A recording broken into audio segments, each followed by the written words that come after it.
Welcome back, everyone. 皆さんお帰りなさい。今日は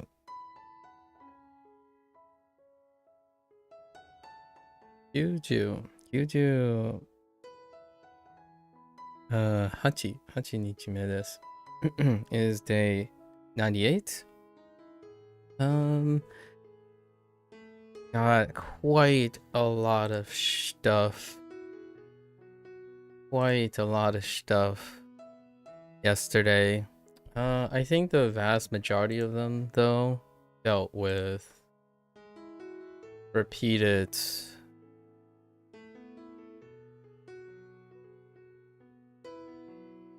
the lack of like support for predicates, more or less. So those things I think we're gonna for this type of portion set it up to like rote memory, right? I think it's too spurious to really generalize and try to contribute to cases and special cases and non-special cases when it comes to thinking of a pattern for transitive and intransitive stuff, largely because the way they introduce vocabulary is not oftentimes edge cases are non-normal, not out of pattern, occur just as frequently as pattern ones, so you don't really get to reinforce it. You tend to just keep asking the same question: is this a normal one? Is this a not normal one? That goes the same with rendaku. Rendaku, shortened, and special cases. Oftentimes it can feel like special cases exceed the normal cases. So we'll go through the growing pains and they'll select themselves out, right? And then you default to the SRS to help you with that. So let's gather this. Starting with the first one, right? So it's not really for the sake of knowing the read, right? Taskaru. It's more for the interpretation or translation. In this case, is to be helped.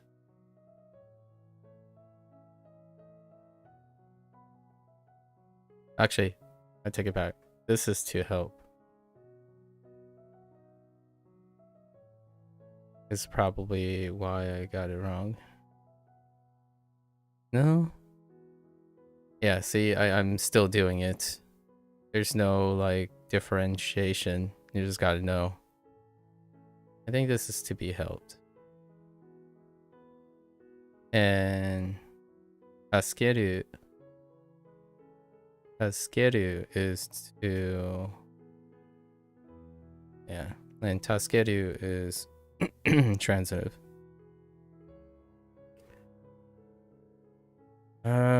What else we got? This one was a typo.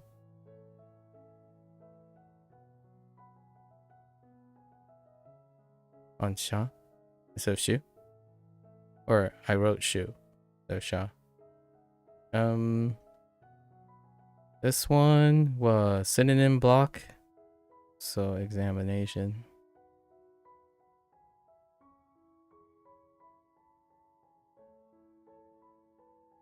There are going to be a few of them for overlapping in this cluster. This one again is transitive and intransitive stuff. Oh no, this one not so much. This is more of a synonym but colloquial English thing. So I'm going to use to exchange something from now on.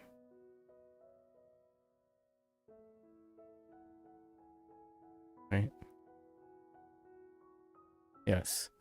I wrote to return, but it's more like to return something in exchange for something.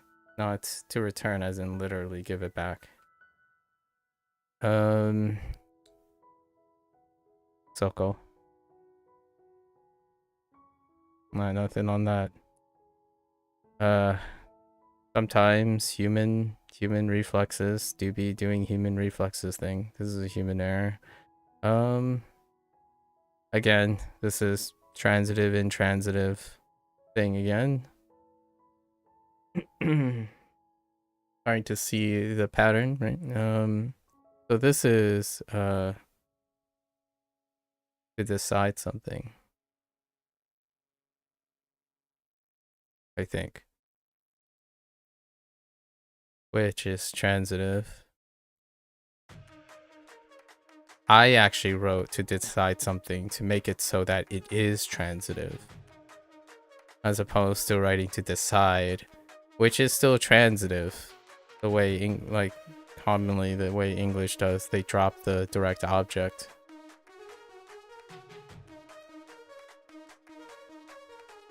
And that's inconsistent. That is one of the things that lead to translation and wording being inconsistent. So you're constantly guessing if it's to be helped or is it to help. Because be is a intransitive, transitive separator, and then sometimes something, someone is a transitive, intransitive helper. And the thing about why I don't like how WaniKani is doing it is that they don't shake. A transitive, intransitive is a shake mechanic. So it's a double check mechanic. In order to double down and double reinforce the distinction between transitive, intransitive, since you're not providing anything for that, is to shake. In my opinion, it's one of the things. You shake it and you tell the user, slow down, sort it out, right? But instead, in my opinion, maybe several people or different people are doing each things. It's inconsistent. Sometimes some things to get to be, let something that there's, well, it's quite inconsistent. So it requires a shake. I think anything that doesn't particularly have something that supports and is haphazard deserves a shake. And I think you can program. You can definitely script something to shake for this. Another one is rendaku. Since rendaku is, just remember if it's rendaku or not rendaku, shake. Not an error, shake.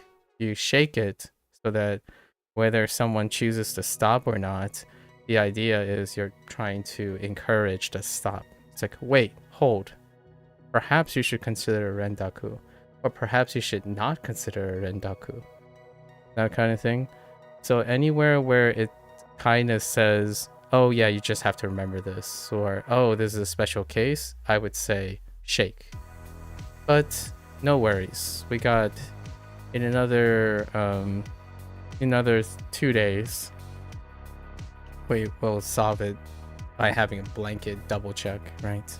That's what's accelerating the HanziHero experience, which is double, and then instead of saying, oh, I got it wrong, I'll just correct it right away afterwards. I double down my time on those elements because I have the opportunity to do so. WaniKani, no, it's just not. It's the poor feeling, and at the moment of the mistake, I would say most of the time it's like it's a bad feeling. I still stop, but I would say if I was in a hurry or don't really naturally stop, then you move on and it just leaves a sour taste, right? Because those are the harder moments. Those are the moments where maybe you can come up with something clever or something rote memory dependent. And that was like the bulk of yesterday's sour feeling, right? Which means I have to double down. So I'm not to be decided. I'm pretty sure I have to be decided. I don't know what it is. Oh, it's ma. Alright, so this is ke. Ke for transitive. To exchange something, not so much. There isn't. Well, you could argue exchange something is close to, I'm using exchange, but which is transitive. Intransitive, you can say to substitute, right? So we have to substitute, which is, this is kaeru. Kaeru. Kakeru? I think the closest thing I can think of is kakeru. I have to look. Actually, let's look now. Oh, that's from yesterday.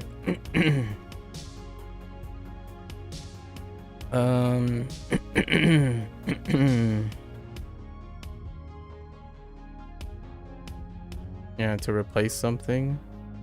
That's the one we're focusing on. Oh, it's kawaru.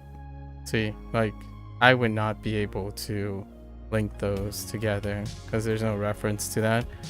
Other than, oh yeah, this is the same read as this. That's about it. So it's kawaru. And these don't necessarily form. Oh, this is intransitive. See, I wouldn't have been able to know. I would have to just remember. And this one is a special case because it's both intransitive and transitive. Sometimes transitive. That would explain why I don't know of a pair for it. So the question is to substitute for and to place something. It's very difficult to also remember how that differs. Obviously, since we do not have context, or not that much context. They're kind of, in a way, to substitute for different things. Like in, very particular things. Is how I would look at it at the moment. This one, so this is wa. That's the closest thing we have. Wa. And I don't know about decision. It's probably ma.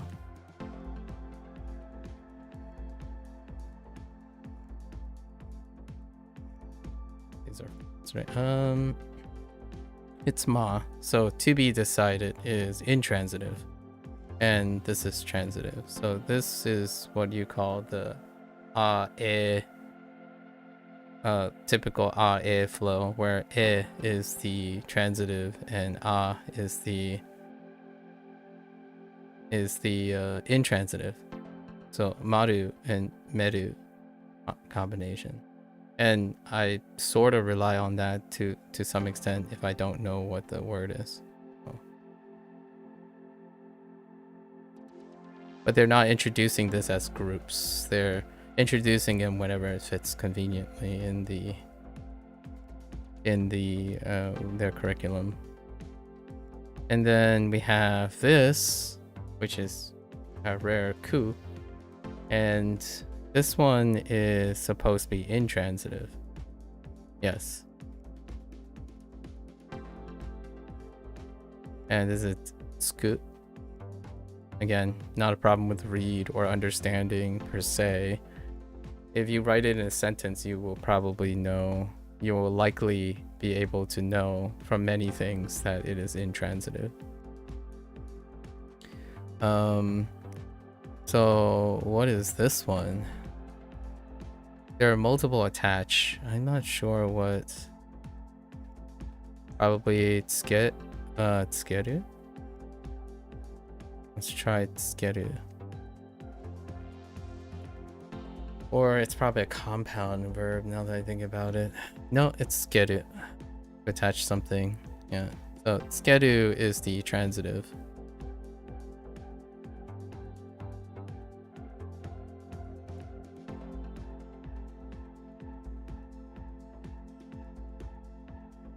And then that's why I write safeguards, because then tsukeru would be to attach. Or to attach something in order to provide a more consistent way to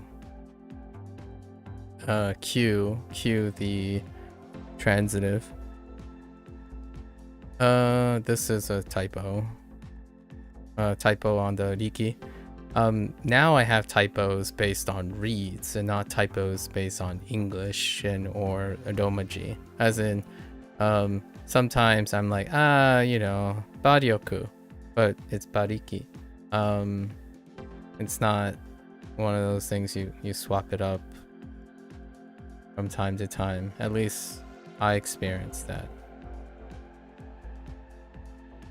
We got another, this is a typo for a. Oops. And the typo is because of off of hikari. Hikari.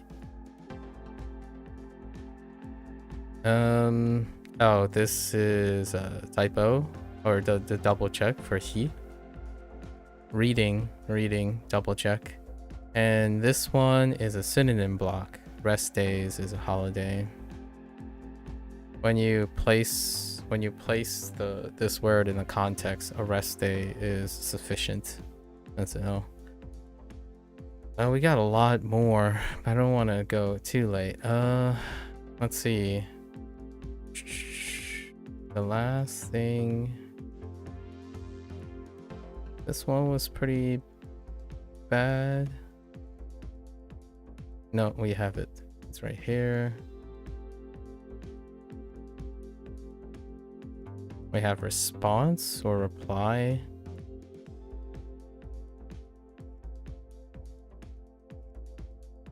Reason this could be tough is in the same group there are 2 or 3 other ways to say response or reply.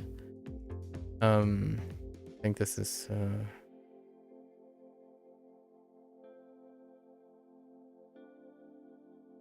taito. No, kaito. This is tough because it's our first instance of to.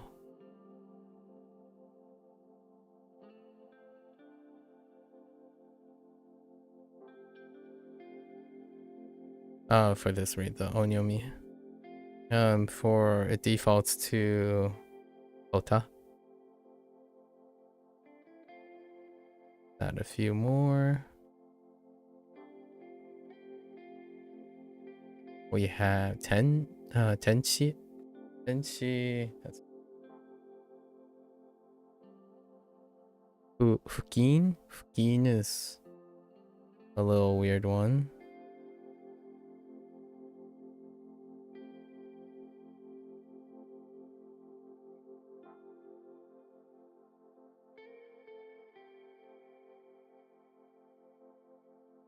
So what does this? Why is this one weird? The fu on here.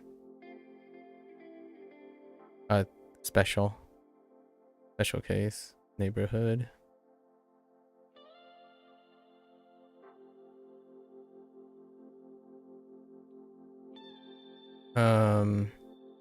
Utsuru. Which usuru? This one.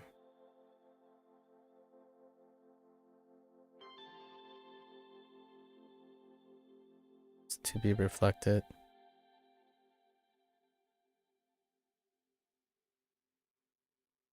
Keyword B, which makes it intransitive, right? So utsu, which is related to utsuru, or to be photographed. Jijitsu. Jijitsu.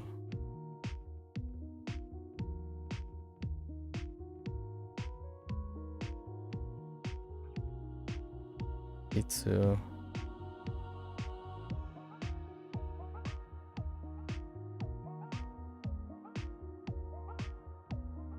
This is facts. Fact.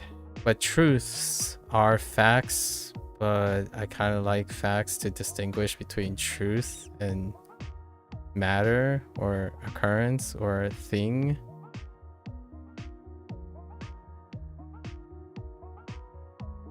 Jitsu.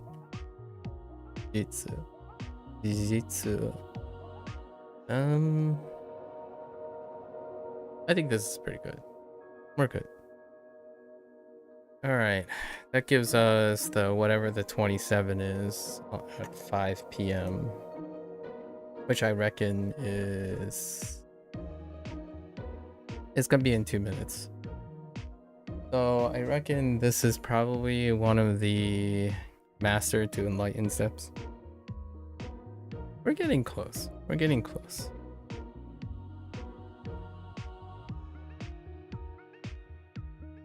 All right, we'll grab the other 27 once we're done with these. All right, let's get into it. Okay. 次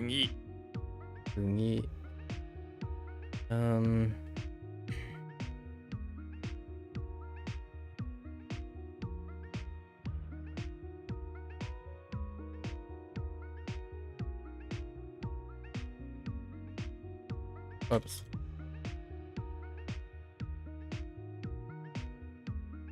Transitive. And it's transitive of the tsukeru. That's and na ge. Right, so this is what they mean by the classic ones. So ge and ke tend to be transitive, tend to be, and they are both versions. It's a compound verb that's or compound predicate that signals both predicates. So nage as in nageru and tsukeru.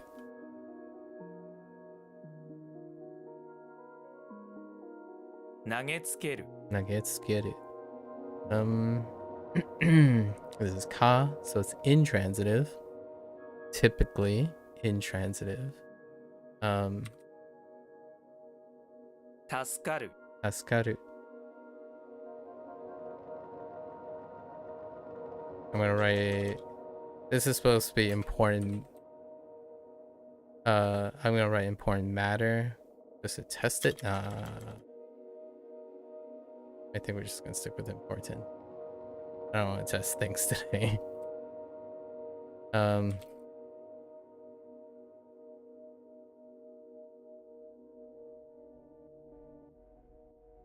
Chew.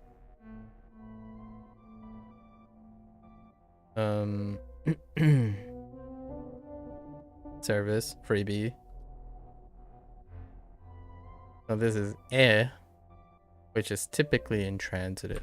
I mean transitive.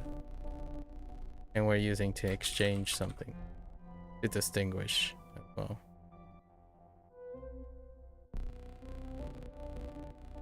Kaeru. Kaeru. Which kaeru is also lines up with other predicates, but those predicates are kind of related. Like to return something, to exchange it. Kaeru is to return in a different way. So it has that element. Strong heart. How do we go with strong heart?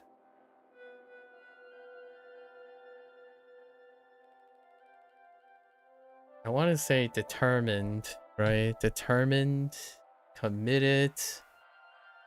The question is, which way or how did they interpret it?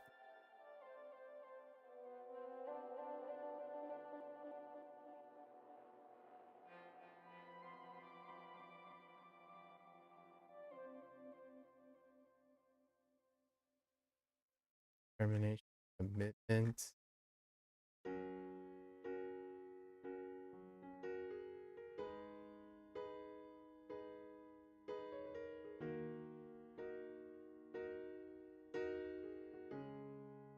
This is where double check. double check comes into play quite a lot because I can experiment with how far the meaning can stretch.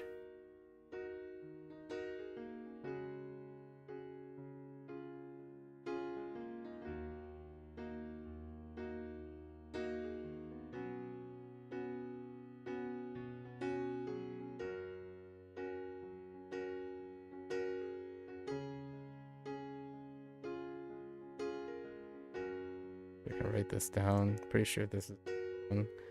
So heart plus strong in an adjective. I want to write determined. And then this is probably kokoro tsuyoi. Tsuyoi. Or kokoro dendaku tsuyoi.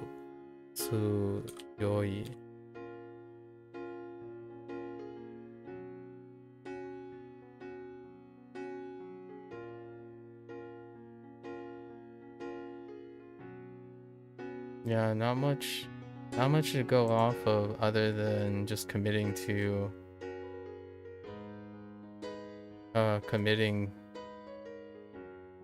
to something. I don't think it's, I added determined, but committed, which also is hardening, right? Hardening and reassuring. Determined, committed, yeah, that's what I figured. Yeah, reassuring. It's a consequence of being determined or committed. Heartening. Although heartening kind of lines up, kind of. Yeah, this one's gonna be pretty meh. And definitely kokoro tsuyoi. Okay. I'll go on the pile.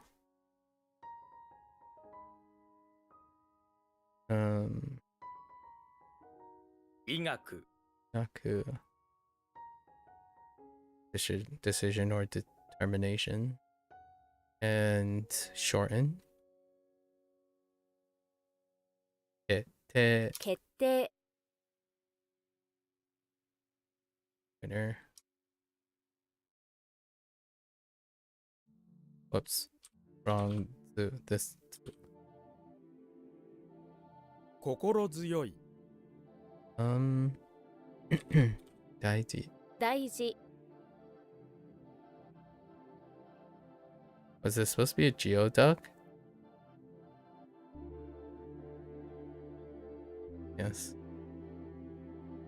Could have been retroactive. They could have made that retroactive as page.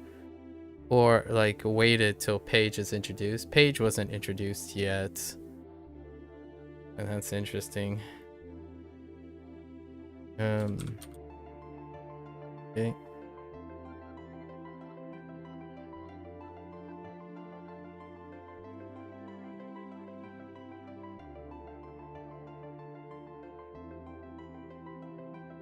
Shosha. Oh shit. The typo from yesterday.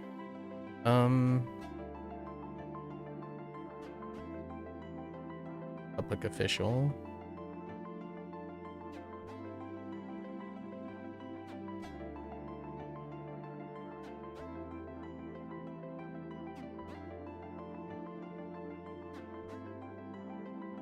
Aku. Wait. What do public officials do? This is kind of weak, actually. Between yakunin and yakujin. Or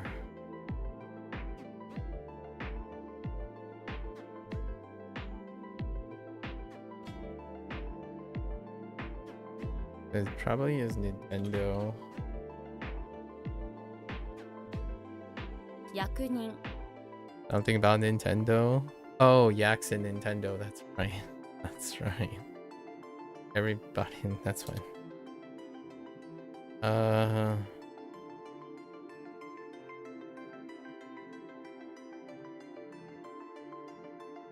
Taking a test.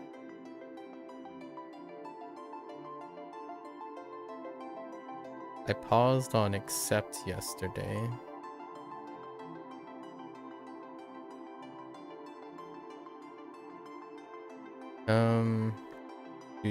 You can.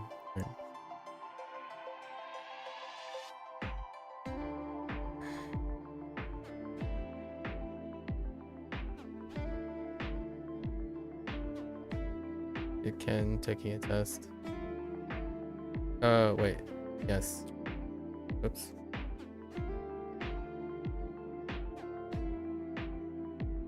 You can music retroactive. This is to be reflected. Official.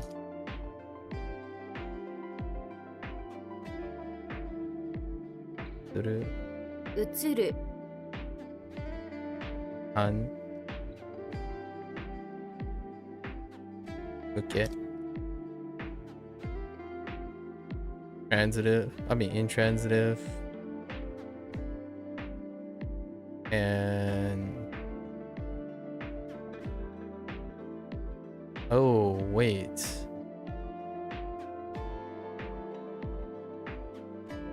This is so what are we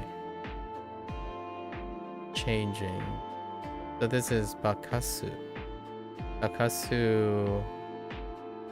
No, this is bakasu, which you would think could possibly be intransitive, but no. I think this is transitive, right? And you're trying to change someone's mind. Bakasu.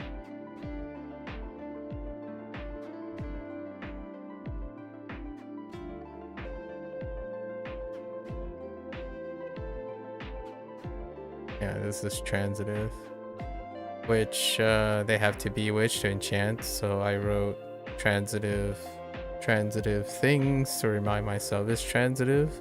Although this one's just gonna be tough.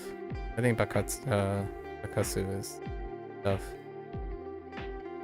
And then it's related to bakeru, but it's not in ke ka relation, because one is bakeru and this is bakasu. Saying what is not is, in my opinion, also important to also knowing what is. But I feel like much like many designs these days, it only operates on affirmation as opposed to negation and due diligence. So like a footnote here I would add is this is not one of those things that relate ke and ka, right? As opposed to thinking, oh yeah, this is ke or this is ka, so it would be intransitive or likely to be intransitive. In this case it's not. And this is bakasu, right? I'm gonna write that down. That one sucks for me right now. So what do we have? Yeah, change. Plus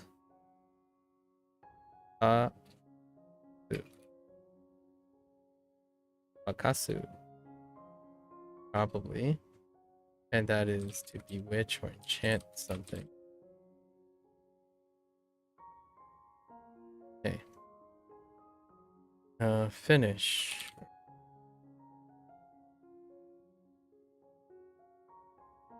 Bakasu. Bakasu. Okay. 向け Oops. Omoi. 重い Which they swapped up. Swapped up near rhymes for. That's one of the things.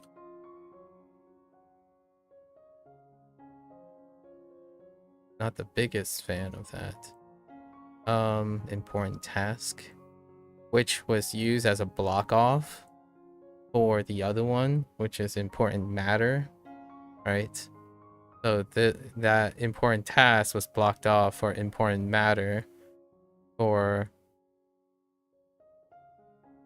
important task. I think this is important task.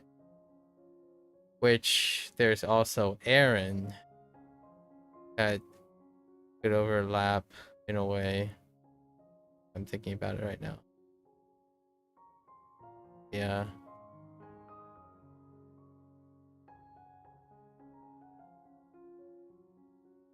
Right? Yeah.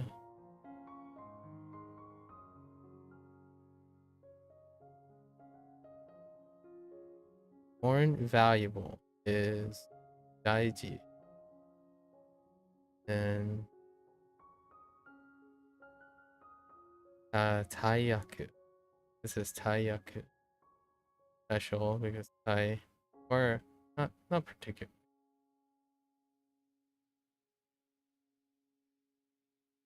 Unless taiyaku. Yeah, it's an important. Right? Taiyaku. 大役 That one was okay.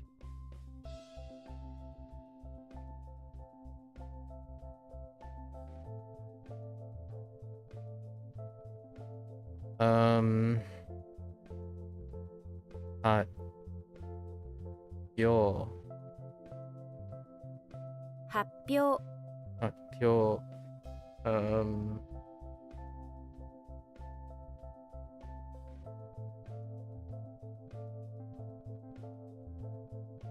Announcement. Okay. We'll also be changing that part of my routine as well in 2 days, where I would tell myself the reading and the interpretation, the reading and the definition, and then do the reading and definition again later because they don't follow each other. Side. B.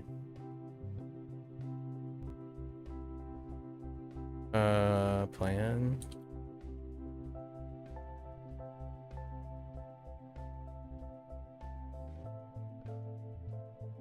Response.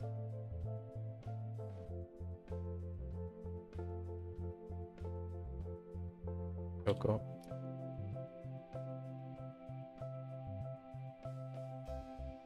Ascertain the truth. So this can be actually multiple things, and I think I just have one that I want to add to this, and that's probably investigation. But we're using experiment for this one. That's the primary. This is probably because anything to do with like examination, teaching, testing, investigation, research, I think I have more nuance in English that kind of compounds the interpretation for these ones. Probably gonna add investigation, even though there's a more primary investigation as opposed to experiment, but an experiment is an investigation. How does this work? You can probably 実験 shortened. Getting already starting to get the feel of shortening sounds. Getting used to saying the reads and I'm like, nah, that doesn't sound right. It needs to be shortened. And getting used to like 5 or 6 different rendakus. 5 or 6. Which is probably most of them, honestly. Because what? We have 5, right? Right. Roll. Ha. Ha ha. Haro, haro, saro, haro, and then it's it's not really a rendaku, but more of a change to the p, right? Not a 10-10, but whatever the other thing is called. There are a few more. There are a few more. Like 2 or 3 more. Now you just gotta get used to the change. Where the changes are. Pull.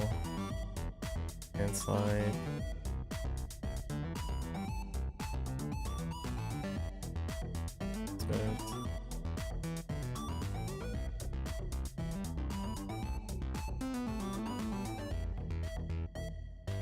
Oops.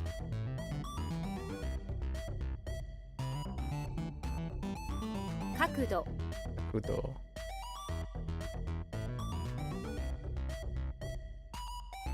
Kaito. 回答 Kaito.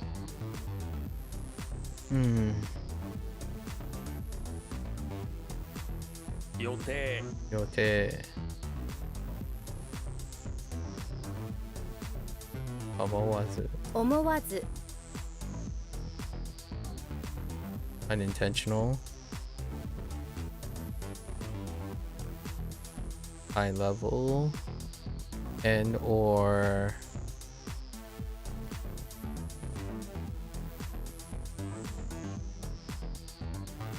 altitude. Can't spell altitude.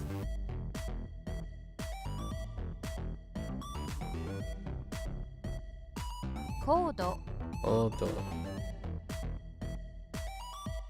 This one triggered my fall yesterday. Like I fell off an emotional cliff after this one when I typed weight instead of body weight. Ugh, that fell. I fell off the cliff after that. All downhill.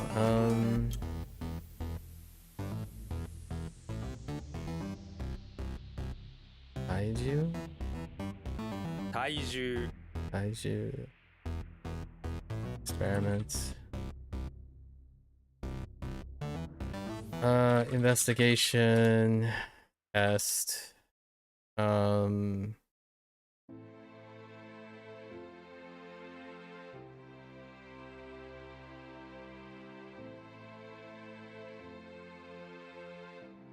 Those are fine. There's a chance I will write investigation more than I write test. But a test can come up. Okay. This was a typo. Hatsuon. 発音 See to eye on one's service or duty is either a duty or a role. Right? Either a duty or a role. We haven't used it in the context of business. Unintentional. Unintentionally, right? Yakume. 役目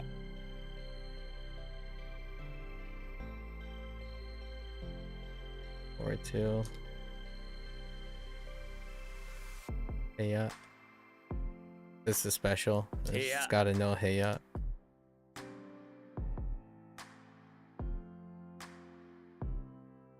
Enunciation. Turkey. Okay, so now we have de. But a de, this would fall into the line where you would consider this transitive, right? Off the edu. So this is transitive. It's to sell, right? Specifically. Oh no. Actually, this is intransitive. This is intransitive because it's there. It doesn't do the ka, ke, or ge, ka, ga stuff. So, because how do I know this is intransitive? Because they ascribed something to neru. Neru sounds like rare, and things that are sold that are very popular or like sold really well is a rare sight to see, and that stuff is being sold. It's not to sell the stuff, but being sold to be popular. And I think popular is what makes it easier to remember that this is intransitive. At least that's what's going on in my mind right now. Let's take our time. Yeah.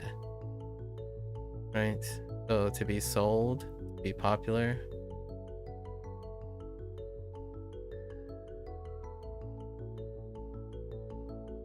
And what are we selling? Uni.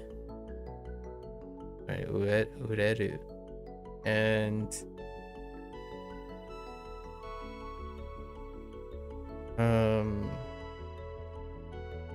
to sell something is off the...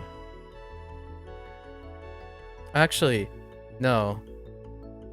This is both.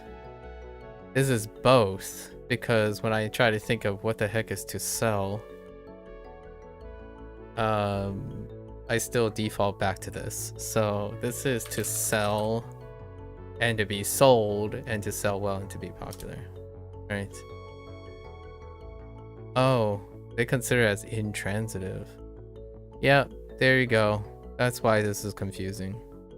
Because to sell may imply that it is transitive, but the thing that I'm trying to keep constant is instead of thinking of transitive as being to sell or to sell something, you just write to sell something for transitive, because to sell then it would be less likely to be confused with the intransitive. Yeah, so we're sticking with what I was saying about the intransitive thing, which doesn't line up with de, as in the little tidbit about eru versus aru things, eru aru column things. So yeah, just take it one at a time. Take it one at a time. I think this one deserves to look if I have. I do, to sell something. Uru. And uru is the basis for ureru, the uni thing. Yeah, and uru is transitive. In this case, this doesn't have anything to go off of. So, we'll put this in. So, sell plus de do to be sold.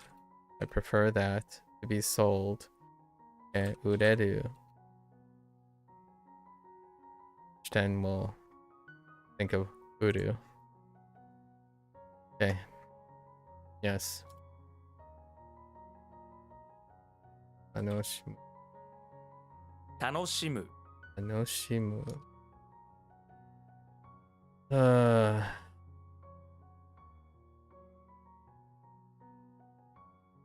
The other thing that triggered me, like the 2 days ago, was writing true for this character, and then it's being marked wrong because they wanted truth and reality, right? But true was marked incorrect, and I just flipped out. I'm like, well, I mean, as flipped out as I can be. I was like, ah, dang it. Because when I think about this character being used with other vocabulary words, like in vocabulary words, you're going to encounter true for it. And it's wild that true and truth are not together for this character. So it was wild. And the only reason I typed true and facts and truth, real, really, and reality, and pure sometimes, and clear together is largely because in HanziHero, there's an accountability for all the things and then discovering nuances later, right? I think you might be one might be thinking, oh yeah, because later you're going to use these things to read sentences and paragraphs and whatnot, and you'll find the frequency. But you can kind of glean a little bit. You can mature this when your synonyms expand as well. I think one of the things that I like to do, not while I'm using WaniKani and HanziHero, is after a while you start listing off like vocabulary words and you realize, wait a minute, whenever I say investigate, why do I think of 4 different terms? And then the fun part, in my opinion, the fun part is now you know those 4 loosely based on like overlapping out of context or maybe some context sentence things. Now you can go out there and find use cases. Like, oh, okay, so that's one way to use that instead of this. It's like, oh, that person used this instead of this. And that to me is at some point one of the more fun, like the reward for learning all of these things, as opposed to like some sort of negative feeling over time when people say, well, I want to know exactly, I want to learn from the start exactly when this term is used and in what context. And I'm like, well, I suppose it might be true for Japanese if you want to believe it. I don't know enough Japanese to know. However, in English, that is not the case. That is absolutely 100% not the case. In fact, it will, whatever you know now will not be the case in 1 year from now, or possibly even 3 months from now. So the words I use in English that makes me quote unquote funny enough, I guess some people would say I sound like a Native American English speaker. No, American native, like American English native speaker, not Native American. See what I mean? American English native speaker. But my English, in my opinion, sounds statistically not like the English that I would argue 70 to 80% of Twitch streamers would use. So does that consider the concern of you need to, you know, all these synonyms and they're not interchangeable, or they're interchangeable, or they're not interchangeable? It's gonna change over time. And I actually think for Japanese, it's probably going to change more rapidly now that Japanese is kind of a trendy language. It's a trendy language. And how do I know, in my opinion, since I am not learning English? Spanish. I can't tell you how long we spend talking about, oh wait, but they say this and that over there, and they say this and that over there, and this actually means this, while this means this, but it also means that. And they both, as a learner, you realize, okay, so it's all of the above, but which one are you going to choose? Even pronunciation, which really fun. I'm not sure if Japanese is going to get that quickly. Maybe within my lifetime, like the next 20 or 30 years. Generally, English, that's the fun part about English. But it's interesting how English learners, or like English speaking language learners, try to put themselves in a box, and then when they put themselves in a box, it becomes a very negative space. I actually think it's quite elegant. That Japanese still has that rigidity where, oh, okay, this means that specifically, but then you're trying to translate it into a language that, like, well, what do you want to call it? Is this true power? Or is reality? Or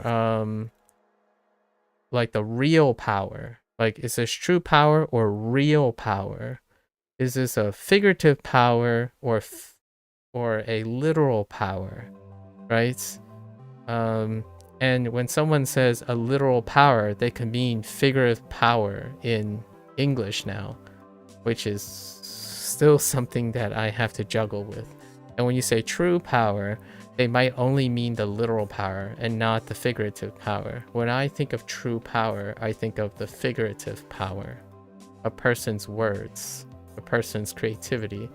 But without context, it could be all of the above. It could be any of like any of the things that I've talked about. And also, if you type real power as a response to this, it will be marked incorrect, because they decided to use true instead of real, right? So that's kind of, in my opinion, it's a growing pain to get like your good scores and your accuracy things. But to me, the more I have discussions about these things, the more I understand that my growth in the language is increasing. As in, things become, in my opinion, murkier, more nuanced. So then when you learn something very rigidly, it becomes a little bit irksome over and over again, right? And WaniKani users have no shortage, and I join the group. I can empathize with the group whenever someone says, yeah, you know what would be really great?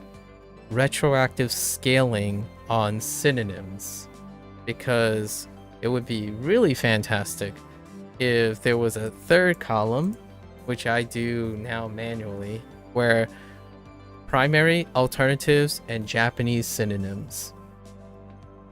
As in, what are likely cases of usage of meaning? There is somewhere.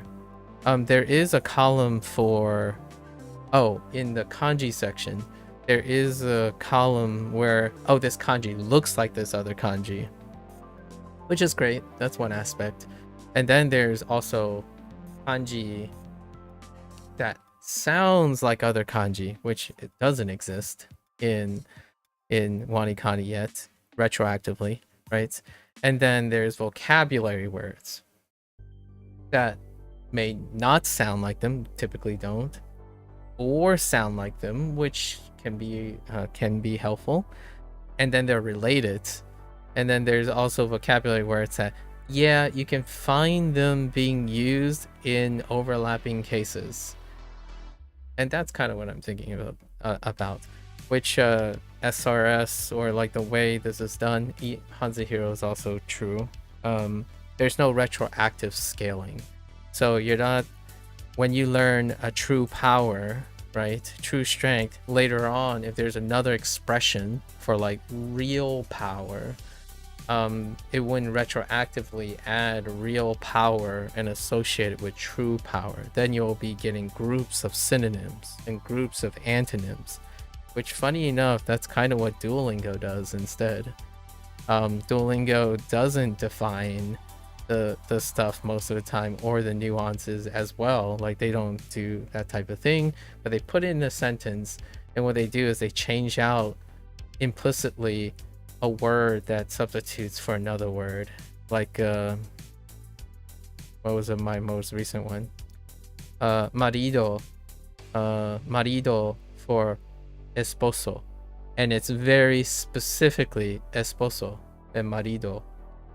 Although I haven't used, and for whatever reason, it's explicit because marida is not a thing, which you could infer would mean wife, but they didn't use it yet. But we did have esposo and esposa for wife and husband, right? But marido specifically stayed husband. And that's kind of the Duolingo approach, which you could add that onto an SRS, or you could do it manually, which is what I do. And I think that's the fun part. I actually think getting it wrong is the sucky part, because it functionally doesn't do a lot anymore retroactively, not as much, but shaking it and then telling yourself, hey, I can add a synonym here. Like eventually, I think in maybe like the next 100 days, at some point, I'm going to be typing Japanese synonyms, as in I'm going to add a Japanese entry to the synonyms. Like, for example, duty, duty, duty, duty. Duty, duty, duty, public office, official, public office, right? And you might be thinking, but don't they already do that, where you can like click on truth and like power and they just look down here? It's like, no, this is a list of all the vocabulary words. There are very specific vocabulary words that I would like as synonyms to remind myself that they're related in that regard. And it helps me cluster things, right? I would probably add antonyms as well. So while this only takes synonyms, in notes, I'm basically just gonna write notes over it and say antonym relationships and or other special notes, right? So I will be writing antonyms in this portion moving forward, at some point. I'm gonna say around day 150, we're probably gonna start thinking about, you know, I'm having problems with this. Let's go write an antonym note or a use case relevance, because engaging in the language in a different way, very helpful.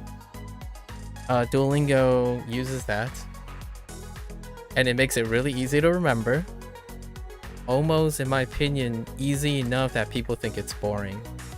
So like if you learn largo, right? You expect to learn short, which, funny enough, that's one of the examples that did not have, not short in terms of opposite of logical, right? But however, another example would be bajo, which is short in height, right? And then you have alto, right? Or tall. So you can do these things too. Instead, right, a lot of times these types of SRS go for frequency and curriculum, as opposed to relating by theme or relating by meaning. So if you learn true power, would you learn fake power? Would you learn strong when you learn weak? If you're learning food, would you cover the 6 basic food groups before introducing more food? That kind of thing is, in my opinion, it makes things a different way to remember, which I think actually makes it easier sometimes for a lot of people, and that ease makes it feel repetitive. Like, oh, I already know all this after like one day. Like, that's great, but are you gonna remember this 7 days from now and 14 days from now? And that's where Duolingo kind of not so great, because they do not have a dynamic SRS where it constantly feeds back. They have a curriculum that kind of brings some of that stuff back, but you know, pros and cons. Anyways, just a thought. I'm gonna go over most of this in 2 days. How I'm gonna change scripts, right? I'm gonna apply scripts to WaniKani, and then since I'm not doing those things anymore because the scripts take care of them, what else am I gonna do with the extra time, right? I'm gonna write antonyms and synonyms in Japanese if I can. If I can remind myself of something, I'm going to write them in, because some people say, and I hear this a lot on the WaniKani forums, like, why do I want to do that anyways? If I'm going to do that, I might as well download Anki Deck. It's because if you download the Anki Deck, you're not actually doing it. That's one of the things. Like of course, if you believe in the theory that you just need input all the time and you don't do output to inform your decision, then that's perfectly fine. You'll probably get to the same place if you have someone else provide all these relationships for you and then you bootstrap on them. Or you can output those things and make the connections yourself. Technically, that's input and practice of a different skill, but the skill is not relevant to the input of Japanese. You're forming associations, you're practicing associations. That is not deliberately involved in learning new material, new input. Like if you know, I don't know,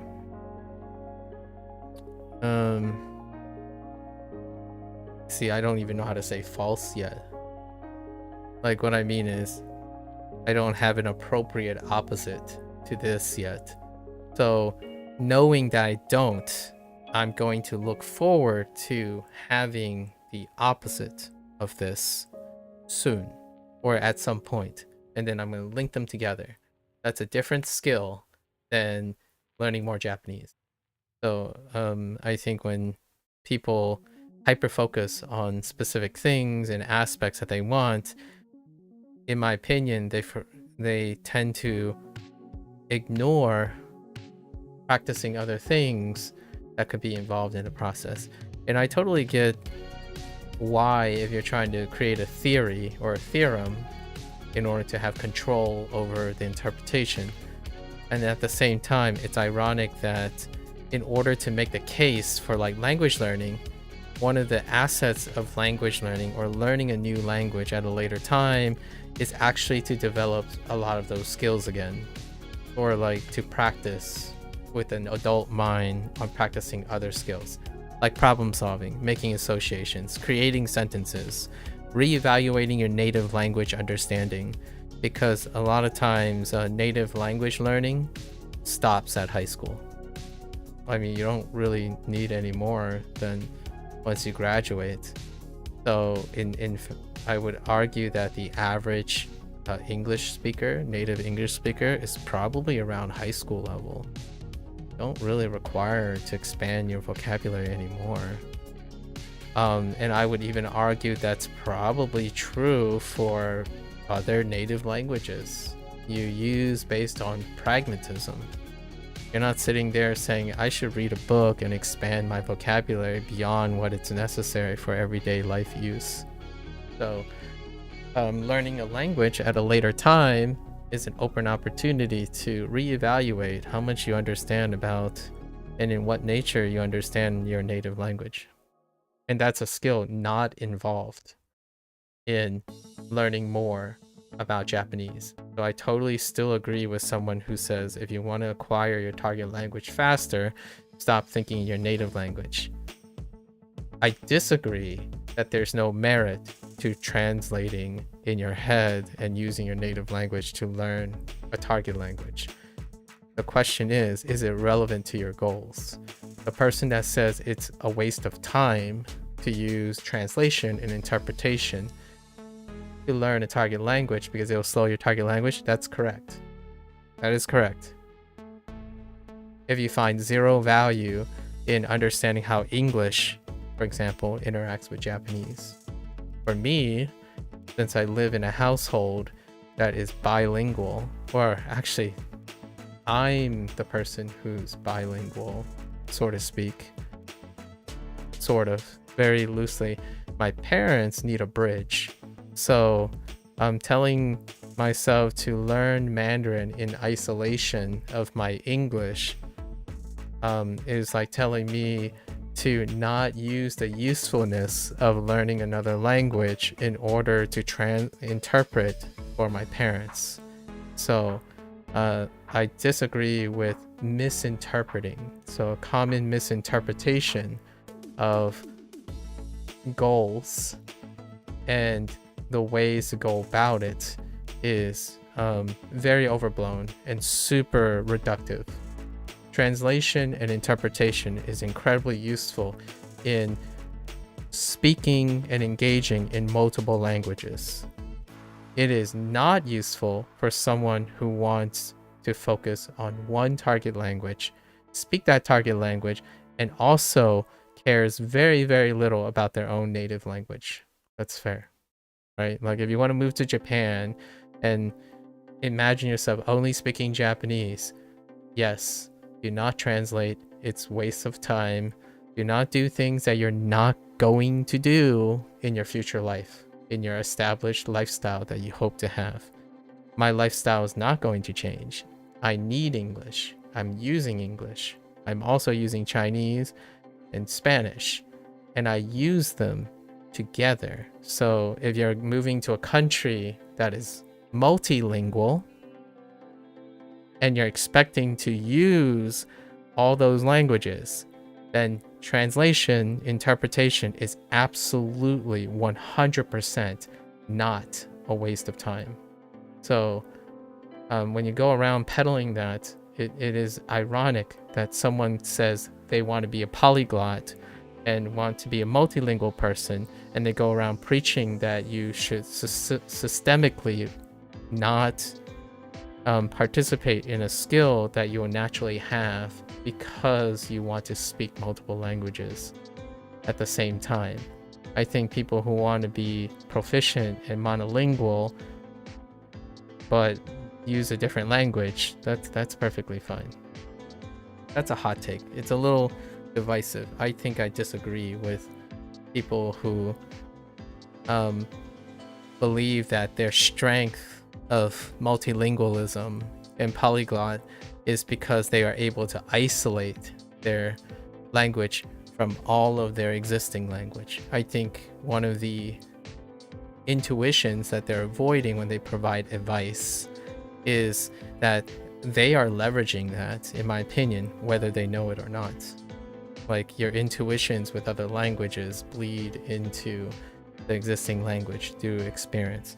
And then providing advice on how to manage language in multiple languages in a household or in your daily life, pretending like only one language exists, is the most efficacious and sustainable way of creating healthy habits with another language.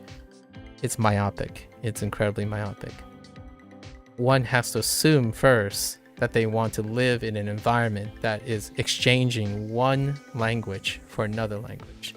If you move to Japan, only learning Japanese will probably work out because most people in Japan speak Japanese.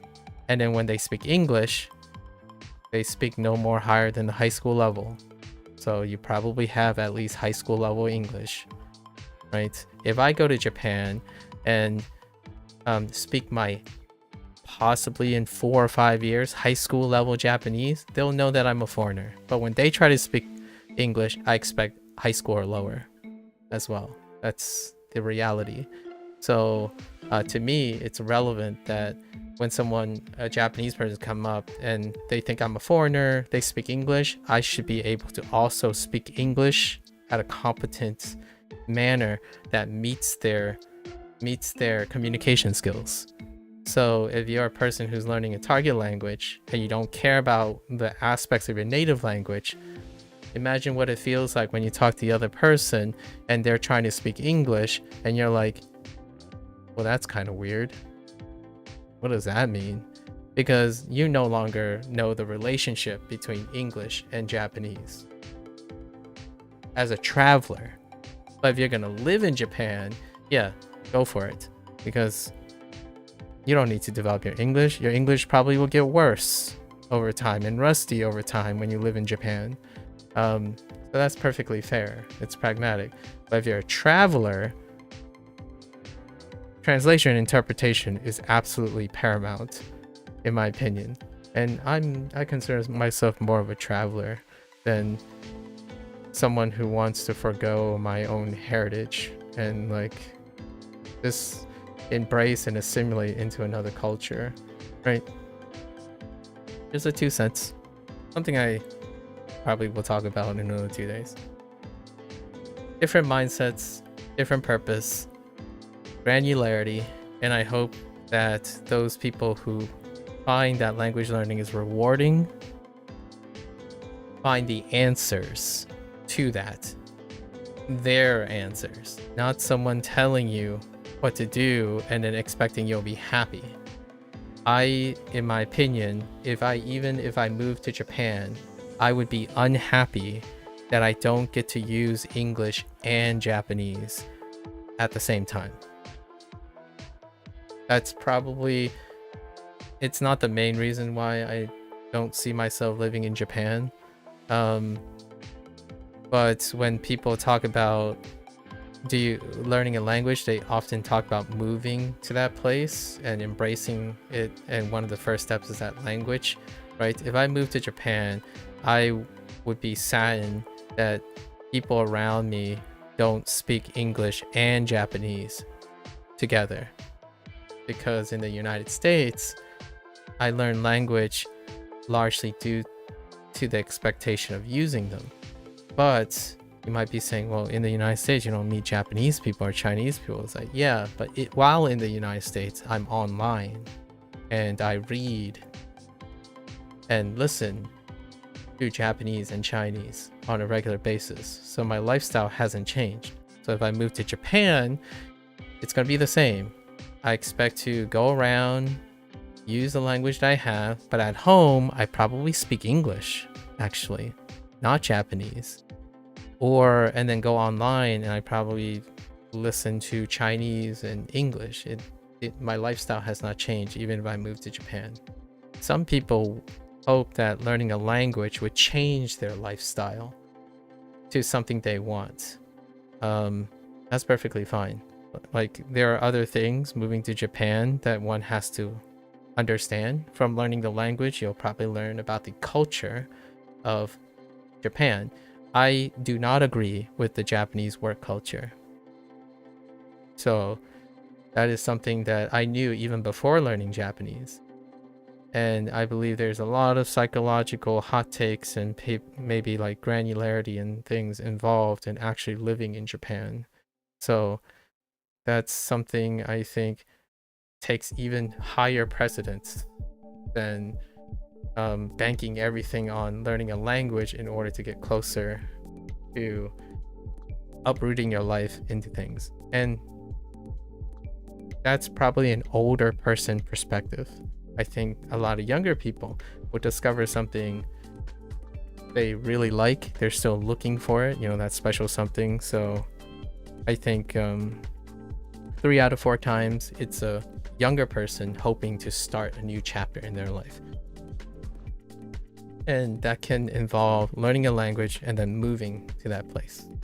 Like, I know someone who wants to move to France, someone who wants to move to Korea, South Korea. The 3 people who want to move to Japan, 2 people who want to move to Ireland. So yeah, it's from a place of dissonance, as in discontent or dissatisfaction. And I absolutely love learning language, not because I'm discontent, like I have discontent. I'm learning a language because I live in a country, right? This is a little bit ethnocentric. I live in a country that uses and are exposed on a regular basis to all 4 of these languages. So if I were to choose a country, like if someone asked me, do you ever wish to go to a specific country? I'd probably pick a country that speaks more than 1 language. And preferably, if it's even possible, to speak the 4 languages I already have exposure to now.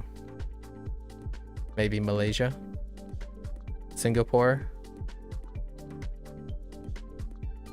You might be thinking, oh, but you could pick like a Middle Eastern country and stuff, but I don't speak like any form of Arabic or Slavic or something like that, or like, right? So, but I would probably be more interested in a place that has more than 1 dominant language than a place that doesn't. And Japan's one of them. Japan is, for all intents and purposes, in my opinion, monolingual. It's even more monolingual than the United States. If you're talking about statistics, like people would say, oh yeah, but you know, Japanese people also speak English and they learn English. It's like, yeah, well, this is the United States. They have other languages. Not because it's taught in school, actually, a lot of times. There are less people who retain the school formal education. They actually just speak another language because of heritage. There's far more diversity in language than Japan. So that can factor into it. I still love Japan, by the way. Like it's amazing place. It actually, that's the reason why Japanese culture is so identifiable. It's because it's monocultural. Like monoculturally distinct. It does not get adulterated very often, not yet anyways, internally by foreigners, right? United States would be the counter, like one of the antithesis of the culture that is in Japan, and that makes it really beautiful. But then you have the, oh, it depends perspective. And what does it depend on? If you're from a multicultural country, the frequency of it depends as a terminating discussion, or it depends, or it varies, is coming from a country that is diverse, not from a country that is not diverse, but incredibly interesting. Japan is one of them. Word usage, their language also depicts that. It doesn't depend. This is when you use this phrase. In English, it depends on who you are talking to. Like, what does brother mean to you? I wonder. It's a very common word. You would think that brother would have some consistent usage, but I have brothers. What do you think that means? I consider myself very lucky to have who I would consider brothers. And I usually use the euphemism brothers from another mother. Well, in English it would be very difficult to identify what that is depending on the user. But in Japanese, I would say you can probably get like 90% of people to agree how one should use brother in their language. Yeah. Different sides of the coin. Anyways, I should really stay on top of things today. Tanoshimi. 楽しみ Tanoshimi. I'm gonna hire a room. Yeah.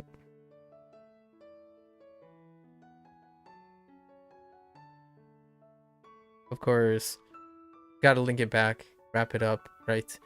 When you start having dialogue with yourself about like non-context things and whatnot, I think that feels awful, sort of, at first, but it's definitely an indicator that you're maturing into the language. Like in HanziHero, I'm just throwing things around like, oh, okay, but it really feels like this, and it really feels like that. It really feels like this. That's when I start like, yeah. One should be, in my opinion, embracing the granularity that comes from maturing thought. Oh, there, Muhammad. Hello, hello. All right. Ureru. 売れる Tanoshimu. This is transitive, right? Oh no, actually, it's. Oh yeah, this is true. How does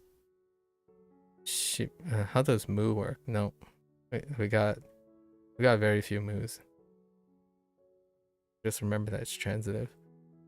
I write to enjoy something in order to indicate that it's transitive for now. To keep consistent. True power.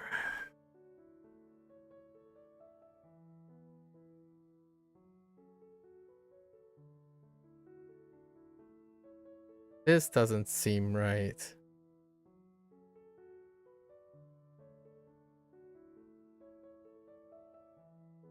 Maybe like G.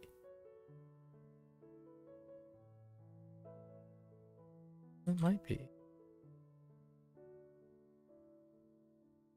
Was this the one that I was surprised there was no rendaku or shortening? It's probably this one.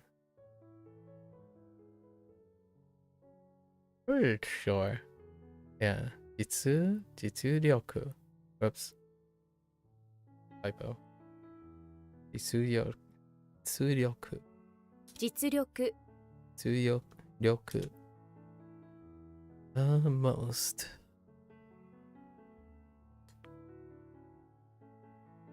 Nai? Na? This is to be bent.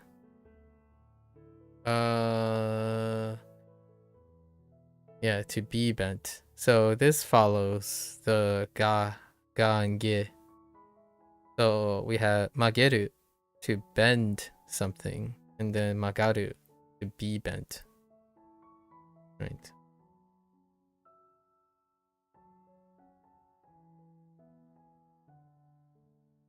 And then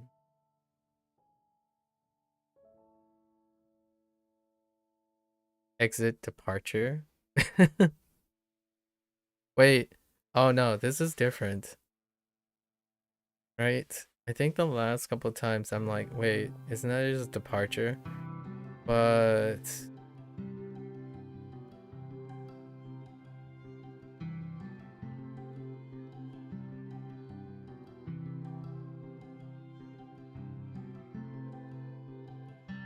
no, this one's still departure. Right? And then I got it wrong before because I forgot the shortening. Shu.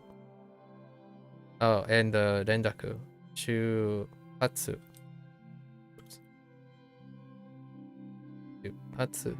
出発 Yeah. Yep. Except to take something. We're just gonna do to take something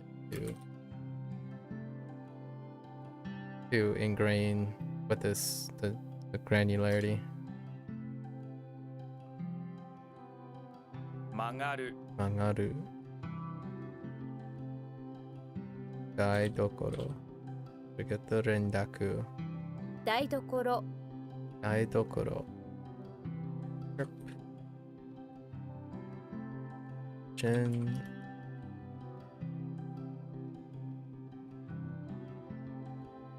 What was the accept?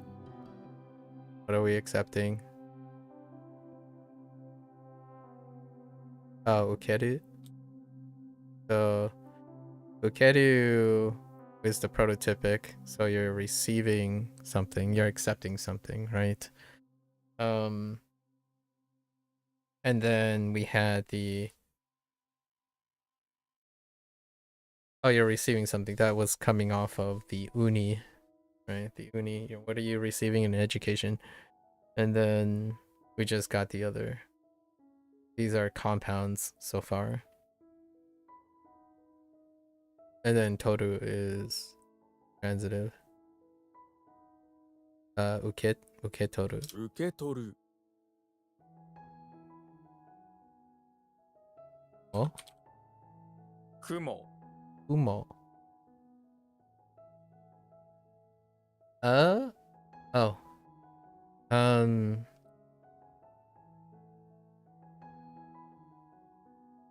I wonder if this can be used as a fact. Oh,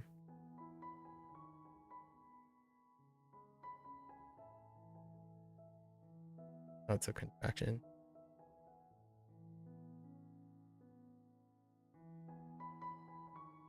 This to be useful.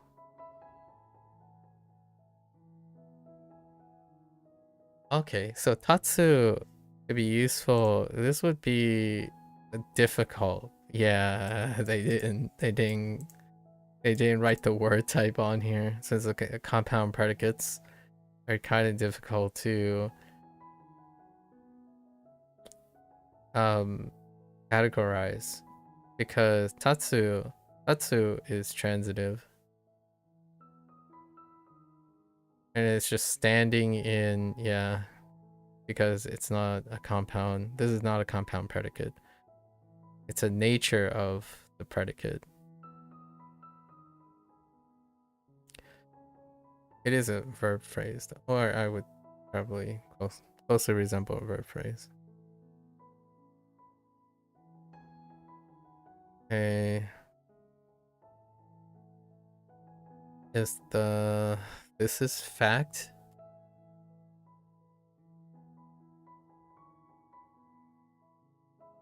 事実 Jijitsu. I feel like I wrote this yesterday.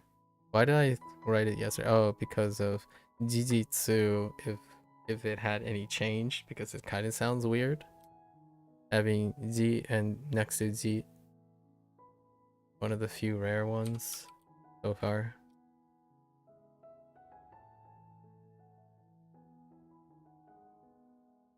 This is Yaku still. Yaku ni tatsu. 役に立つ Yes, sir. 今朝 Special. Very special. Alright. So is this fact? It's things that are true, right? I wonder what happens when you flip them. That would be a fun little gymnastics later. Is this fact? Wait, did I already flip these? I don't think I've already flipped these, right? This is a fact. But curious what is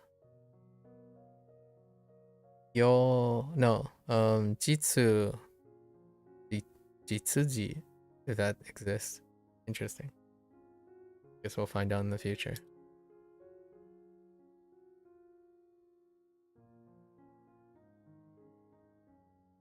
Dai 次第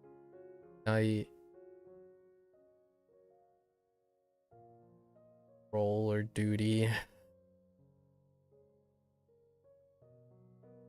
Roll for it. And it stays Yaku. 役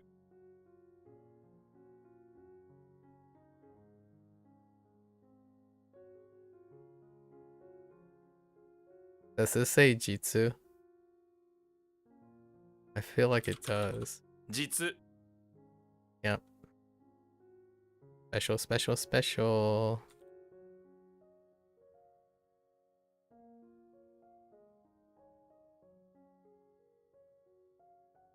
Iru. You. Ne? 二重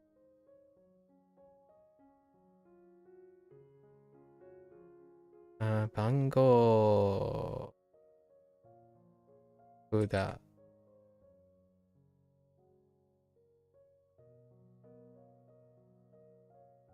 番号札 Bango Fuda.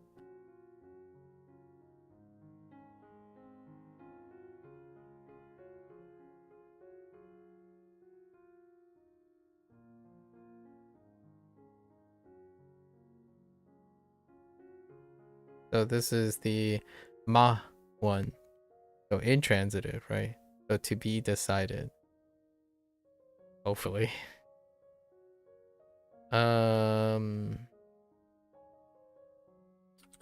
Maru. 決まる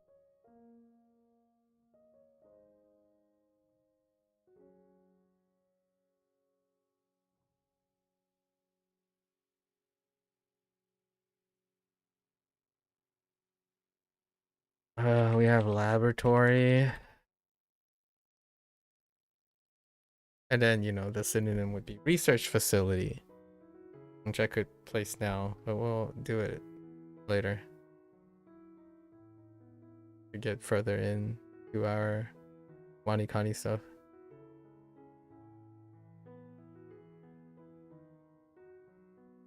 重要重要, right? 重要. Something is slightly different about you, I feel. There is something different about you. Oh, kubi. Kubi is not kubi. Right. This is where we get the... This is radical. Neck. Shoot. Right. So, bu, shoot. ブッシュ Bushu. Oh, it's top for down, going down. Bushu.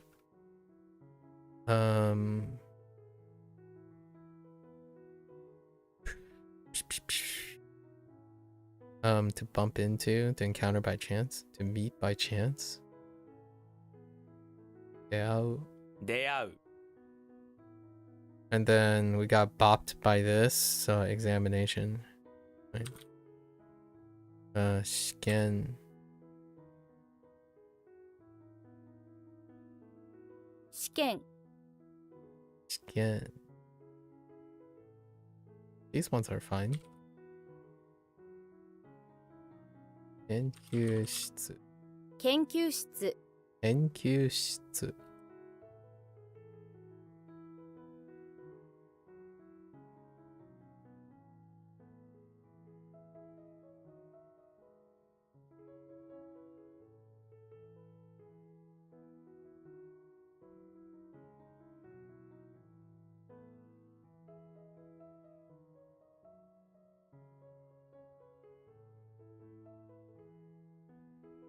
All right, and then we're doing the 27. What time is it? 6:14? Okay.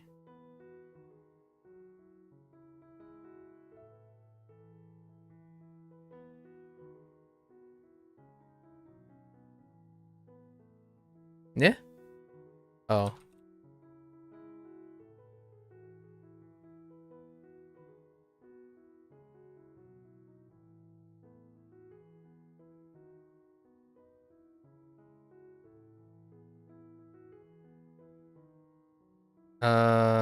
If, right?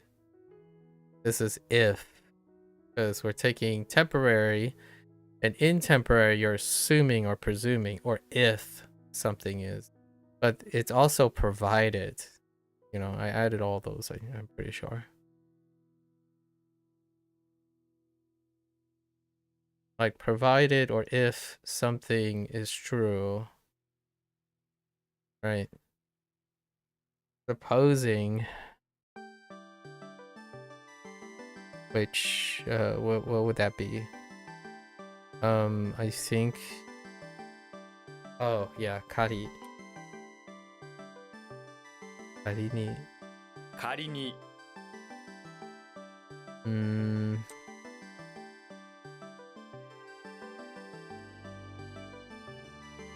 so raku. Oh, rakusho. Rakusho sounds right. 楽勝 Rakusho. And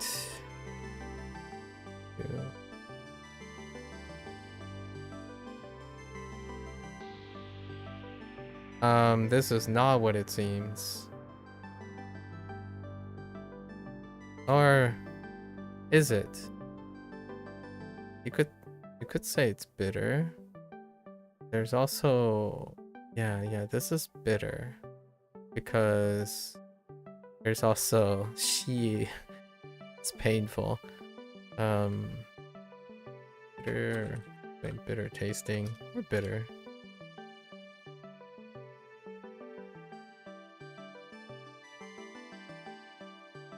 Street angle, exactly. ちょうどちょうど umbrella.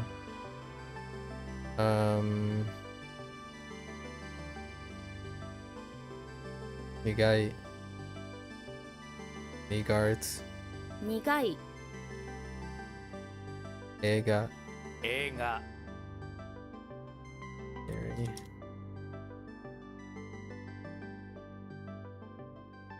Bubun. Bubun. 部分 Bubun. Parts.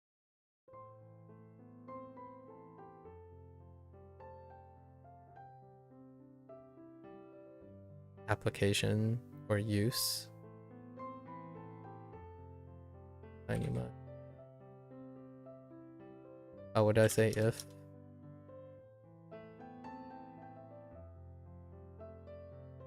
Plant? No. People? No. Group? People. And I want to say mean.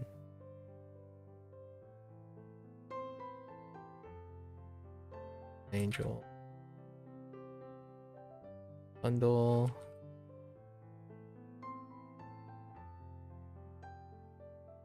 Shio.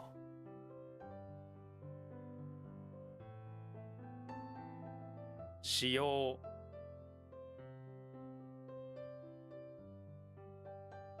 That? Oh. Oh.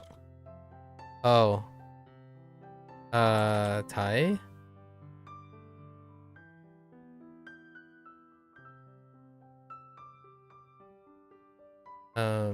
One point.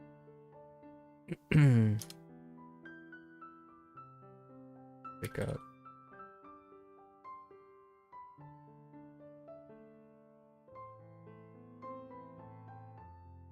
Kaisu.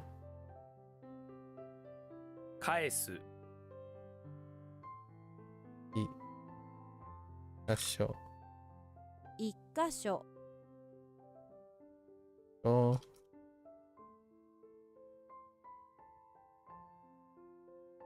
Obi. Tenshi. 天使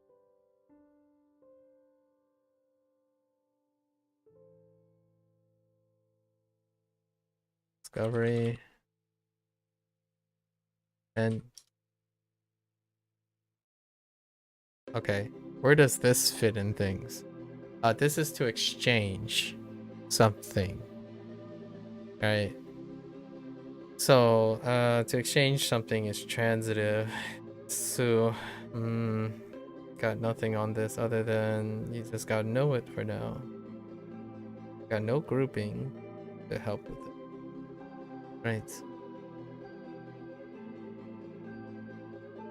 We have return? I don't think we. Or this is to return something as well. Or oh, that's a good point. I think we I don't have any, right? I think this is just straight up to return something. To exchange is something else. Oh, to exchange deals with eggs. Which is a different, yeah, it's a different one. Exchange is dealing with change. So this is to return something. And road. Investigate. Very totemo. Bariki. 馬力 I was an error yesterday. Bariki. It says Ken. 発見 And that's the first time Ken came up for me. Yo. Both. This is both. So we're going with the inform casual.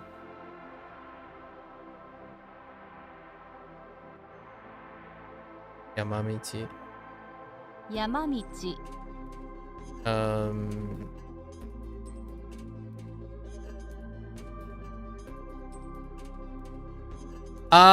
That's a misspelling of light. This is why you need double checks and stuff. You know what? We're just gonna do this and then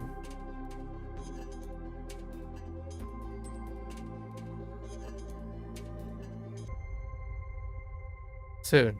Soon. Akari. 明かり Okay.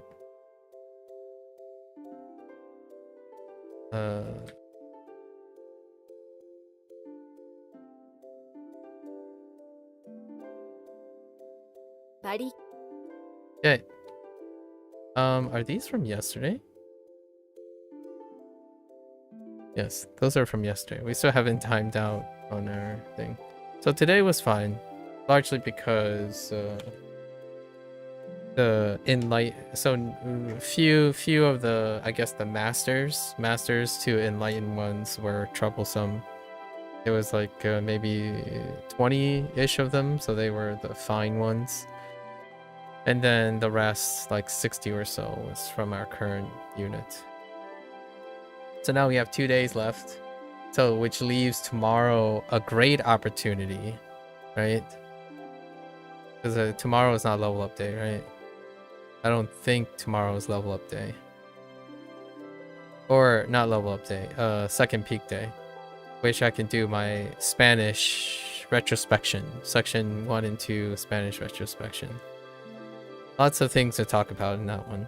And then right after that, we're doing the WaniKani 100-day retrospection. Tentative takes, right? Tentative takes. And then in another 6 days after that, we're doing the HanziHero tentative takes. And that actually summarizes, that means 3 of the many major projects are going to be complete for April. So I'm preparing for them. Gotta make sure I'm not too exhausted for them.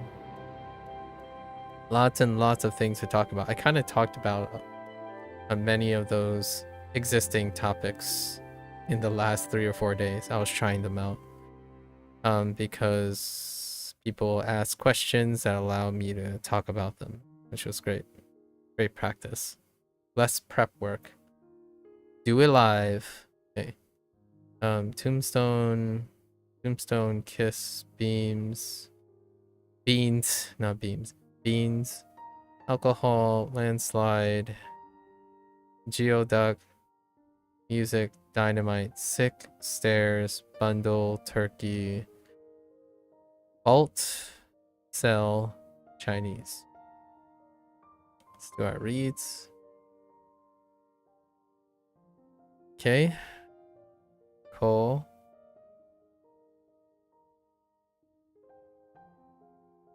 Shi. O. In. Shu. Shu. En. A. Un. Kai. No. Yo. Yo. A. San.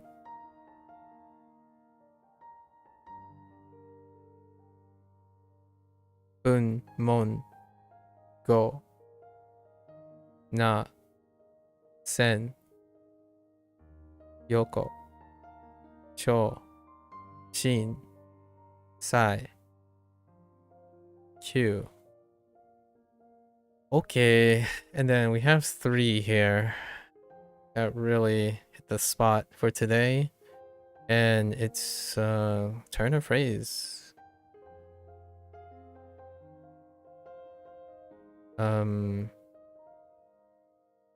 Nope. Son of a beast thing. Oh yeah, hold on. Me.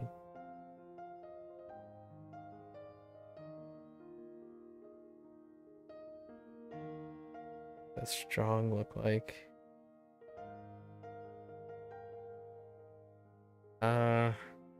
So here's one thing that I've been doing off screen, but I mentioned that I'm doing for a while now. Is whenever I pause egregiously long, like I'm having to fish for it. I have a notepad written on the side where I write in Nomaji and English and my shorthand. So so let me show you, which it's kind of shown retroactively. So I have written here heart. So I write down what I know, right? When I pause on something really long. So I write heart plus strong plus E, right? And then I wrote equals determined question mark committed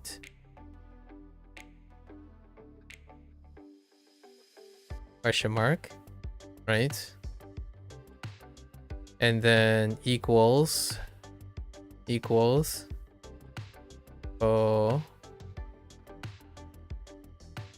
kokoro zuyoi, like this, literally like this, right? But then after that, and then I write equals reassuring and heartening.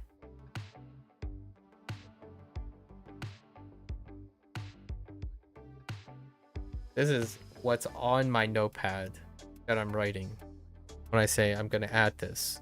Now, why do I write it this way? It's because I'm going to write it this way, and then when I go to at the end of the portion, which is right now, this moment, then I go to write, well, what is this? So heart, and then I can know if I'm not remembering, like if I'm using haziness, or am I really on top of my kanji when it comes to writing, right? Because I know what tsuyoi looks like when I see it. I don't know it if I'm telling myself heart and strong yet, or not as strong. So it is another step, and I do this intentionally because I do care about English and I do care about interpretation. So I don't want to put people off, but I do it forwards, backwards, in every possible way, and anywhere in between. So if I know determined and committed, I would be able to get to heart strong plus E, or kokoro zuoi in both romaji and kanji and etc. So I do these things in order to challenge myself in the way that if I keep doing the same thing by the same way, yes, you're going to get really natural at doing it the natural way. Perfectly all right. What is unnatural to a native speaker speaking more than one language? So that's kind of the cognitive dissonance I want to dispel. When I become very efficient at doing something, I add more tasks to it. So this is what I'm doing now on the side. I thought about putting like a notepad extra thing on the left column of the video feed.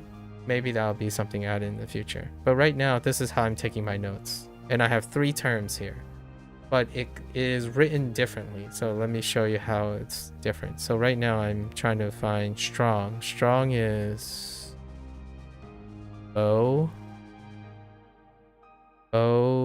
and insect with an elbow, right? Oops.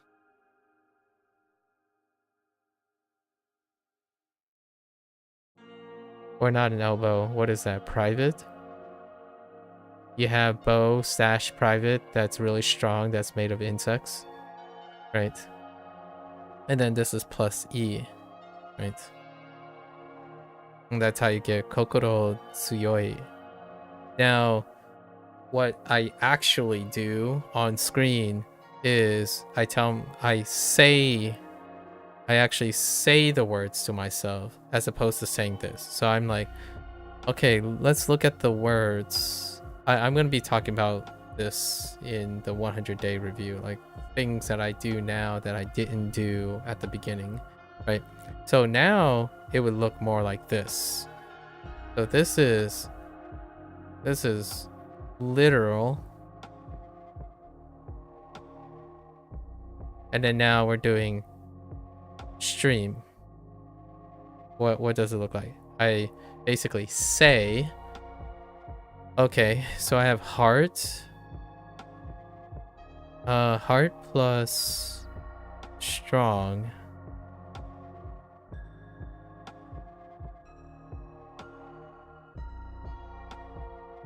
And I'm doing that because I'm also syncing the radicals to my writing hand. So when I say strong, I'm actually thinking bow, private, and insect.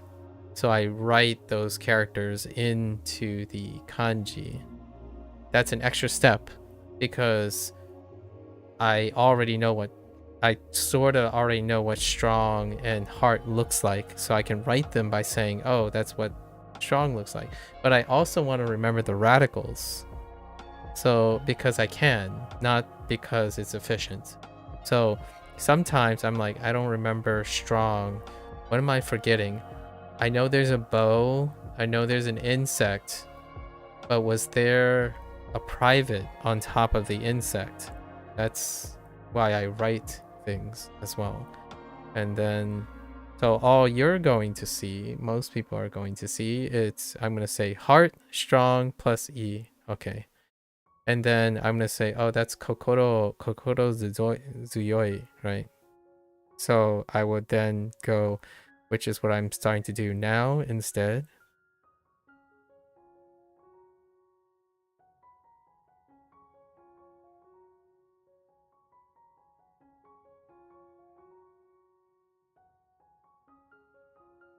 By writing it as furigana on top of my kanji. So that's what I do now for writing when I'm doing my... And then I would draw an arrow, which is my shorthand for equal. And I skip over all my guesses. Like, I was like, okay, so now, like, I tell myself, okay, I was thinking determined, committed. And what is determined, committed? When someone is determined and committed, you are reassuring and heartening.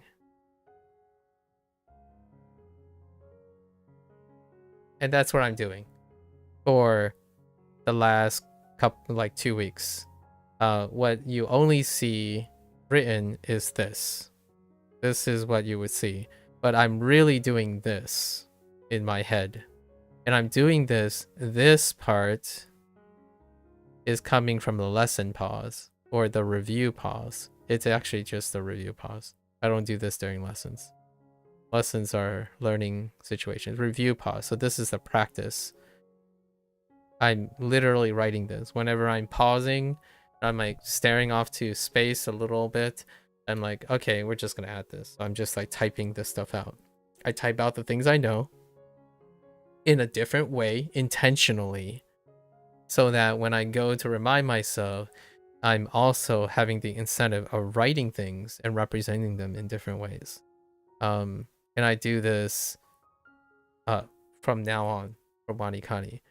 For HanziHero, it's not the same because HanziHero goes about it differently, and you know that's for later at the end. Someone recently made a video comment and asked me if HanziHero is good and is it worth the pro subscription, and I can't answer that question. Like, there's no way I would be able to answer that question. I don't know the person. I don't know what their budget's like. I don't even know what their previous experience. So what I did, the best of my ability, is to explain what I know about HanziHero, and if that interests them, and then tell them that, you know, it's free to try for the first 100 characters. That takes about a month. So you probably can figure out if you want to buy the pro or not. There's no difference between the free or the pro in the first 100 characters. But if they really were interested, which they asked the question without actually looking at the video, I'm pretty confident they didn't look at the video. I already demonstrated and used the HanziHero, so they could see what HanziHero is like and if they like it. I feel like oftentimes that's kind of far more reliable when someone is able to answer their own question by observing, but I tried my best to describe it while at the same time telling them where I would use it. And it's usually at the end of a stream. Mistakes and review of pinpoint mistakes and review is at the beginning, but at the end I'm actually doing my own thing. So this is how I do my own thing on plugging up. These are all my shorthands. So I do shorthands all the time, and now I do shorthand in Romaji. Because Romaji, the last final output, is in kanji and Japanese, but my shorthand stuff is in Romaji in order to remind me and incentivize me to do my writing. The reason why is if I were to type these things in kanji, then I am not compelling myself to write the kanji and actually see the kanji.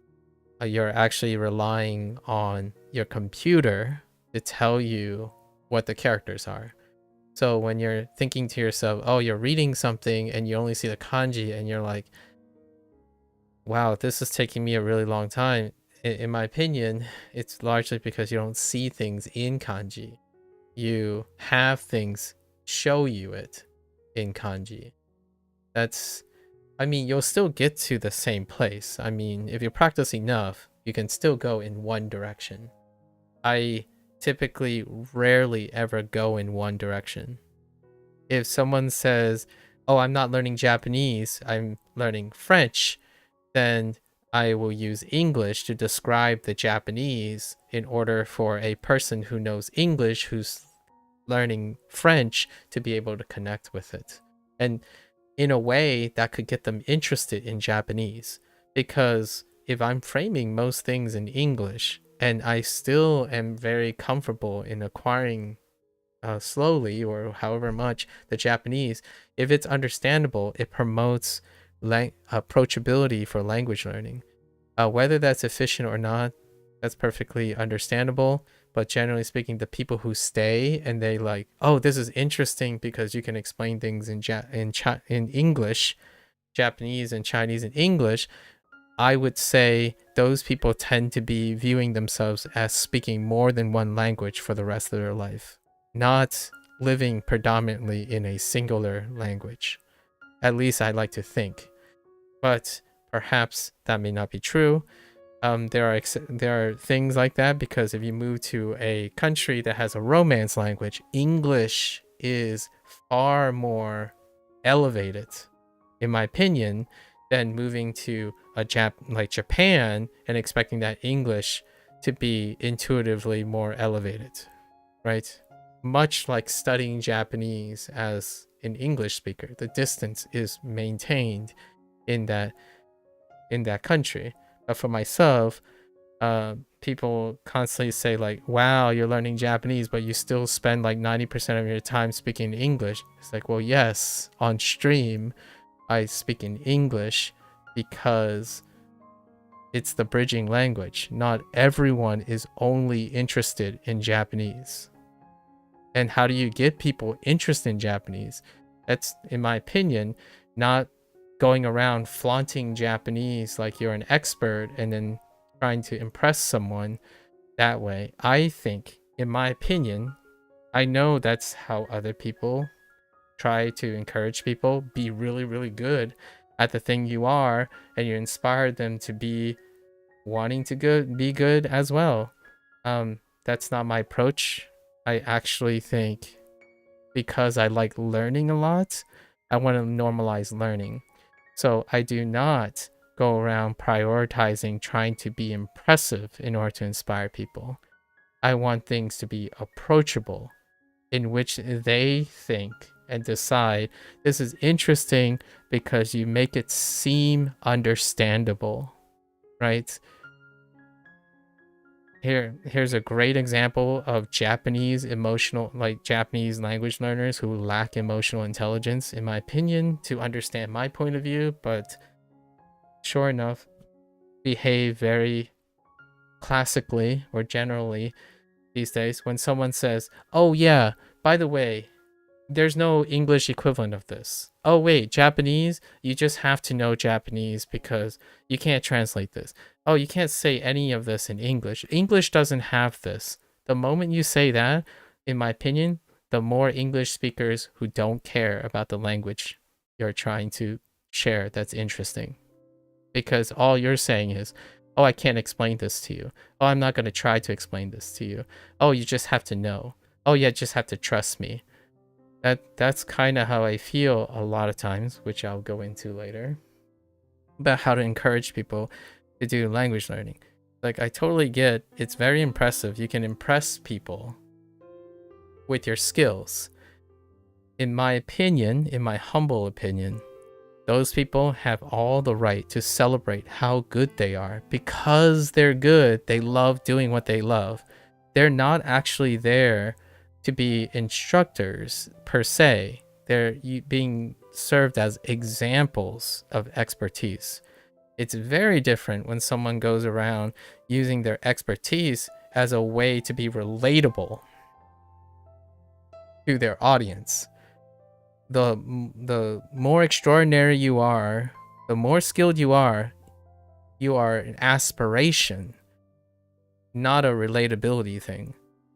Until those people achieve that, or even could achieve that, or know how to achieve that from looking at you, you are, in my opinion, it's negligent to suggest that you understand how to relate to those people. In fact, extraordinary people are unrelatable in general because they're extraordinary. It's oxymoronic to think that someone who's at the pinnacle of their performance is somehow relatable to someone who is thinking about starting something. So when you go around and saying, "I want to be like Usain Bolt," as opposed to this guy who instead of going to a guy who spends most of their time trying to teach beginners how to start sprinting, that creates cognitive dissonance. And I think it's very prevalent in language learning. Lots of skills that are lifelong skills, like fitness, tend to have a gigantic gap between identifying someone who has committed their life to instruction and teaching, and like balancing instruction and teaching and own proficiency, versus someone who you aspire to be without instruction. So when I think about language learning, I take it upon myself to identify people who are actively focused on learning and demonstrating how to learn the language. Not someone who comes around and say, "Oh, trust me, I'm a polyglot. I've already done all of these things, and this is what I come up with." I'm like, well, okay. Did you develop this while you were learning and taking consideration of those things along the way? Or are you doing this in retrospect after many, many years of experience? Because those two things, while they both can be reliable and be very, very successful, the latter example can more likely be a guy who is looking backwards in retrospection. There are people who do great retrospections because they take notes along the way. They originally decided to learn a language with learning in mind, not with a goal in mind. In my opinion, those who focus on goals and they got their goals and then sell their products are likely to be less consistent than those people who are focusing on how they got to their goal eventually and revealing those steps to people.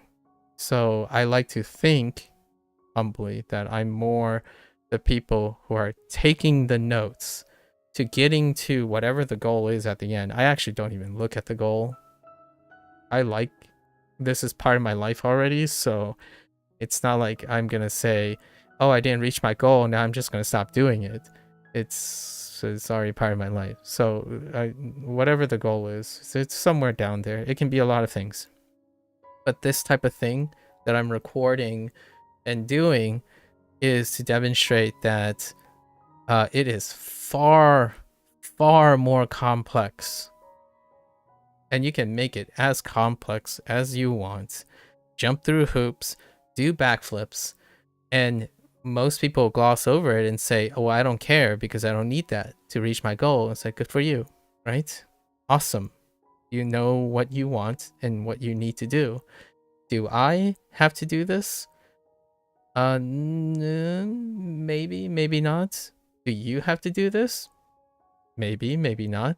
The idea is I'm offering more attention and ways to go about it. I'm not saying you have to do this to be successful.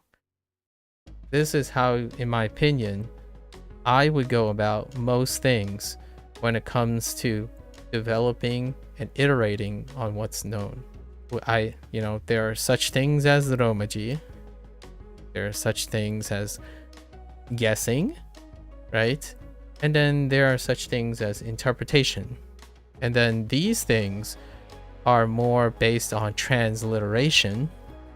And this thing is more interpretation. So we kind of get a combination of this. And then there's a romaji, right? And then there's kanji. There's kana. And then the final product, which is the kanji with the furigana, and then the interpretation. And then you don't see the refined parts of all the other ones.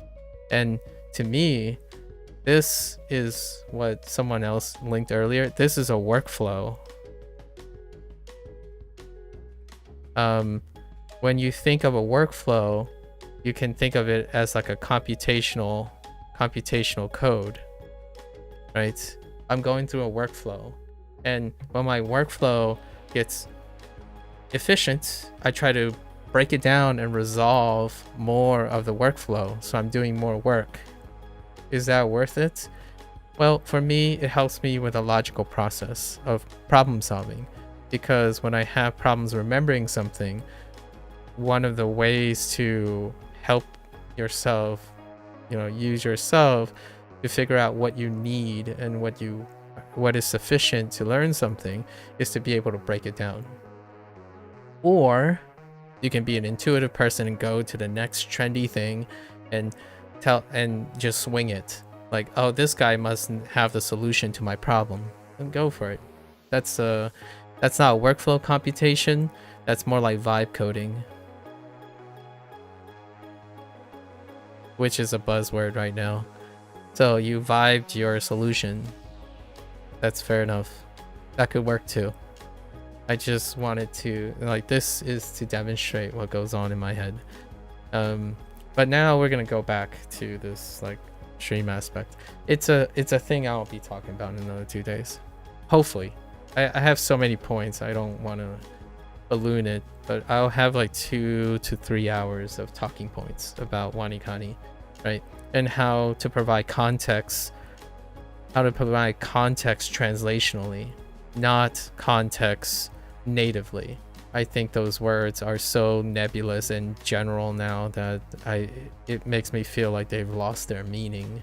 Like native as in how native people go about doing things. You're not native if you're learning a second language later in life. So I prefer that you take steps towards being native-like by being non-native and taking steps towards it, as opposed to jumping right in the deep end. I'm not a top-down approach kind of guy. I'm more of a bottom-up approach.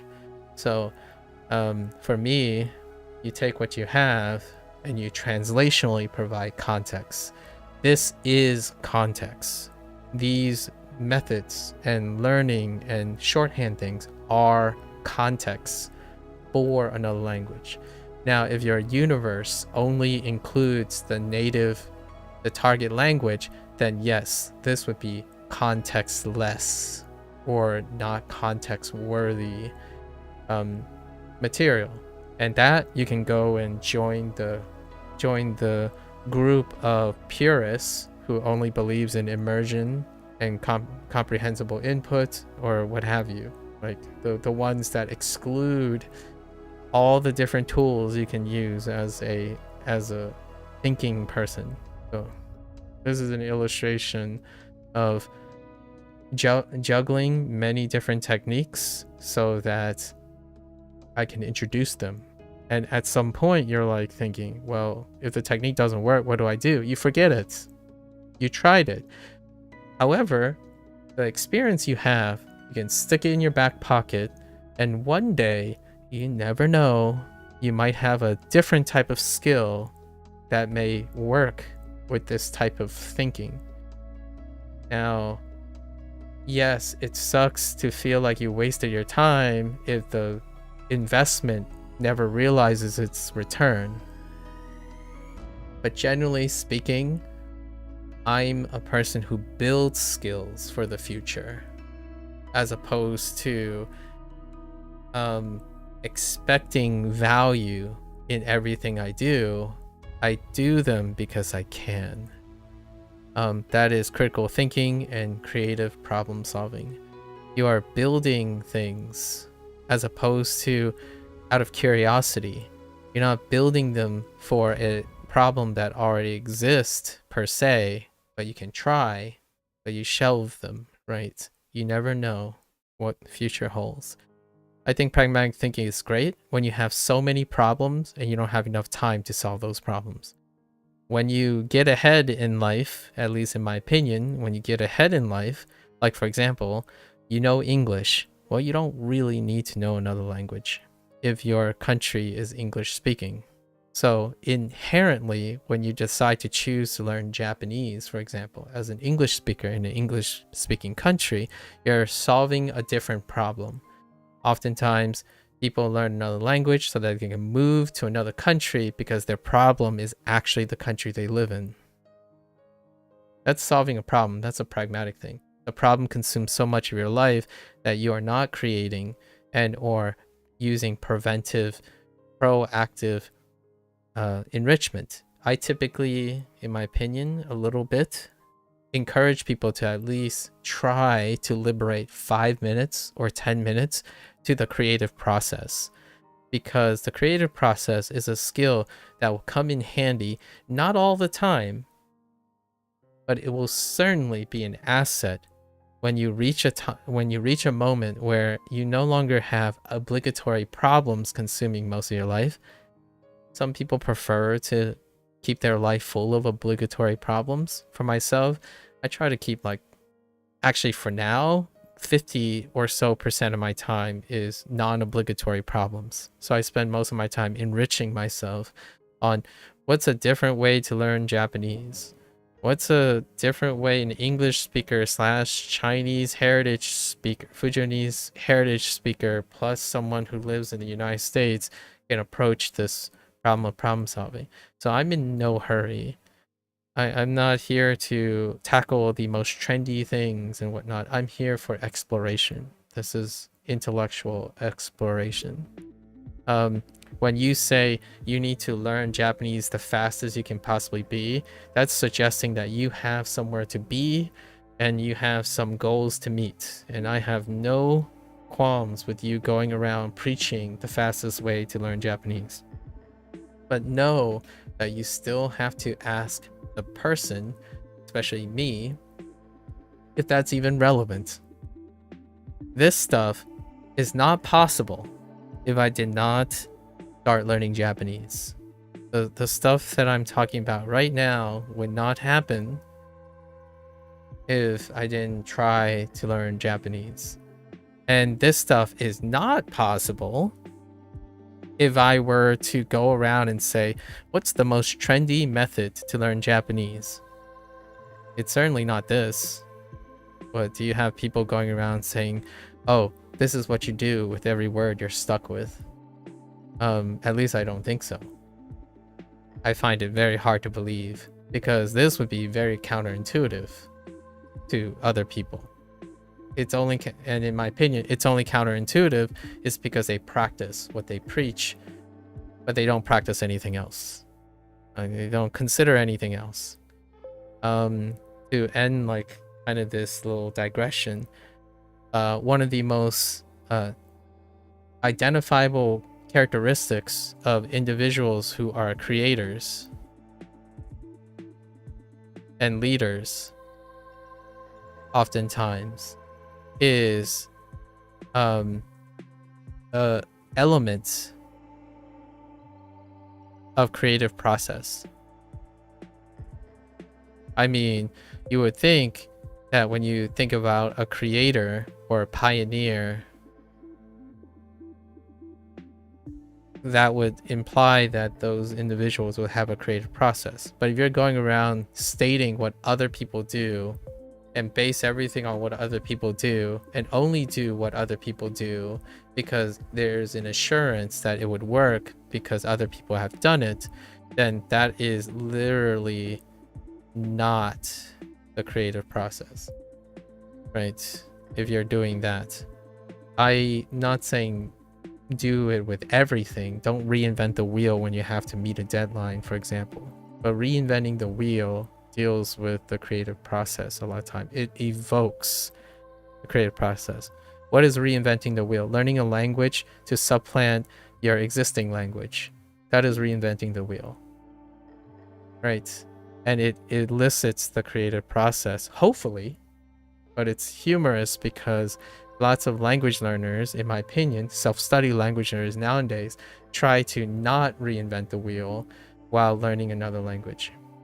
When inherently, pretty much everything you're going to do is, it feels like you have to reinvent the wheel. You have to reinvent how you look at the alphabets. You have to reinvent the way your mouth shapes sounds, and you're doing that. It's part of the creative process. So that's one of the elements of creators and leaders. They have spare time. I'm going to say spare time, or they make time. They make time for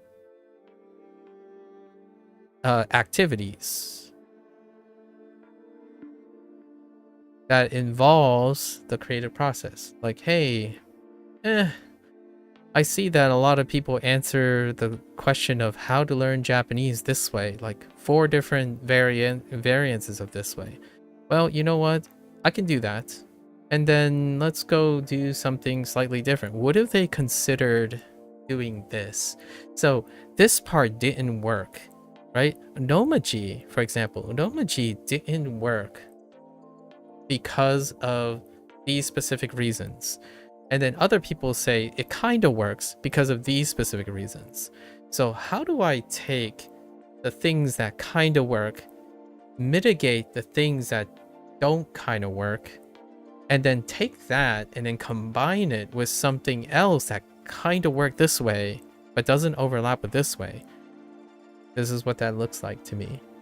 I'm taking the thing that I think Odomaji serves, the shorthands, transliteration things that I think works, and then using them in a workflow that is something that I would say I have not seen yet. And not that it's great or probably the best method or something. It's a creative process. I'm creating something that if I were to bet money, I would not be able to find 95 to 96% of people doing it exactly like this. What I just described. And if you do manage to find those 4 and 5%, be doing it with an SRS system that's prescriptional, like WaniKani. So you can stay for that if you want, but generally speaking, these are the things I build. I like building things. So very rarely do people find this stuff interesting because they prefer to be told by whatever is popular the easy way to do it. I'm not saying this is easy. Don't even think about this as easy. In fact, I would even argue that it would take time. It would take time to build this. A HanziHero is very similar. Kevin has a workflow, and that's pretty sweet. It takes years, if not an entire mental gymnastics to establish a workflow from your experience and then commit to that workflow. Like if you're picking up someone's workflow, right? It will take a while before you can internalize that, much like rethinking and reconstructing how you think about things. That involves something that will be transformative, in my opinion. So when you take someone's workflow and you're like, I'm gonna do this, I'm gonna skip over this, I'm gonna add this, it's gonna become your workflow. And to me, the people who are selling products are the ones that engage, are typically the ones that are engaged in this workflow. They are able to identifiably point out the things that are different and the same, why they're different, why they're the same. And when you put them all together, it's a unique product because it represents what they do. And then other people can use that as a starting place to develop their own workflow. If you're suggesting that when I ask you, how do you study Japanese? And you tell me, oh, you just do what this person says, then I'm not talking to a person who's creative, who engages in the creative process. If you're telling me, oh, I use what this person demonstrates, but hear me out, I change these things and change that thing because I realize that this part doesn't work and this part doesn't work, so I combine it with this guy's method and that guy's method in order to compensate for that. That is the creative process. You're creatively solving a problem. So when someone comes up and say, hey, just to let you know, you should use Anki, you're welcome.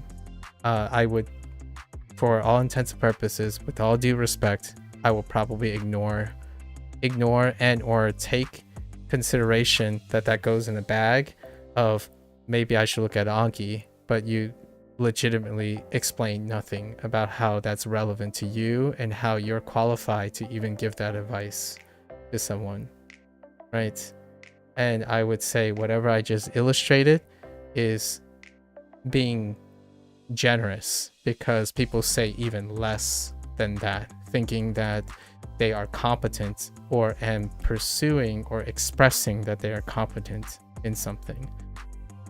Competence looks, in my opinion, I'm a little biased, but competence look like this, where you can explain on demand what you're doing in a hopefully coherent way. I'm not always coherent. That's why I practice these things. This looks sloppy still.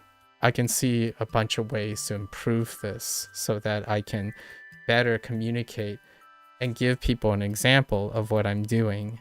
And when I speak out loud, I'm reforming the way I'm speaking out loud in order to illustrate things that go on in my head and balancing it between this. So like this more streamlined, right? Streamlined depiction is the negotiation that I'm having. So there are leaps of logic here, which I want to highlight temporarily for today. And of course, we have our daily bot that is using all the funny characters to circumvent the Twitch filter. Thank you, daily bot, for reminding me I'm also live on Twitch. Some things to think about. I get a little yappier when I get closer to a review video because I'm trying to consolidate and spend most of the time practicing live the things I'm gonna have to say or want to say for posterity, when it often looks like people don't even look at the video. They don't know where to look at the video, even though it's at the beginning, at the end, strategically placed. They ask questions without thinking, in my opinion, or observing, and I still provide those answers. But boy howdy, I think you're selling yourself short when like people are so normalized at selling themselves short by asking the question, but not functionally even asking questions, realizing that the answers can also be different if you observe it. I ask questions, but I also observe at the same time, right? Questions are great when you incorporate observations in them. And what's even farther disheartening is people would ask questions and they wouldn't even be interested in the answers. And then when the answers is not like yes or no, do it, don't do it, then they are even less likely to be interested in why and how the answers are the way they are. Again, lack of a creative process or any form of critical thinking and problem solving. All right, and then we got 2 more words left. So I'm gonna do them. I'm gonna resume the typical pattern that I'm using. So we have change. Okay, so we have change plus kasu. So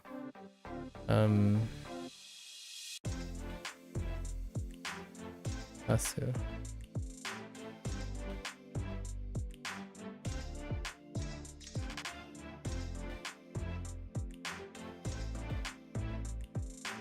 Bakasu, right? Bakasu,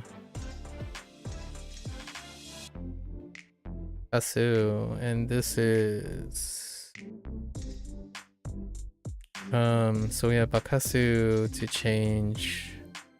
That would mean then this one is special, that's why I marked it. It's to change someone's mind, to bewitch and to enchant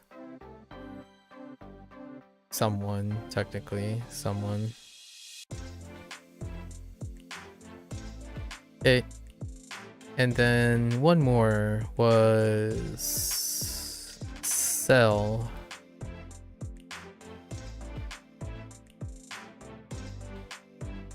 Is that dirt?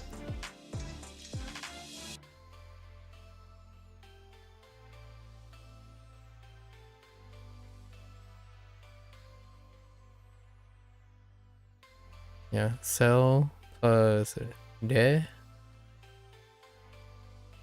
and then do, and this is udedu, and this one is different because it's to be sold. It's intransitive,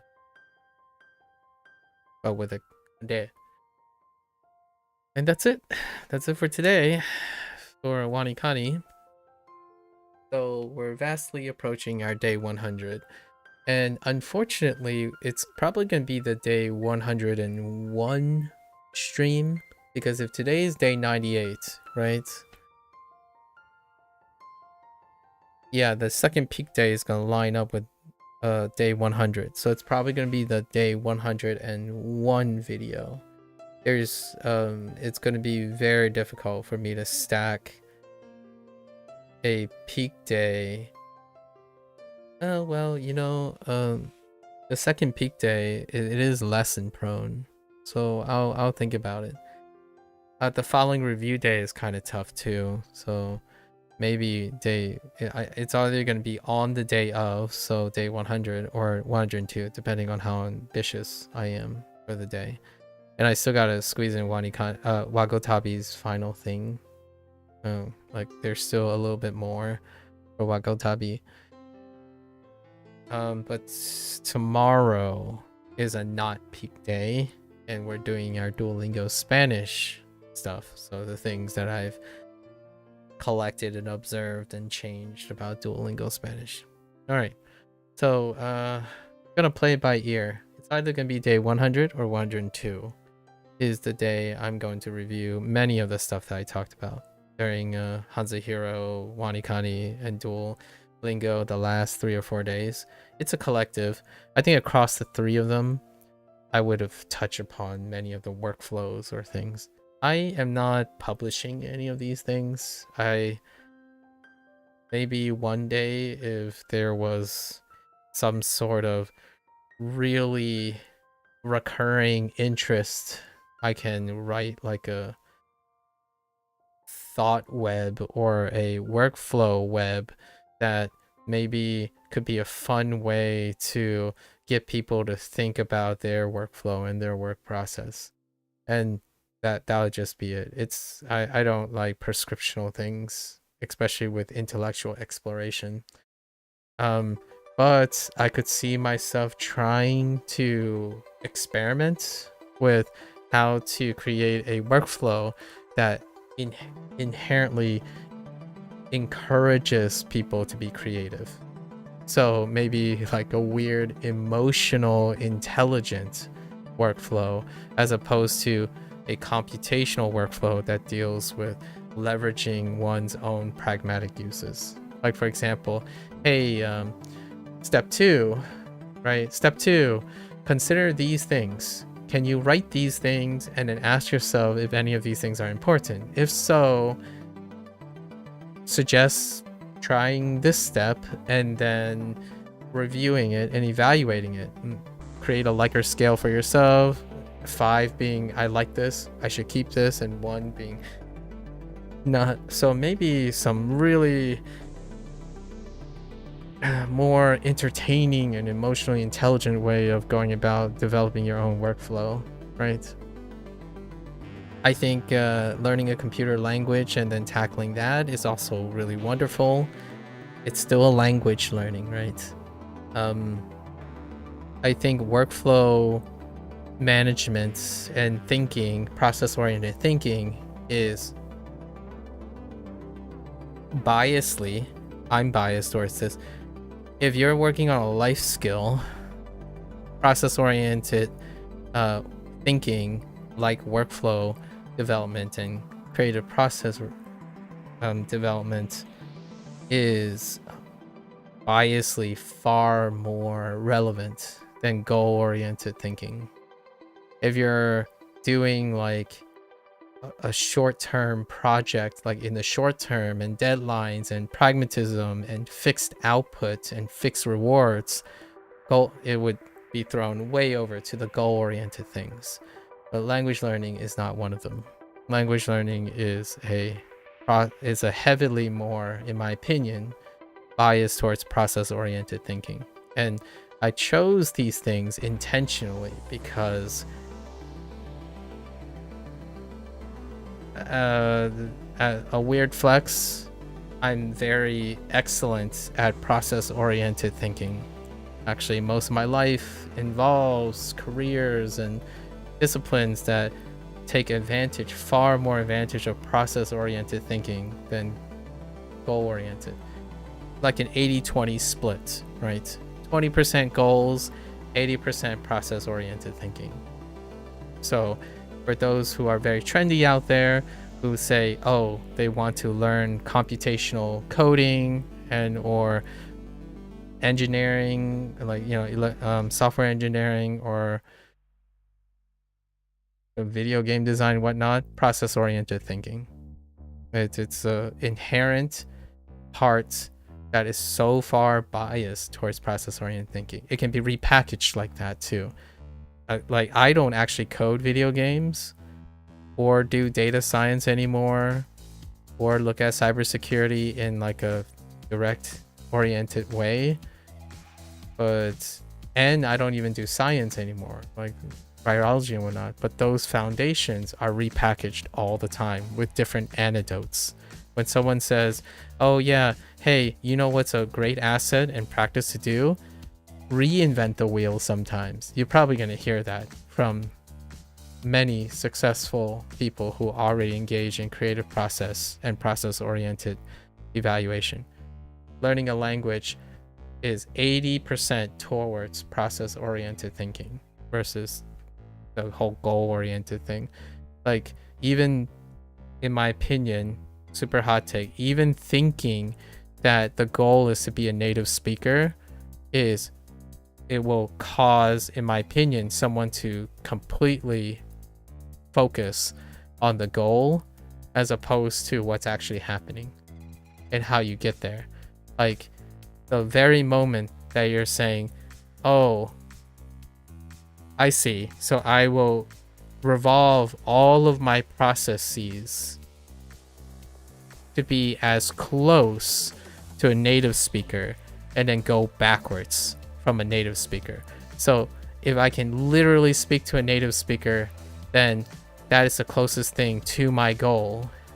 But you are like 3 countries over and you're trying to pretend like you're already at your goal and work backwards. I don't necessarily think that works for everyone. In fact, I would say it works for fewer people in a learning process than not, because what you're relying on is that your intuition takes over and you're just doing it. You want it to be intuitive, and that's fair enough.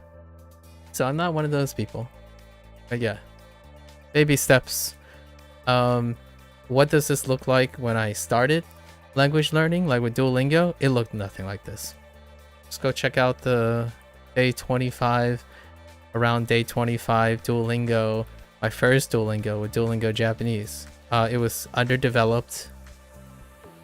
I didn't know what I was talking about, and most of the time I was like, oh, I'm gonna fill this out, I'm gonna fill that out, I guess I kind of like this part. And now I'm like, no, this is what Japanese is to me right now. What you see on the screen, that's what I do every split second. Every time I'm just looking at a character, this is very close to what's going on in my head. Can I say any of this at day 1? Absolutely not. I didn't even know what I was even in for, and that was a year ago. It's you know, it's been a little over a year now, and this is where I am now. That's where I am. That was where I am then. Do I sound like I'm a native Japanese speaker? No, obviously not. I didn't even work towards that yet. But do I know a lot about Japanese? Absolutely. I do know a lot about Japanese. What does it look like? Well, it looks like this for me. And most people, like a lot of people would say, well, that looks like you didn't learn any Japanese. Like, you're not even speaking Japanese. You don't even use Japanese during your stream. It's like, well, yeah, but that doesn't mean I didn't learn anything about Japanese. I would even argue I can probably make Japanese more approachable than someone who already learned a lot of Japanese for their own sake without understanding why it works. So, different focus, different mindsets, different purpose. And honestly, I don't mind sounding like a gaijin for the rest of my life if I get to distribute some of that time and effort in showing and demonstrating workflow management and habit formation that you can use for not just learning Japanese. You can use it for fitness, life decisions, solving problems, emotional problems, relational communication. So that's probably the goal. Like, why do I play video games? Same reason. Well, playing video games, you know, playing Like a Dragon doesn't look like WaniKani. Yes, it does. To me. You can't see it because you're not, in my opinion, because you're not me. And also, it would take me like 16 hours to explain how, when I look at Like a Dragon, how it's basically like WaniKani. And that would be generalizing things. I do not want to generalize things. It requires vast years of leap of logic and oversimplification in order to get there. And I feel that's what products are like today, where someone would say, I'm a polyglot and this is my key to success. It is a reductive comment that is predicated on faith, lack of transparency, and it still works. There's no denying that it still works. But the person using it knows very little about the person who made it, what their journey is like, and it's operated on faith. So, do you have enough faith to try and then use that as a learning experience to create your own creative image of what works? Because in the end of the day, it's not that you use someone else's thing to work, it's you made the thing work for you. At least in my opinion. So kudos to those who can see through the veil, right? And ask, does this person actually know what he's talking about, or does this person not know what he's talking about? It's definitely up for you to decide, but at least I spend most of my time trying to explain things to people, as opposed to saying sweeping generalities that things will work by claiming I have a status. I don't go around saying I have a PhD, so therefore whatever I say about science is more accurate than yours.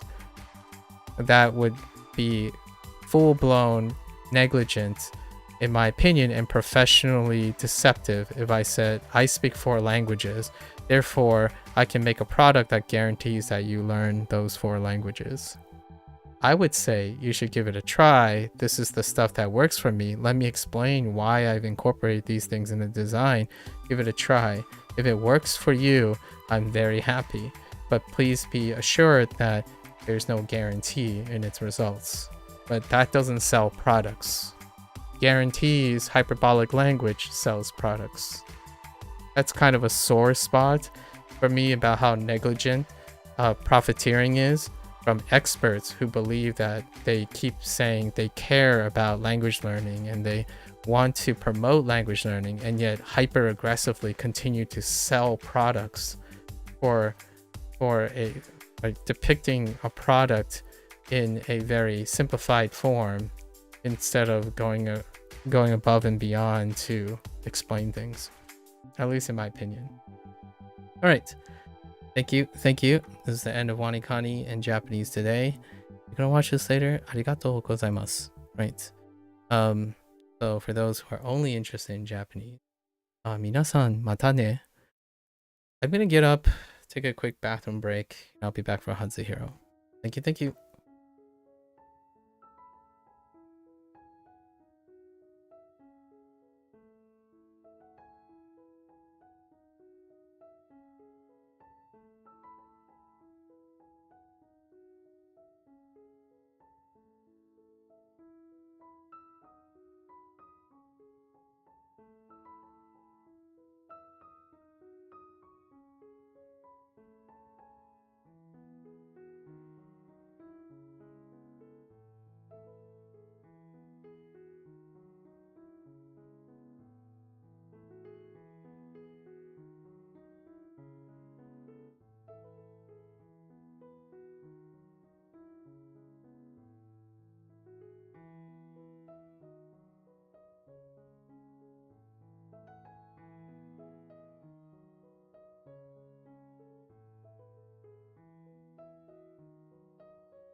Welcome back, everyone. 欢迎大家回来。今天是第留一天 is day 91. Let's get back into right quick. Yesterday went pretty alright. We had a block on these two. These. UT. Which was fine until we got to tone, right? Which is the language air. Which, after hearing it, I'm like, yeah, that's kind of right on the nose. And then we have Slenderman and portion, or Slenderman and parts, right? Which was portion, and I didn't quite understand why it was portion and Fun.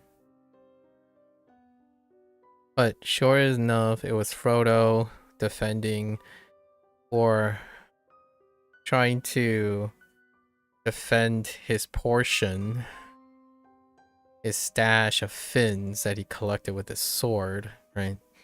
From Slenderman, and Slenderman was maybe kind enough to leave away with just a portion of his stash. This one was perhaps, and this one was maybe, right? Huo zu, right? Huo zu, huo shu, or huo shi. It might be huo shi. 或许 Or she. Oh, the wrong tone. Yeah, she. Because it's she ji, and something else that just defaults to yi without the little dots. So yeah, she and 或许. Okay. Get into this.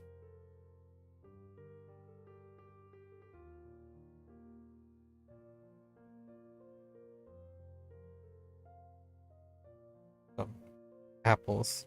Some Chinese apples.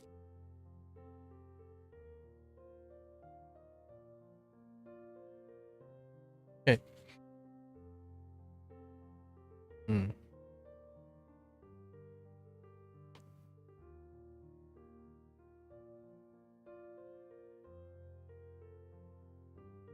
应该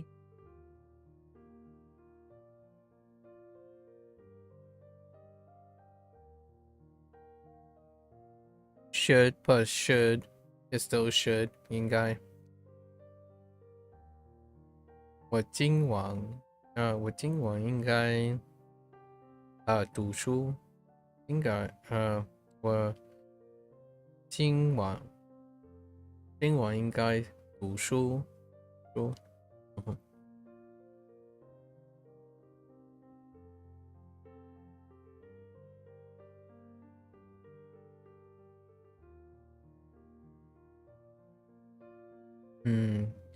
你不应该在这里停车。Yeah, 停车。你不应该在这里停车。 Two? Yeah. We haven't gotten ting yet.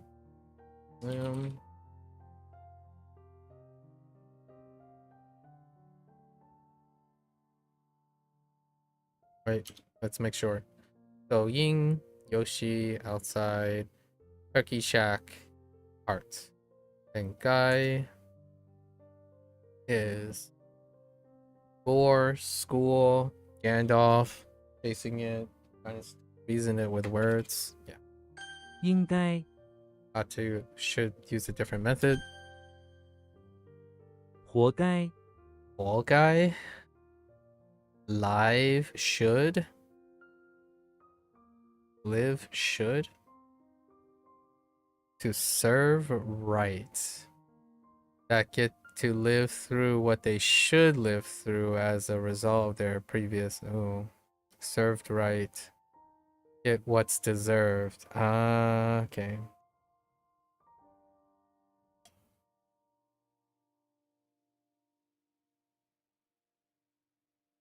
Serves right.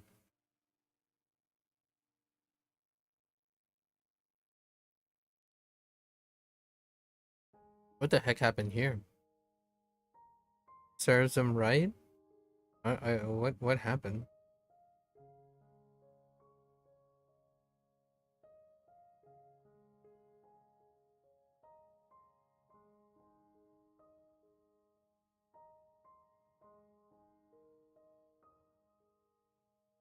I think deserve is okay, actually. In both a positive or a negative way.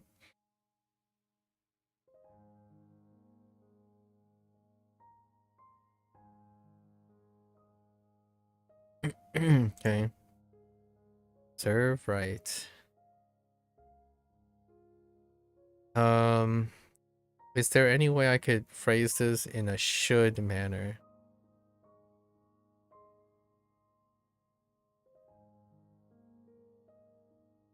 No. Not really.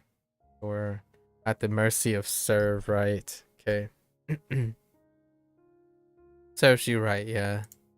Deserve. Hawkeye. Hawkeye. 谁收? No, Hawkeye. 谁叫你不听我的话? Oh, 谁叫你不听我的话? Yeah, serves you right. You should have listened to me, or listened to what I said. 这家 fire? Bellow. That certainly isn't gonna be fire, huh? 这家 something. Don't have that. Something something.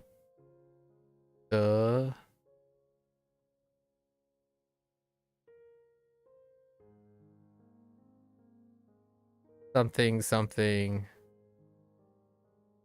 下场。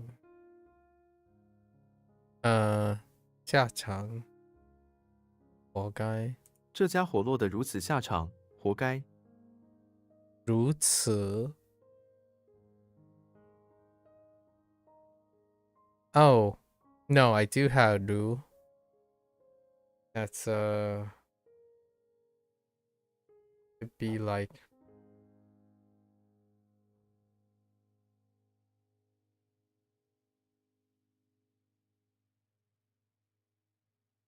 Luo de Luo. Oh, it is Huo. Oh.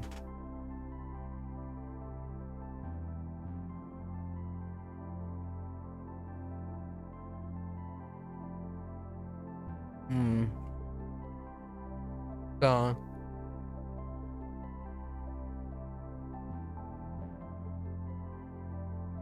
So we have end up like this. Fellow ended. I see. Or up like this. More like down like this, but up like this.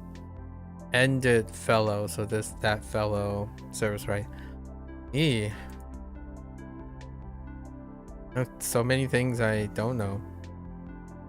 I should have known do. Rule.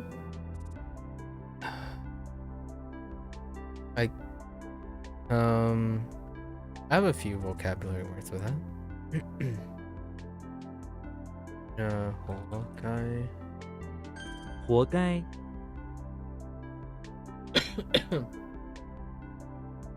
Check on wall.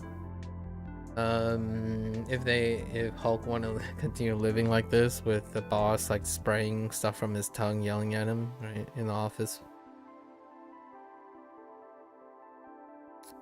Wall guy. Serves right. I think serves right is fine. 音乐 Yeah, okay. Legacy music. 他在听音乐。他们喜欢 old music. 音乐 old music. 他们喜欢古典音乐。古典 Do I have 点 Bins and sprout? Oh, I do have 点 canon, right? Or record.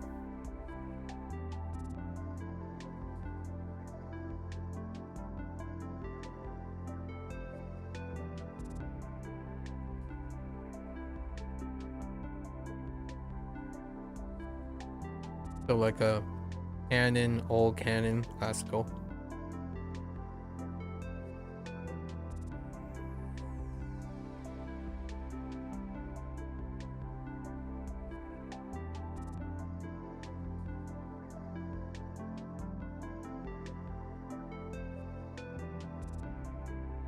Hmm. 音乐读者读者 reader? Oh yeah, that 者 not the other 者 as in reading 读者 so 读者 reader makes sense. What did they describe it as? One who? Oh, I see. That's how the one who fits into the thing. I view this as reading a role. So what is the role of reading? A reader, or someone who reads. The role of reading. 这个读者每天都读书。Yeah. Oh yeah.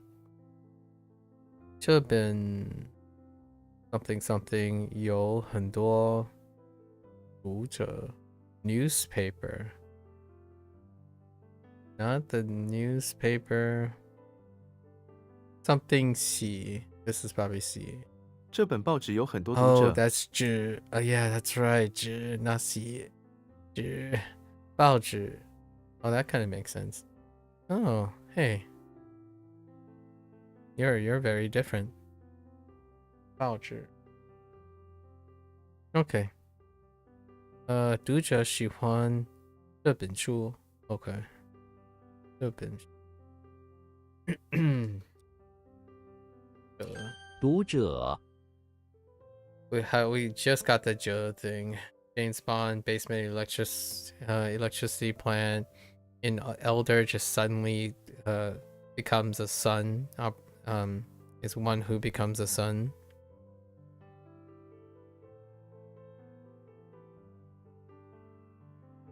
Okay.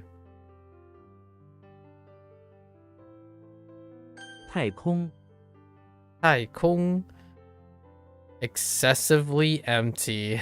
Outer space. I like it. Space. Do they use Thai as well? Or space? I think so. What would that be? Thai Q? Because of Nafuto?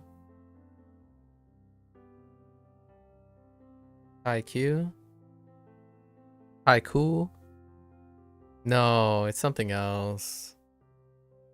Probably just use big.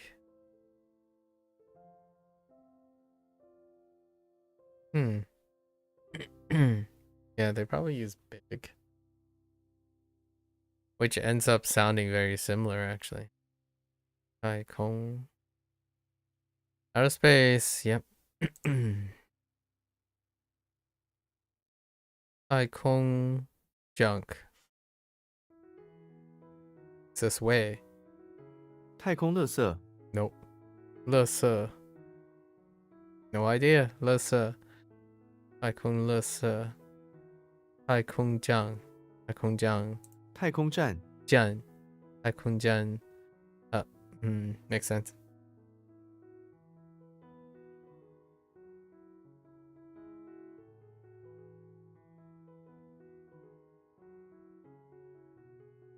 太空，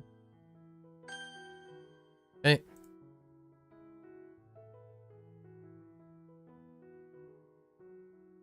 应该，活该，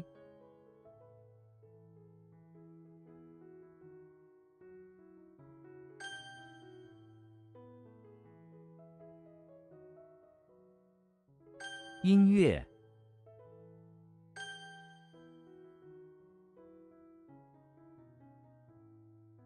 读者，太空，哎，好，好想。Good resemble. Okay. To seem is to resemble something to a very good degree. Oh, okay. Looks like. Seems. Honestly, as if, be like, to look like. I mean, honestly, it's still resemble. Bling. Maybe even resemblance.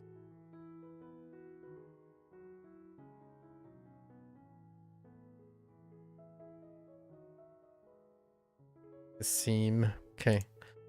That's fine. 他好想 Yeah, 他好想生病了。他好想生病了。这个问题好像很难，很难，很难。好想是这样，好想是这样。That might not be full. 好像是这样。 Oh, it is young. Oh, because I know it's young, right? Sheep. Eternity. Drop. Yeah, appearance. Yeah. Turns into a tree. Yeah, we have young.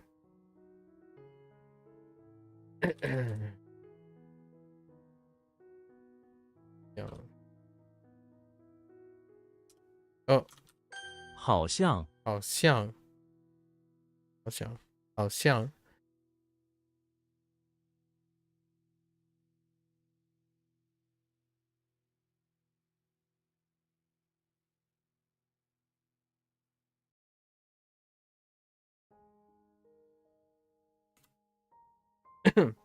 A holy elephant in the bathroom, right?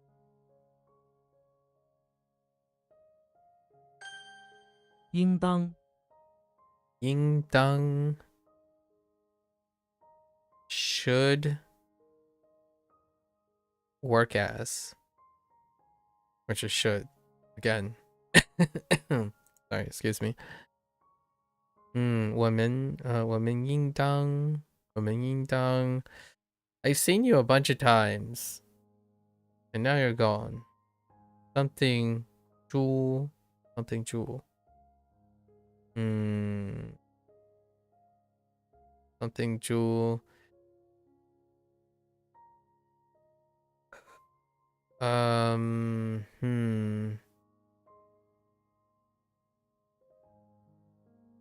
each other 我们应当互相谅解。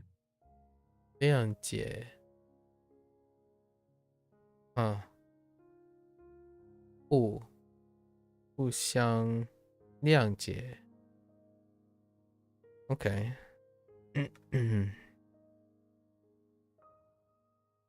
互相 is each other, and 谅解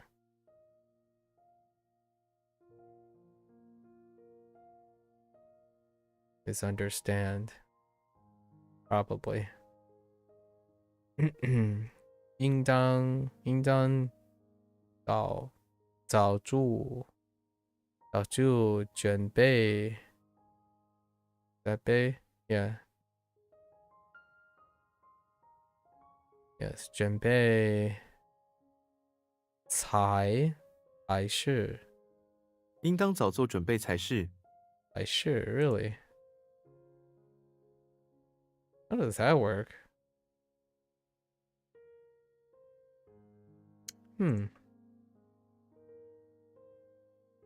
应当乐队 Yeah, 对.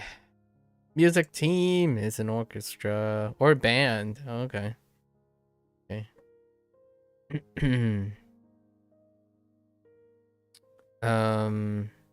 Conduct. No dice. 指挥乐队，指挥乐队。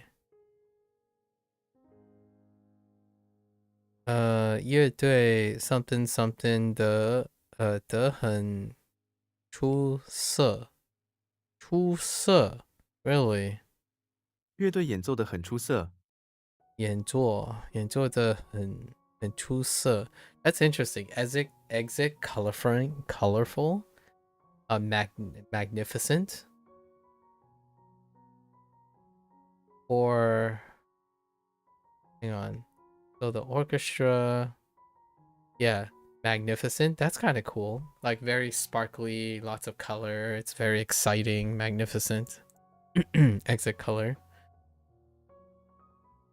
Oh, with the hun extra. And this is definitely gave. Okay. 乐队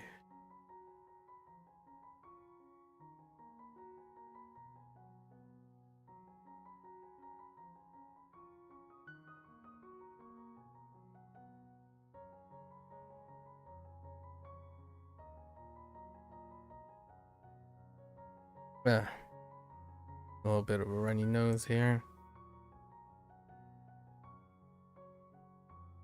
乐队乐队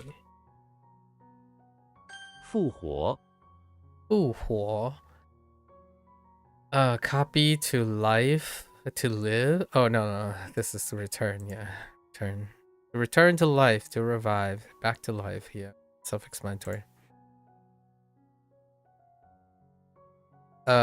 Maybe if I had to guess, Jesus 结束 or something. 结束在在死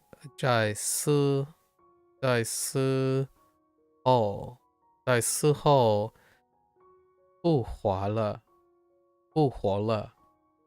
耶稣在死后复活了。Oh, they went with 耶稣. Okay, they went with 耶 instead of 接。耶稣，耶稣在死后复活了。And Easter of oh wow, this person really did land on. Kevin really was thinking of a theme here. 复活，复活节。Oh, that makes sense for 复活节 or Easter because okay, I got you. 复活复活，复活，真空真空 a truthfully empty vacuum. It is true that the only thing that is really empty is a vacuum. Yes. A void. 真空真空堡 Wait, I have that too, right? Waitress.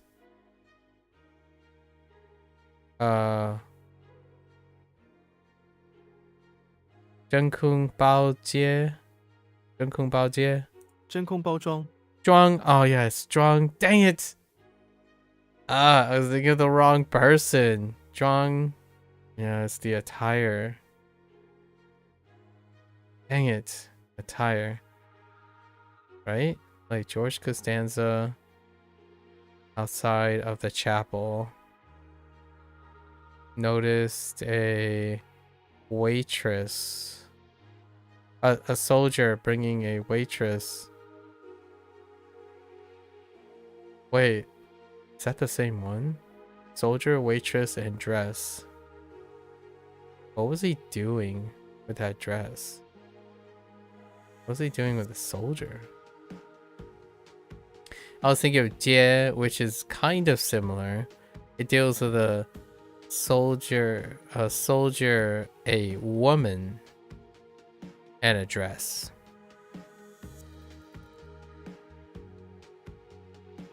I think.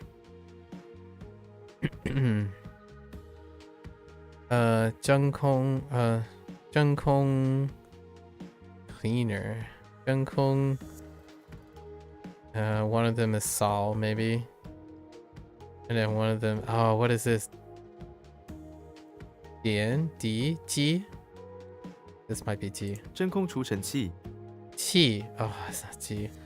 Chu Cheng Qi. No, not even close. Okay. 真空 Zheng Kong. Oops. I can't spell vacuum. Okay. Right. Yeah. 好像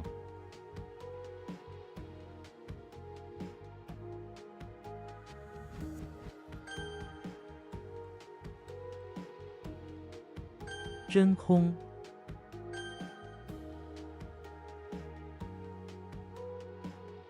Yeah. 对。乐队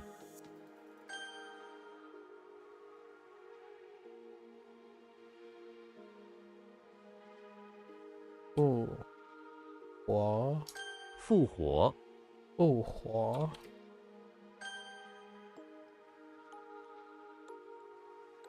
应当，应当诶，记者记者，yeah，记者 ，right to remember or to record. Do I have record, recall? Yeah, record.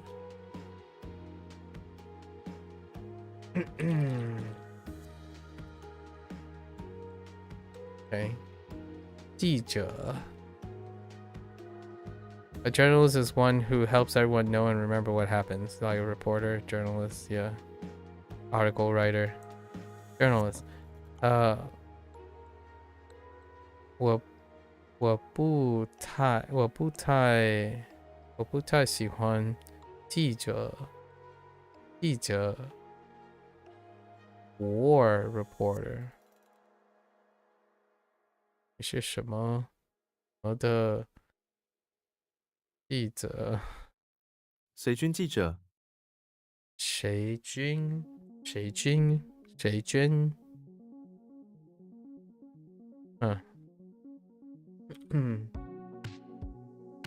记者活动 Oh, this is a blast from the past. We know that. 活动. So how does this work now? To live, move. An activity is a fun thing you do by moving to a place and living alongside. Oh, that's an interesting way to look at it. Go to people for a short while to do something together. Activity, move about, exercise. 活动. Activity is good. 语言学类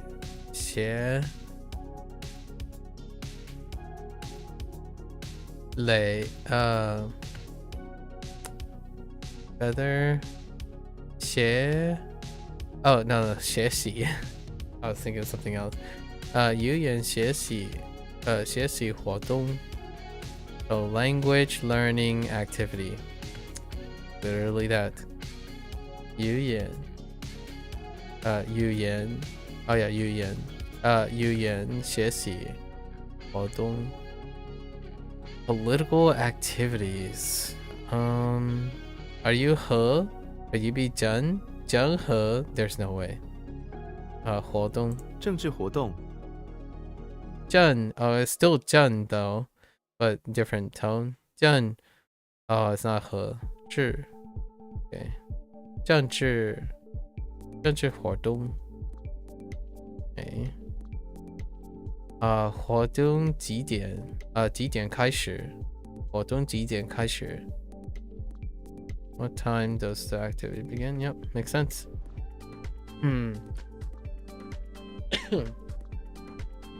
活动 Oh, yeah, and I wasn't emphasizing tone 4. 作者 Georgia, which translates to author, overlaps with Japanese as well. Oh, I'm about to sneeze.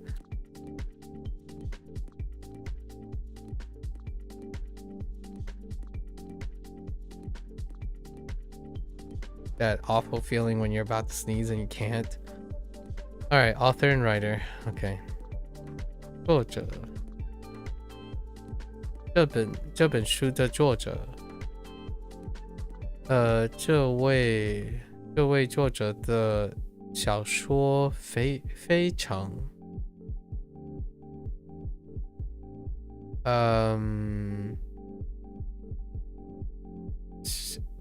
长经这位作者的小说非常畅销。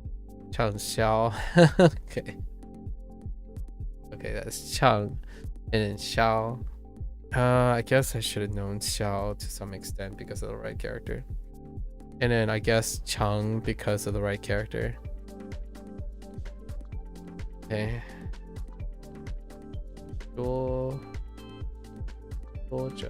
作者黑 A makes sense.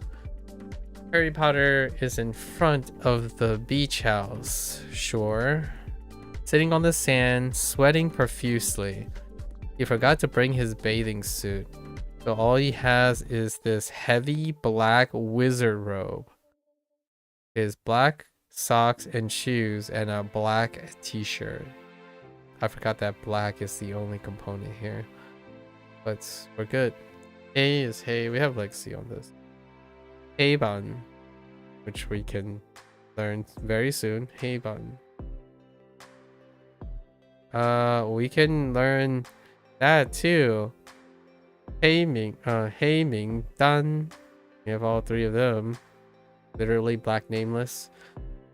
To tan. Do we have this? No. Shy hey. We don't have hey. We don't have Mao yet either. Hey Mao. Oh, it's slightly different. And then do we have hey un? Oh my gosh. Hey un. As opposed to hey un, which is not dark. Hey un. Do we have un? Alarm and sun.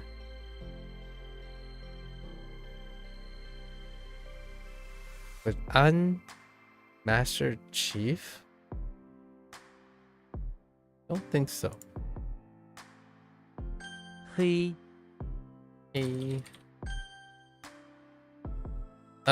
It's black, but it also means dark in a lot of things. 力 Lee. Example. Oh no. Okay. A skeleton. Is this what Yakuza was?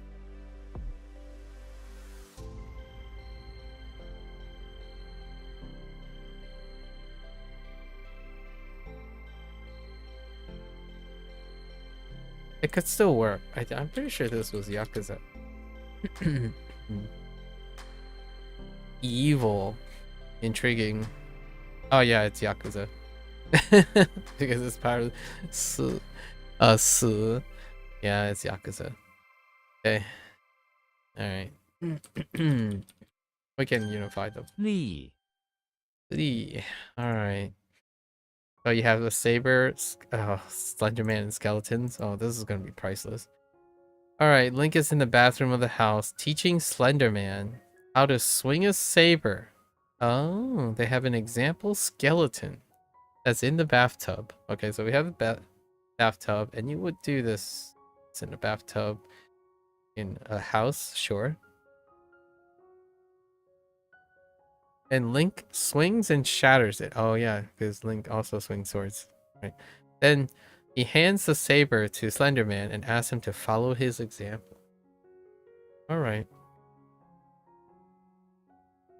For example. Example to be. To be like. To be like. Oh, okay. Example to be like. For example. 例如. To give an example. 主例. 主 is sentence. A sentence that gives an example. To give an example. Okay. I mean, that's still for example. 惯例. Don't have 惯 yet. Now fun. Fun. Fun. Yan. Fun. Fun li. Okay. 力 Alright. I'm okay with this. 黑 Okay.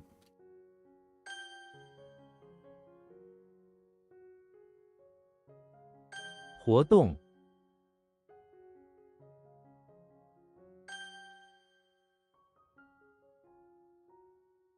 作者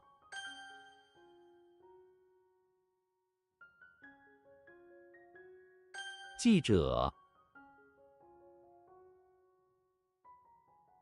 E. Jimmy Neutron. Oh, right. Yeah.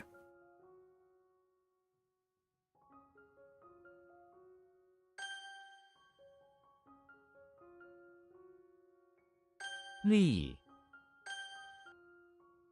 Okay. Here comes all the characters. Oh, we got Shu now. No, she, age and hair. All right. So Professor X is in front of the house, where he's trying to use his mutant powers to turn a bunch of hair into a single page of manuscripts. Why? Because he has to. His mentors all say that you have to do this feat to be a true prodigy of mental powers. What the? Okay, need, must. Like, she as in like, 必须要, probably. Oh, there it is. 必须. Yeah, 必须. And 须知 have to know key information.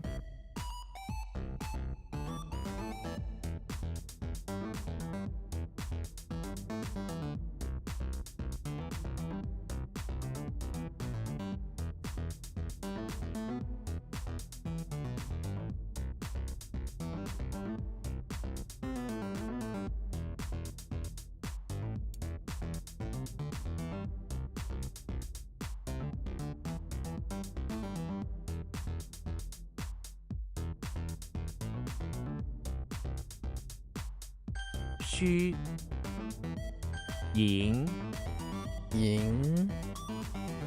Silver. Metal, silver, and silver.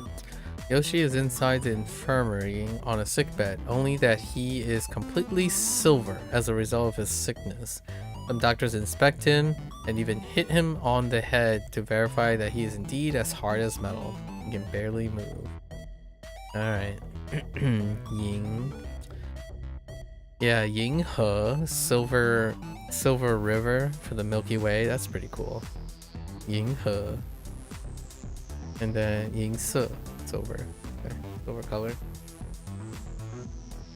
赢省 Sheng. To economize. The heck? Alright. Shrek is in the basement of the English Manor. Alright. Can we place him there? where he stored his lost jar of favorite snacks. Okay, that would go into a basement. Pickled eyes. There are only a few left. He wants to eat them all, but must economize. Save.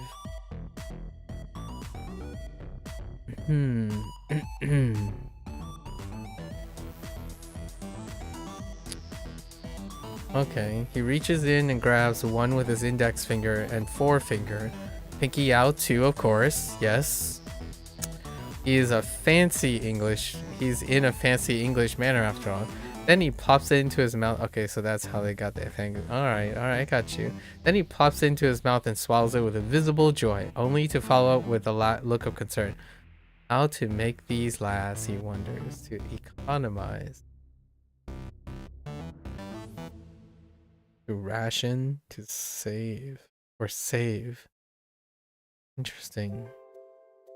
To be economical.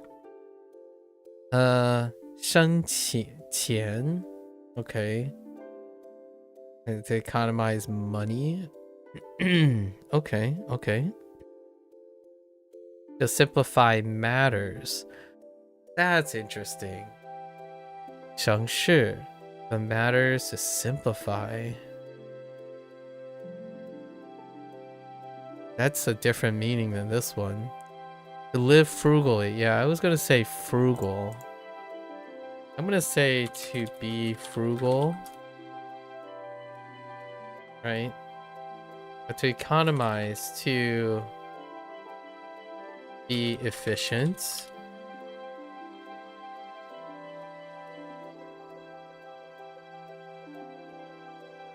Picture as to ration.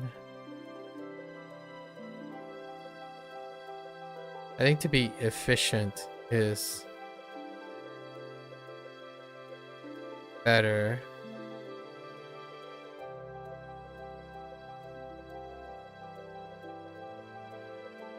Because that would make to simplify matters a little bit better.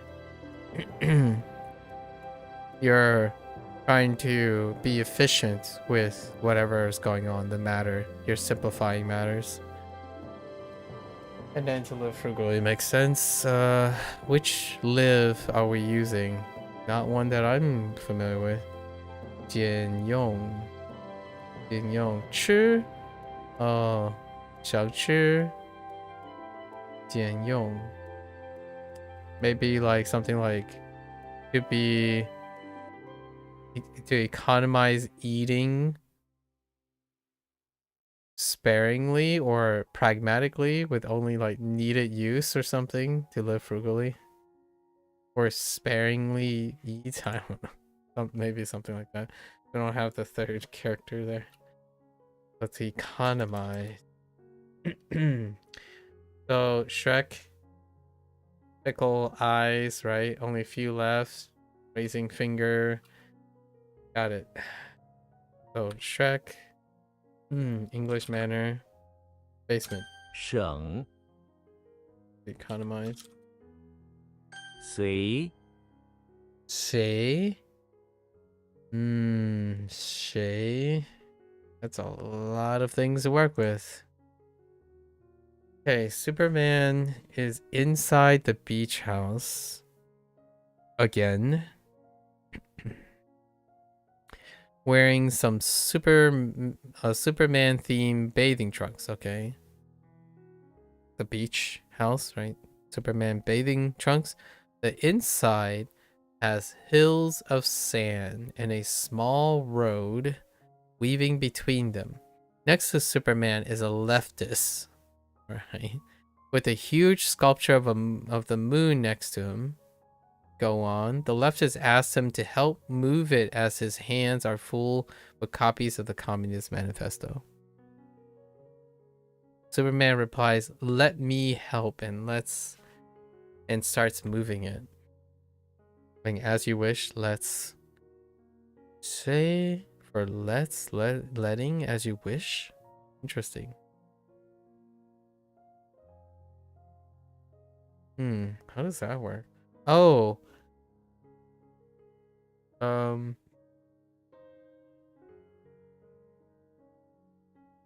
Like like 随便 like 随便 as you wish, like whatever. Let's do it. Yeah, there it is. 随便 casual 随便 yeah, like sure, why not? Let's go. I think it's more like sure as well. Why not?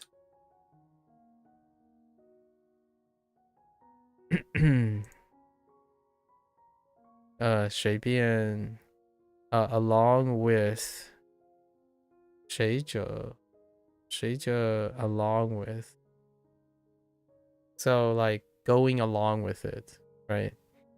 So continue to let the person continuing to let. So yeah, 随着 got silence too. 随着 随时 anytime, yeah. Let's do it anytime. Sure, why not? Anytime.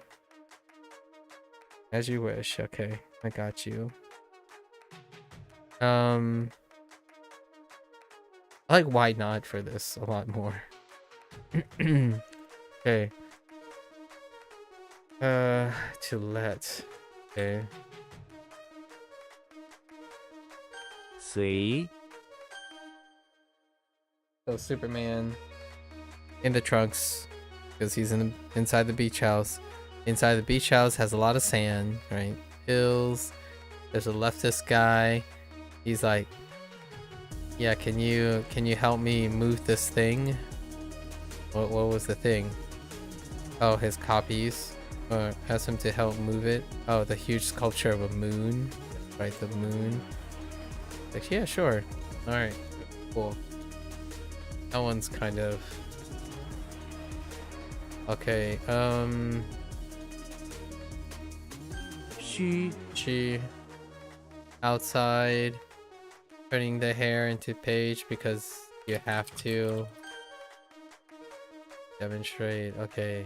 Small eyes, view, Shrek, English manner, basement. 省 And economize. Superman, beach house, inside, leftist statue needs help to move it. Hills with sand. Yes. 随 Statue of a moon.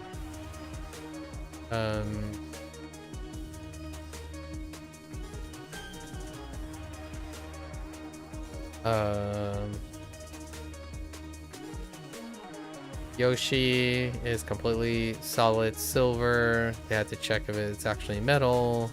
Silver in the infirmary. Oops. Infirmary. 赢 Okay. Alright, let's lock in. Let's go.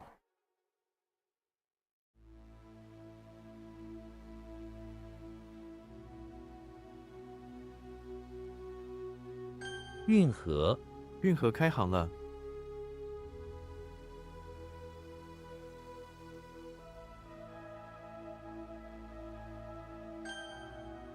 For a moment there, I wasn't so sure. Flower, sunflower. Uh-oh. Oh, wait. What am I doing?草 WW moment.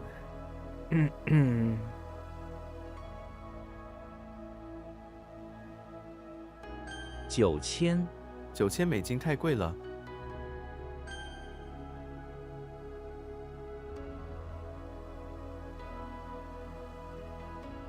碰见你猜我昨晚碰见谁了？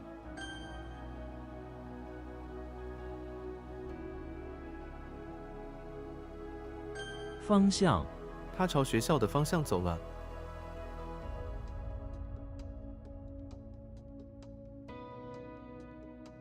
it's towards in that direction. Yeah.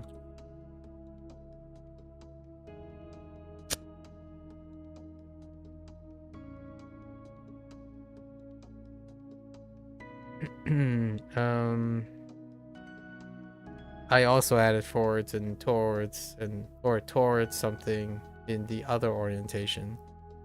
Something else's orientation.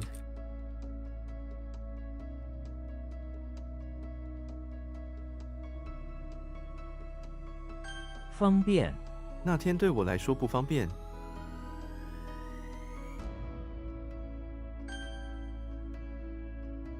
I don't know how that works out. 方便 being convenient.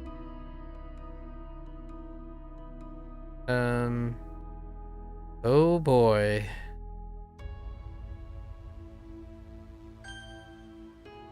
It's fine.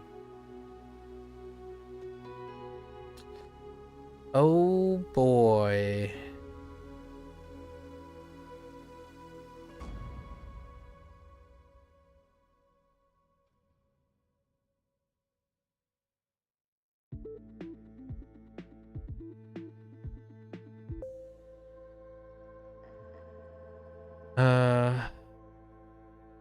Is it gun? English manner. Gun, yeah. Wait. Sweep. Brown. Sun. Gun. Or is it?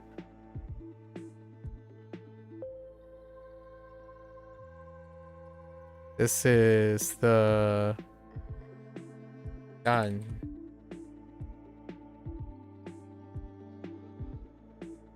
Pawn shop. No. English manor. 更加，问题更加复杂了。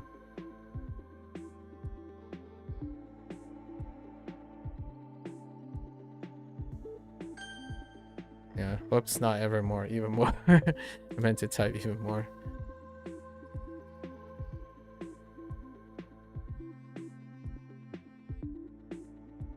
一再，他一再拒绝我们的邀请。 Why isn't it? Oh yeah. He die. Why is it 2?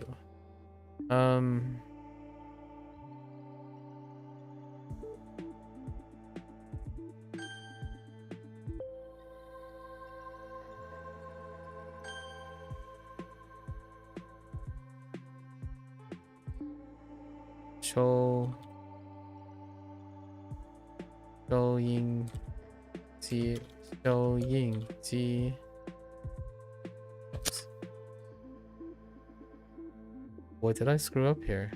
Oh. Wait, what did I screw up here? Ying. Oh. I messed up 1-4 again. 雪，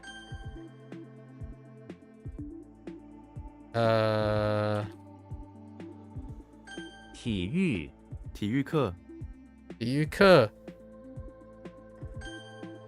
Okay. 早安，学生们进教室时说早安。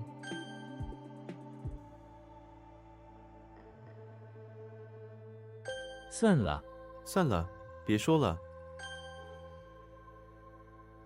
No, I did get it. Yeah. No. That's not what I'm referring to. 装， It's fine. 温，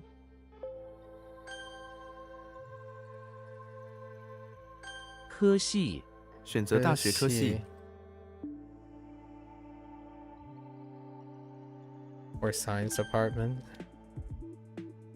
Kind of works too. 办，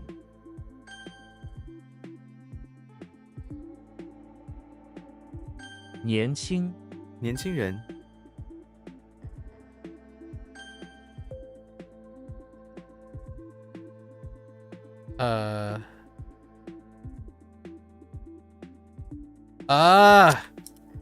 I hit 4, but I fat fingered 5.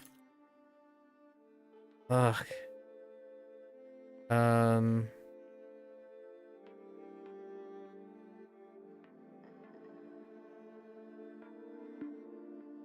太阳，有出太阳吗？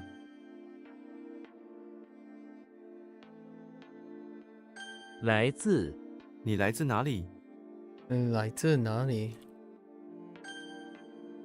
嗯，差点，他差点哭出来。扑，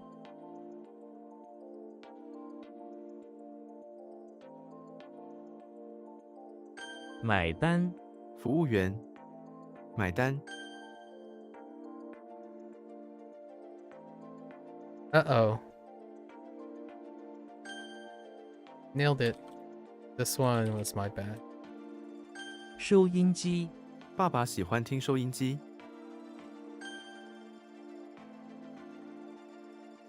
气温，气温回升。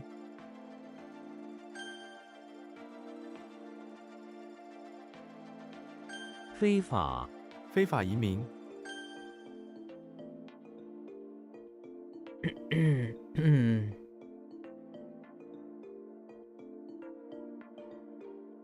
或是，要不要喝点饮料或是热汤？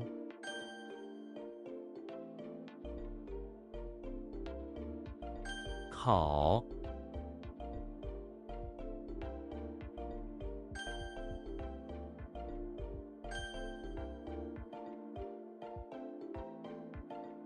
意思，什么意思？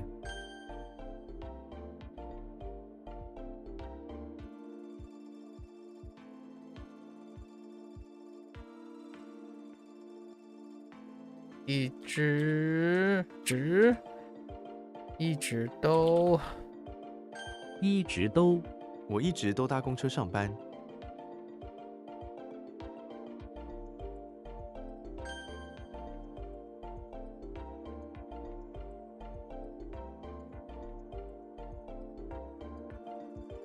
爱情，爱情无价。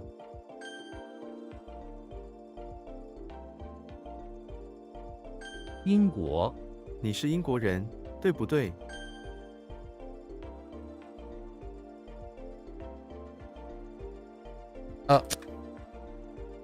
？Oh no, 教 whoops.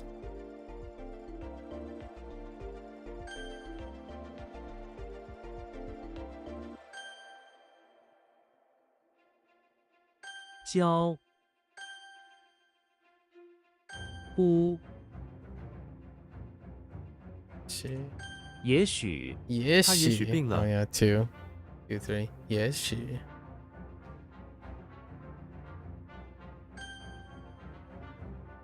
Sure.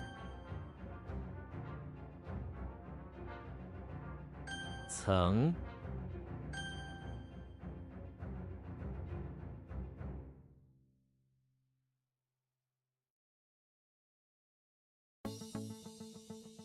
或许，他或许能来。外语，我喜欢学习外语。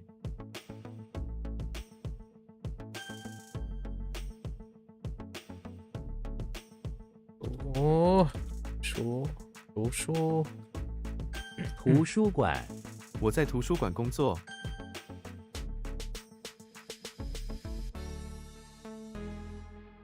名字， Oh 你 right. 叫什么名字？ I just silence that.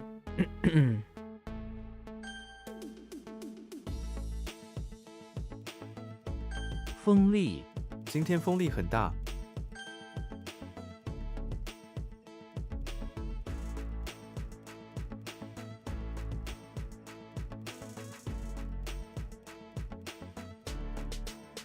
墨， How was it more? Dead trees, Mario, bathroom, office, Mario, bathroom, office, dead tree.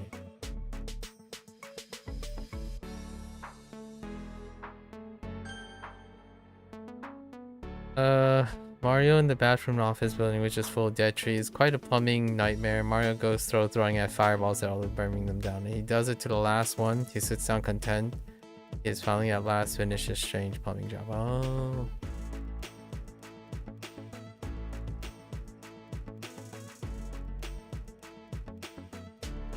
可病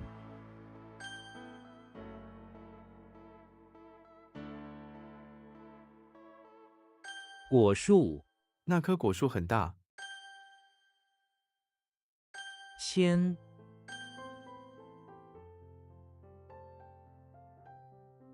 边 Or border, yeah. Wait. Okay. 名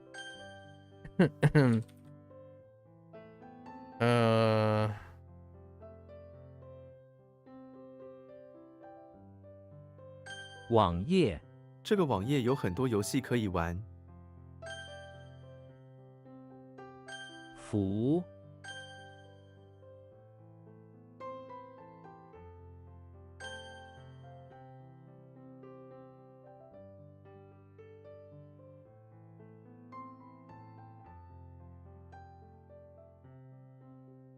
6万3万加3万等于6万。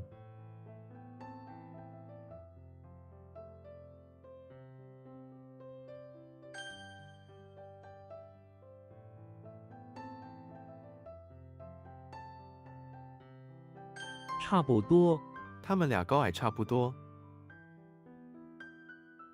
Oh my gosh.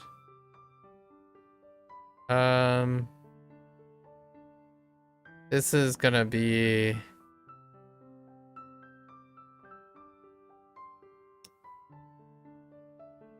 I want to say like there's so many about Chabudo.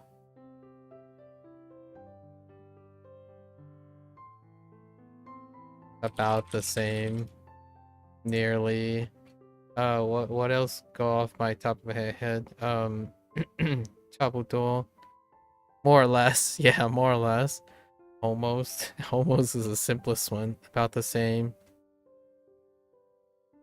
Pretty much. Yeah. There's so many ways to frame that. 菜单菜单上有很多美食。公共公共财产。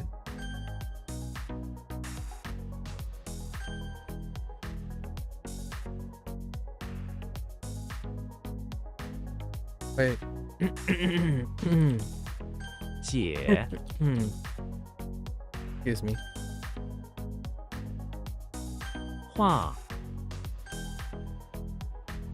房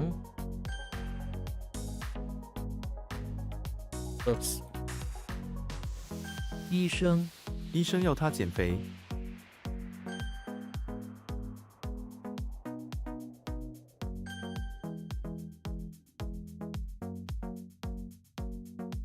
调煮 It's master as well.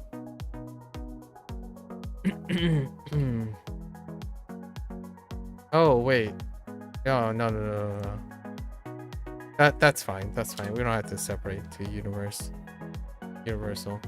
Yeah, the other one is good enough. So. Right. Ding. 心态扭曲的心态。 I can't spell attitude. Relax. 啊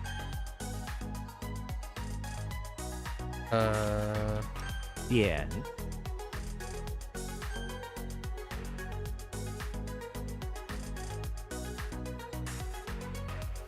火腿他每不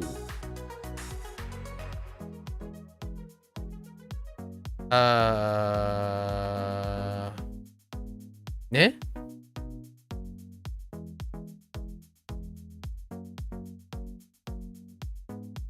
Mouth guard.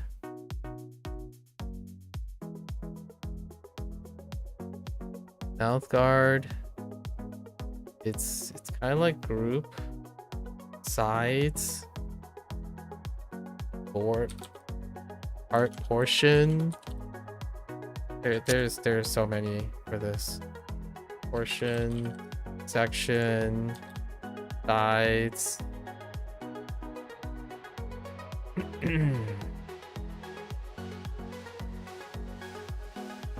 部件、这家公司生产电脑部件。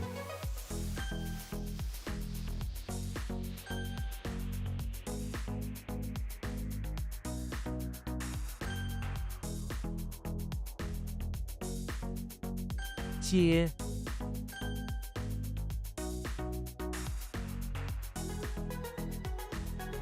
租、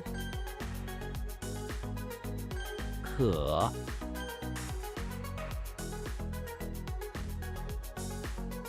成、付、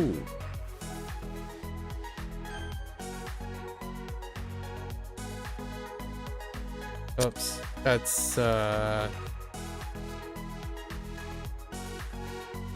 that is a typo. 修 versus 修. Last day. 末日、唐朝的末日。 That is the last day. They didn't take the last day, which is weird. 温度、温度降到零下20度。 Still temperature and degrees. So which one do you want? I think we'll like temperature. Yeah, last day is still the last day is still the day. 爬、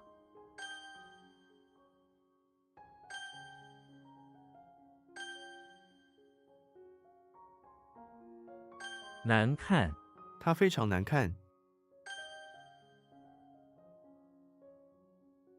路段、这个路段经常塞车。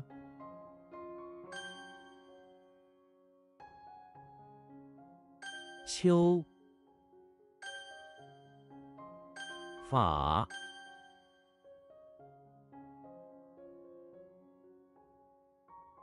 车辆、路上车辆很多。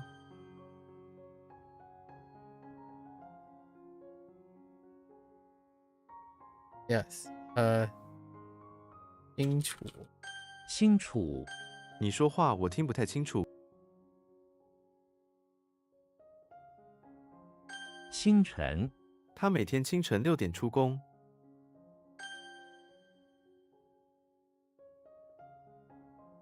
不用、你不用带雨伞。 公、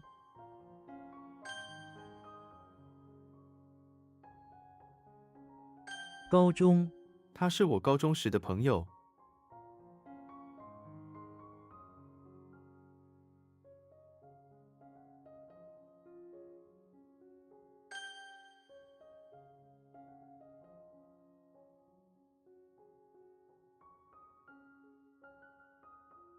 一定、我明天一定会来的。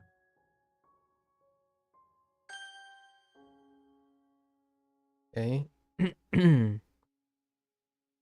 Wow, this is getting really, really fast. Nice. I feel it. 确、 Okay.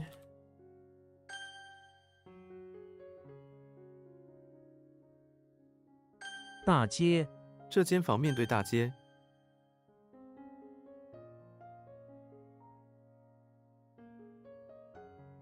刚好、这件上衣你穿着不大不小，刚好。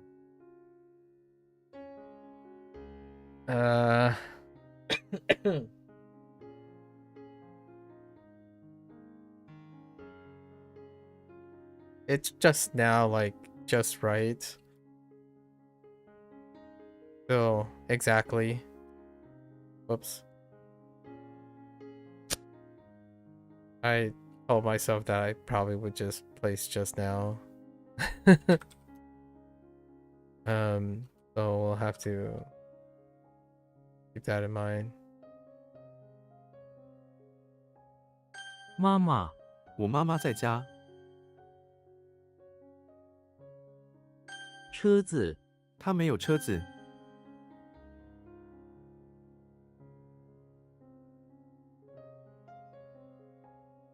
道谢，她特意来道谢。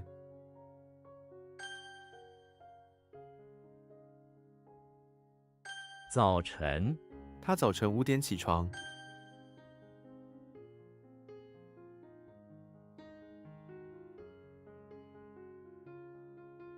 9月， 9月是学校开学的时候。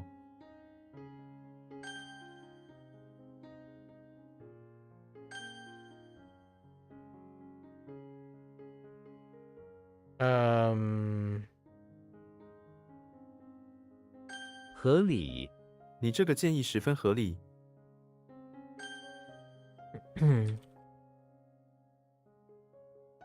低头，向压力低头。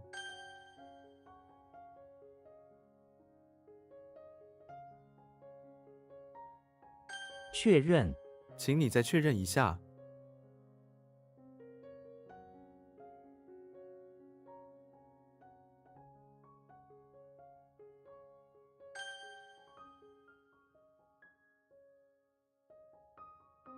处，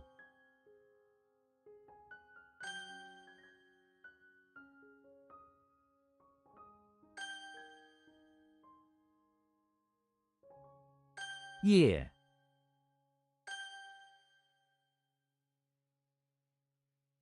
理由，你有什么理由不来上班？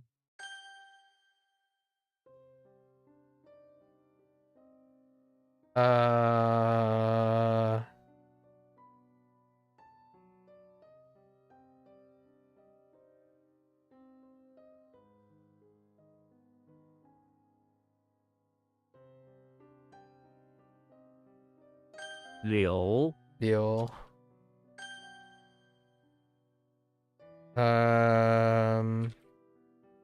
满，满，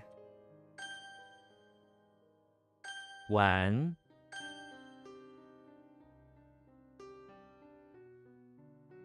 时， okay.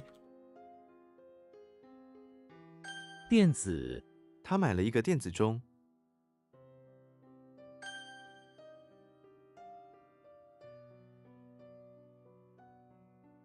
夜，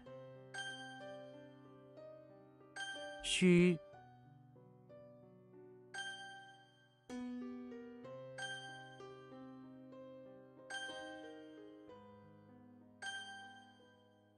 What the heck is all of these things back to back? What the heck? Wow.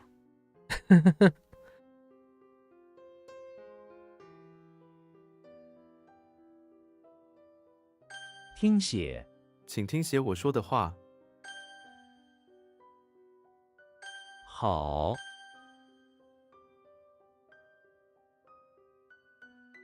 不一定，发光的不一定是金子。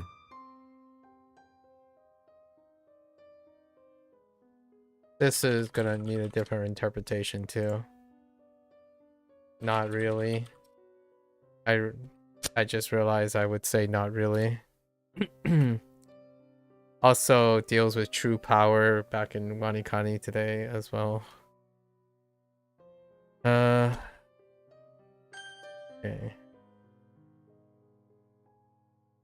理想，我的理想工作。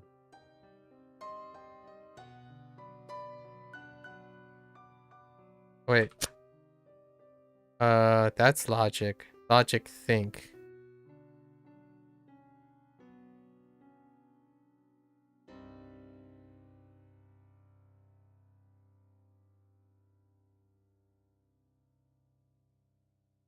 With a 理想工作.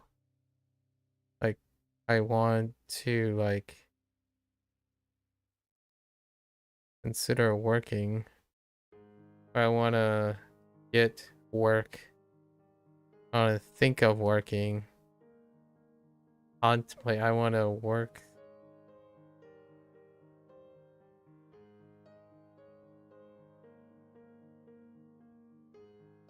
pursue working, apply working. I want to start. So many ways to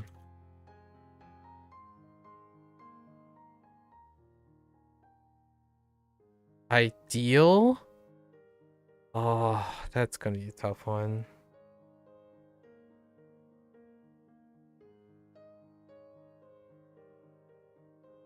Does that even make sense? What the...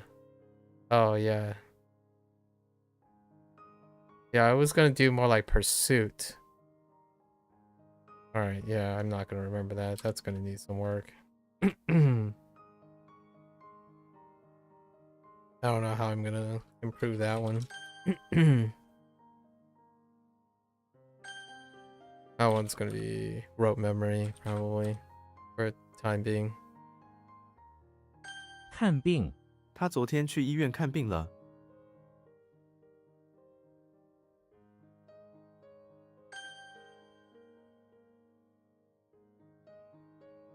打， Oops, I missed the W.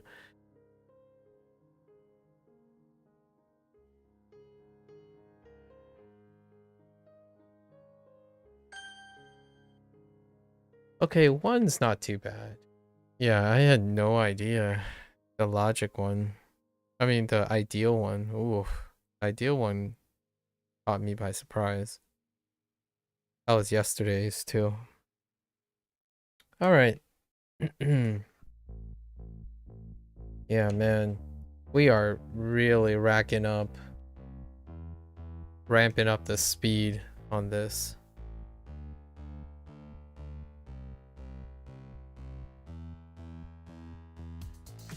Okay. So let's go over our stuff. Skeleton.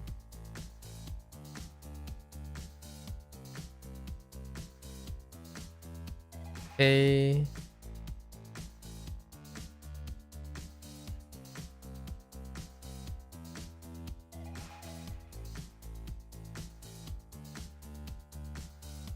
Someone that also uses a sword.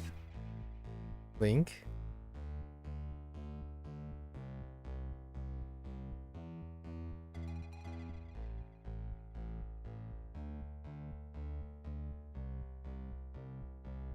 Oh no.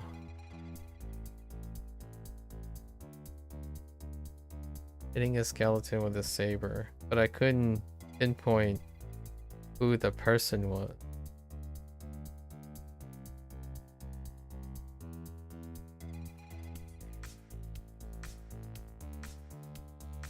Yeah, that one's gonna suck. This one not as bad.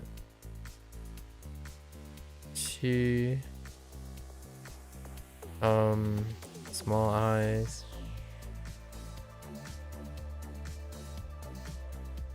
Shun. This has a lot of stuff in it. Alright, we have a road. We have hills. The left is with the moon statue.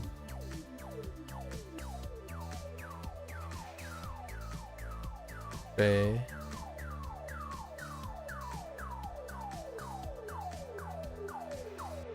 Ying. What the heck? Who's the guy teaching how to whack a skeleton? Slenderman how to whack a skeleton with a sword. I wanted it to say it was Link. Like, it's probably Lee.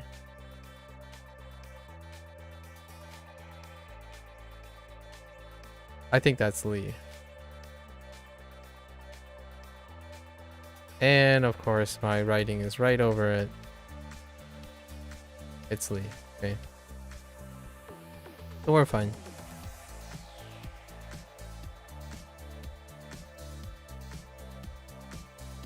Li Xiang. My trouble, Li Xiang. Ideal is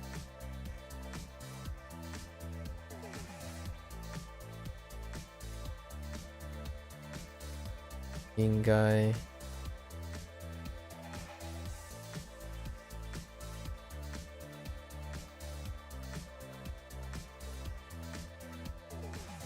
Wall guy. This one can be a little tough. Serves right. Or serve right. To serve right.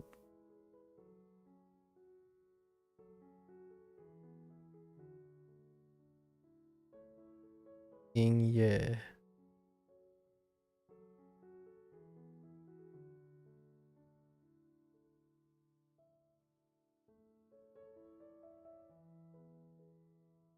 Uh, 读者，读者，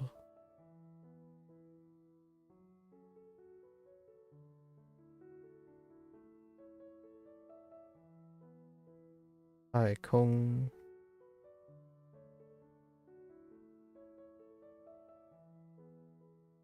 好像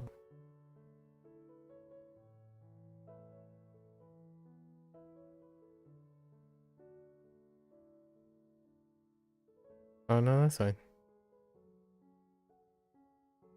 真空，yeah, 真空，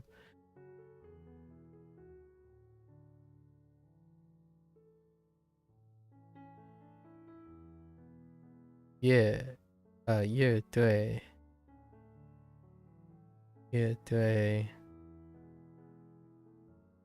复活，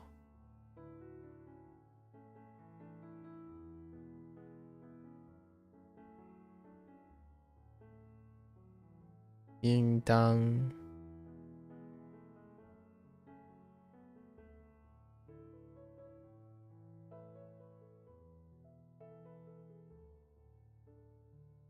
活动，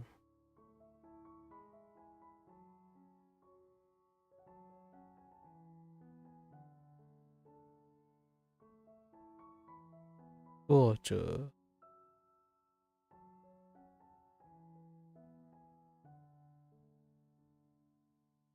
记者，记者。All right, and then over this. So Harry Potter, outside, beach house, forgot his summer clothes, so he's all decked out in black and sweating and dying of heat. Then we have Link, bathroom of the house, found a skeleton under the sink to use to teach a sample, right? Example. An example skeleton in the sink under the sink for whatever reason, teaching Slenderman how to whack the example, to exemplify how to hit a skeleton or slash something with a saber. And we have Professor X outside of the house, trying to manipulate hair into a page because that's how you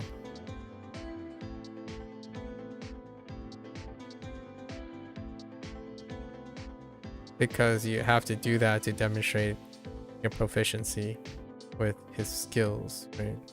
His mutant powers. Shrek, basement, English manor, looking for his fancy jar of pickle eyes. And he discovered there's only few of them left as he consumes and tries to figure out how to economize the rest. Then we have Superman. Whoops. Superman inside the beach house, where he found a hill and road.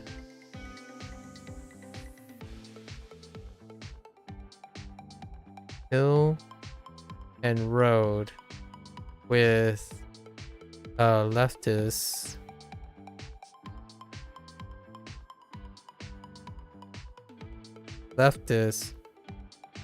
hand filled with communist manifesto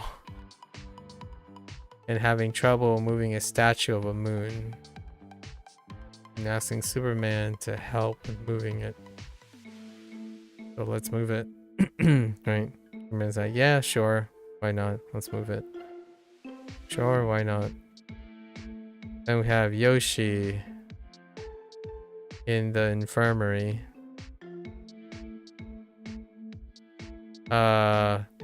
Basically somehow ended up being turned into metal silver.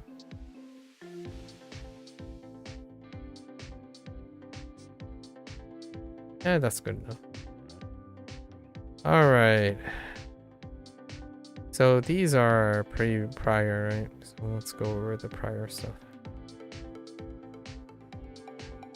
All right.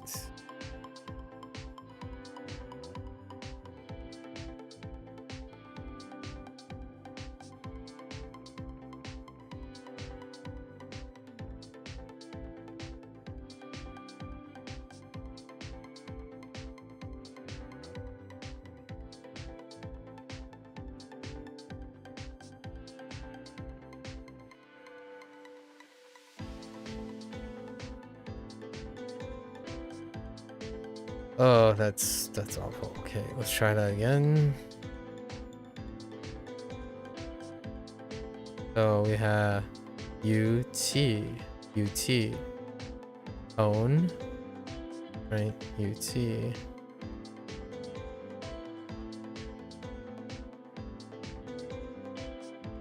And that's on the nose. I think we're gonna be okay.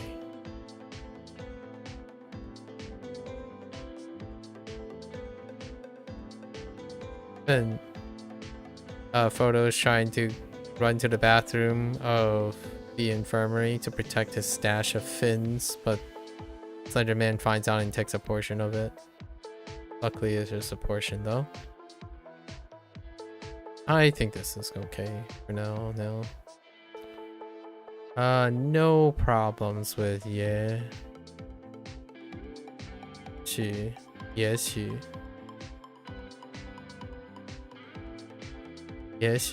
which is perhaps, as I misspell it. Right. She. We're okay with that.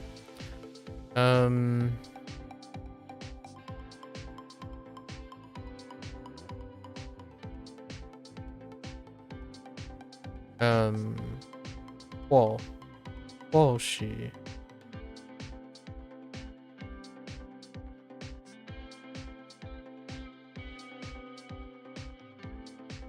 I think this is fine too, because they're next to each other, maybe.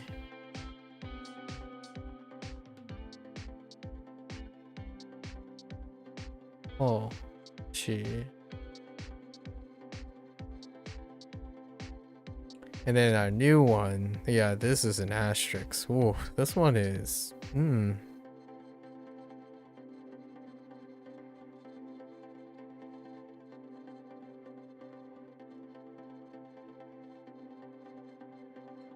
So Li Xiang.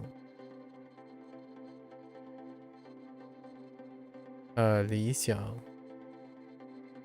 So ideal. Li Xiang. So what do we have here? Li is logic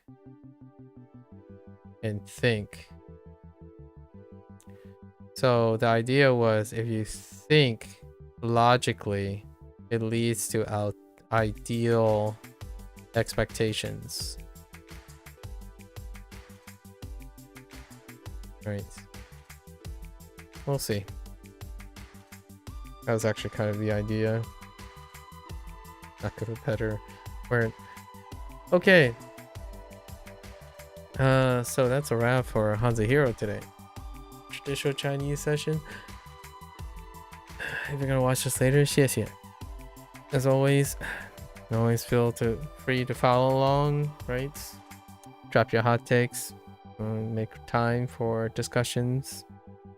It's fun to challenge, be challenged, and discuss things that are interesting and related to language learning, of course, and among other things. If you're only interested in Chinese, right? 大家下次见. Right, see ya next time. And I'm gonna get up, stretch a little bit more, and I'm gonna come back for Spanish. Thank you, thank you.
Alright, welcome back everyone.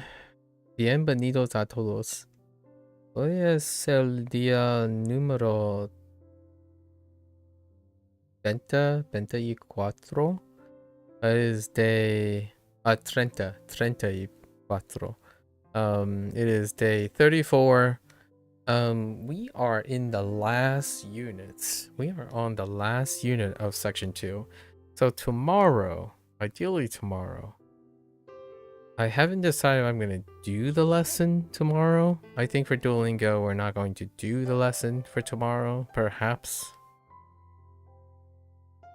I'll have to think about it. But tomorrow is going to be the section 2 review, or like the first tentative take session for Duolingo Spanish. So that's to cover whatever has happened recently, right? What is the current tentative routine that I have, and then maybe some observations and things that I want to implement in the future, or change it up or something like that. And it's very different from the thing from May's reintroduction of Japanese. Like the routine is very, very different, largely because of what is accessible and what other things that aren't required anymore. So we'll get into that, and what other features, lots of types of features and stuff are available, obviously, for Spanish. We have two things to catch up today. I'd like to also go over the previous one because it wasn't that great. And in the evening, I actually did 6 podcasts, right? And 2 adventures because we were playing catch up from the day before, right? Okie dokie, so let's get into it. I'm gonna combine the previous one. It's not too bad for this one. So this is unit 25 was focusing on a grammar point, which is using pronouns. So that's more like the idea of using me, te, and nos specifically, and adding specific thing like comprar, for example, or like escuchar. So to listen or buy something for that thing. So direct object, that's what they're referring to as pronouns. And that was a whole thing. That was pretty much almost all of it, with 4 different new things of all things. We have muñeca, muñeca,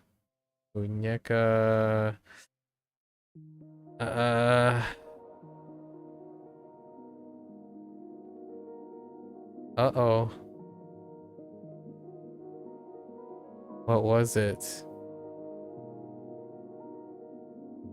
They're all related too. If I don't remember one of them, I can't get the others.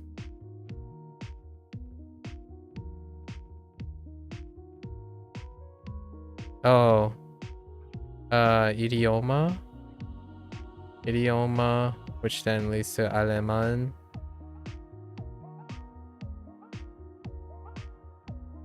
Oh, is that before?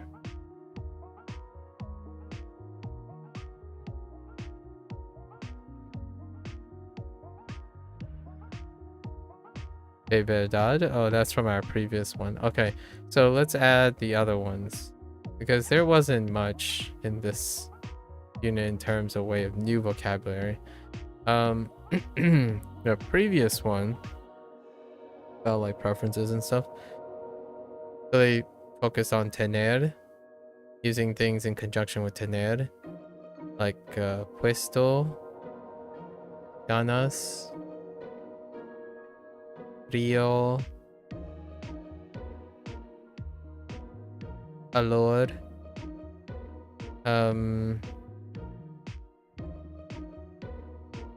sueño, miedo,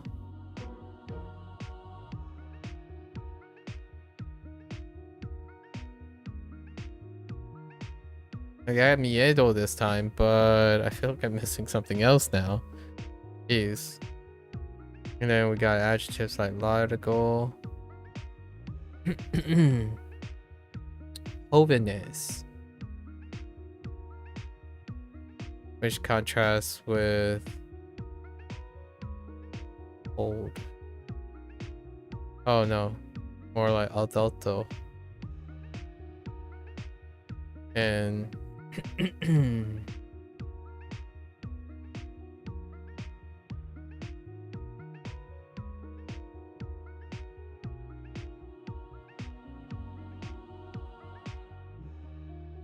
oh, I don't know if ver and visitar and whatnot is in there. Oh no, I think that's from previous. De verdad.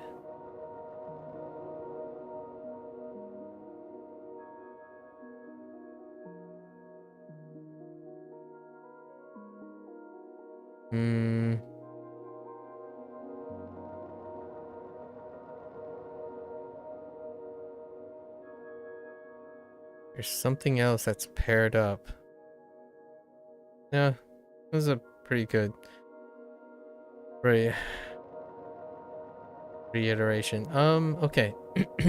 So, for Unit 24's podcast, maybe I can get reminded. Podcast 1. Maybe I can jog some memory. I look at the titles. So, Unit 1 was Dancing with Grandpa. Oh, Bailad is one of them, of course.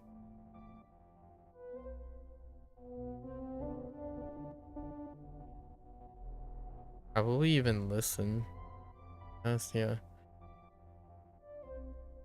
Oh, we already have Bailad. Sort to some extent. So Dancing with Grandpa. And sure enough, this was Lily listening. It's a guy who talks about listening to music and preferring to dance at home. And sometimes their grandpa joins in. Kind of nice. Lily do be saying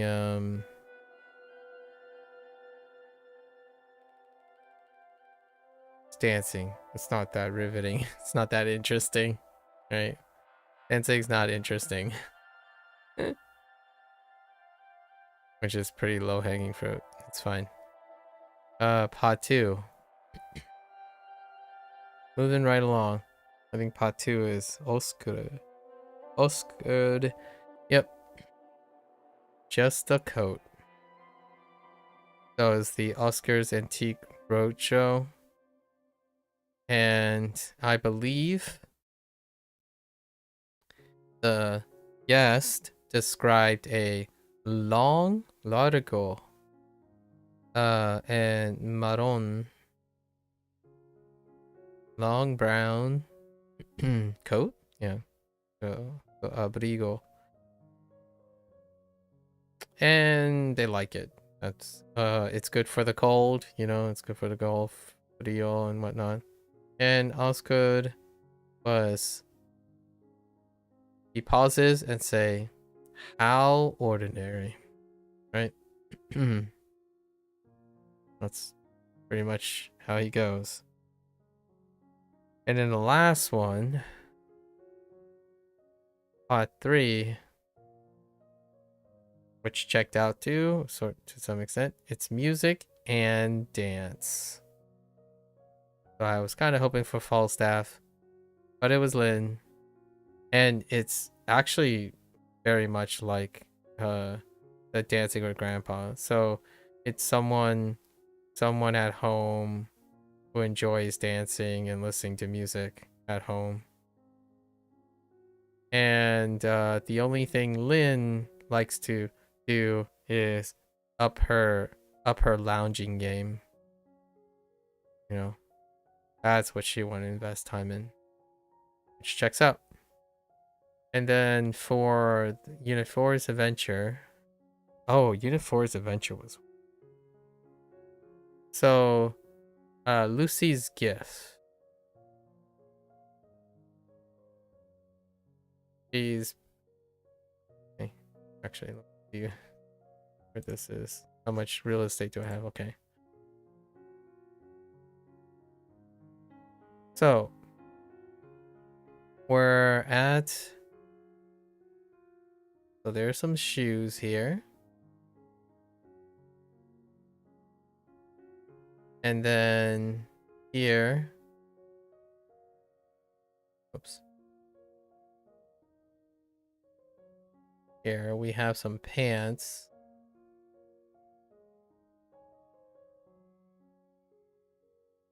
And we have Bea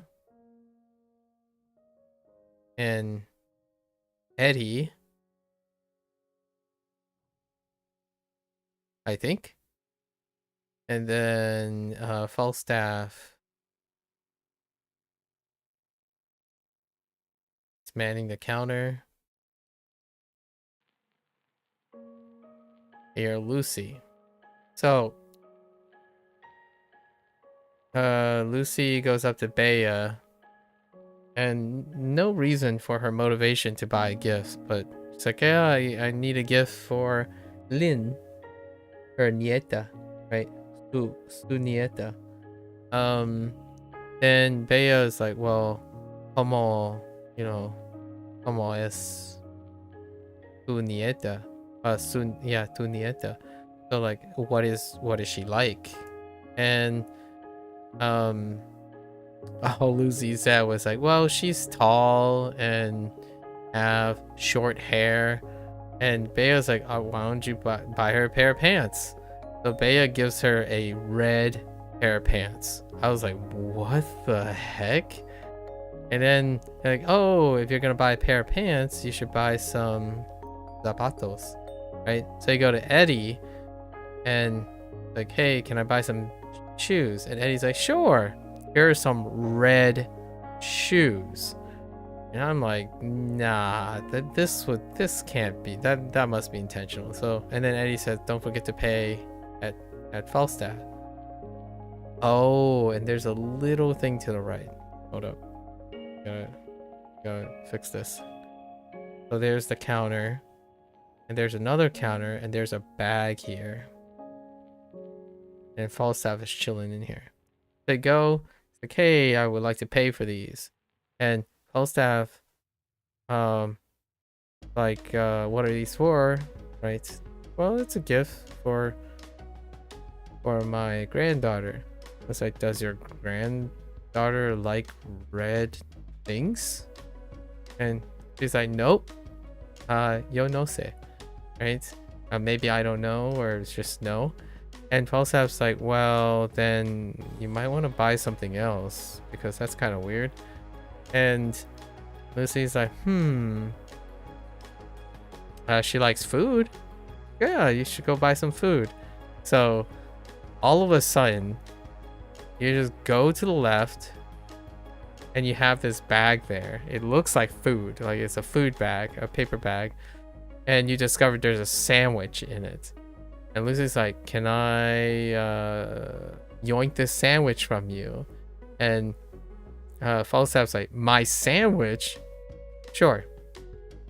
And then that's it. That ends that. So her gift, Lucy's gift, she didn't end up buying the red pants or the red shoes, but she's just gonna give Lynn a sandwich that belongs to Falstaff.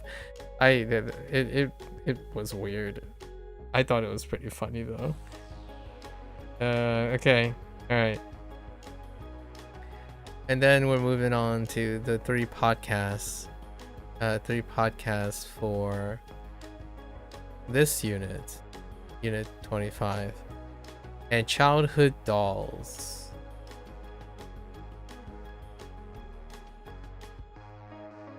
This was kind of elaborate, actually.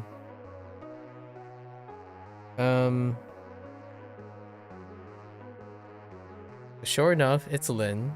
Not Lynn, it's Lily, right? And people are describing like a family. There's this kid. So the kid says, or the person says, their family buys a lot of dolls for them and each other. And actually that's about it. There's just describe, oh, we have we hang out with family a lot, and family buys dolls for each other. It's weird. It's interesting, I guess. But obviously Lily is not interested. I forgot there was a catchphrase for this one that was pretty funny, but I totally don't remember now. What she said about childhood and dolls. Too much to take in, but really do be pigeonholing the dolls. But half, 2/3 of it was talking about family. The next one is maintaining friendship, which I kind of thought could have been something funny, but it's Lin, and it's a person. Actually, two people.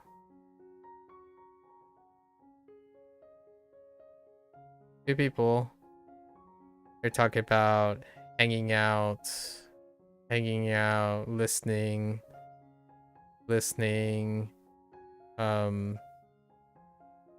your usual things to maintain friendships, like visiting each other, your use of many vocabulary words, and Lynn doesn't have time for that. It's all about her relationship with the couch. Don't need that. Imagine.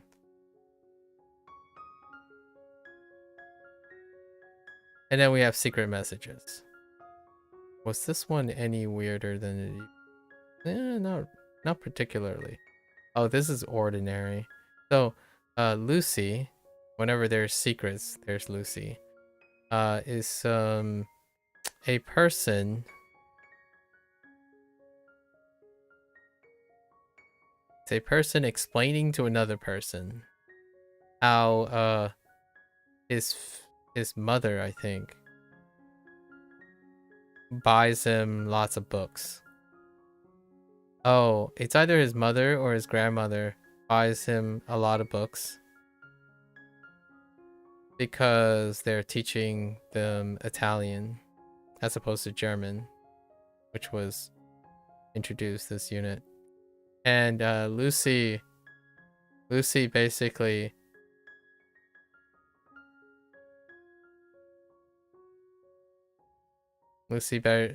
said, this is too normal.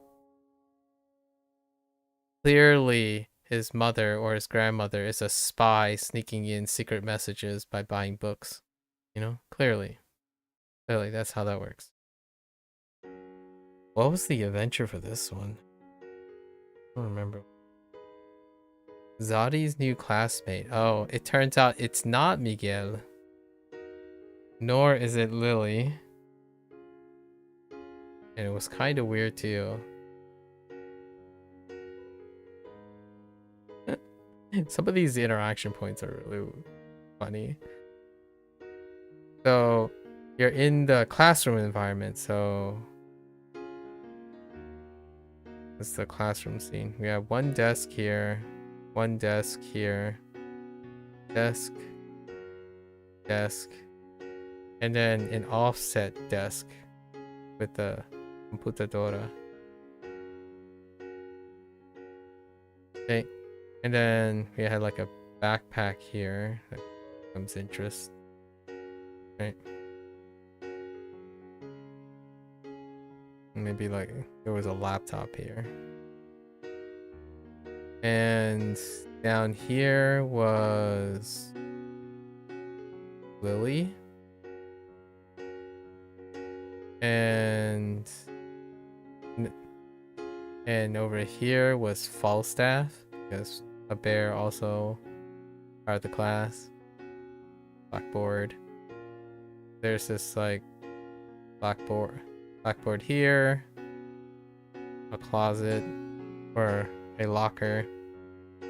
There's Zadi. So you go to Lily. It's like, hey, you know, in Zadi fashion, I heard we have a new classmate today. You know, ¿quién es nuestra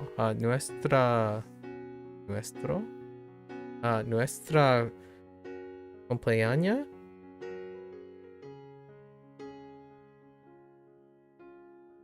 So, who's our new classmate? And Lily's like, I don't know. Maybe you should ask Falstaff. They go around, you ask Falstaff. And Falstaff is like, I don't know. They're here, though. They're in our class. And you're like, where do you click? So naturally, I thought this classmate would be just chilling in the locker. But no, not in the locker. Turns out Bea was hiding behind the board. And it was Bea. And then Bea just like plops out here. Like, oh, okay. Hi. And Bea's like, do you have a pen? I'm like, no. And then we go and ask Falstaff, does he have a pen? And he's like, yeah, it's in the bag. So you go over here and you grab the pen and then you go back to Bea. You're like, all right, that's cool. Let's go study. That's it.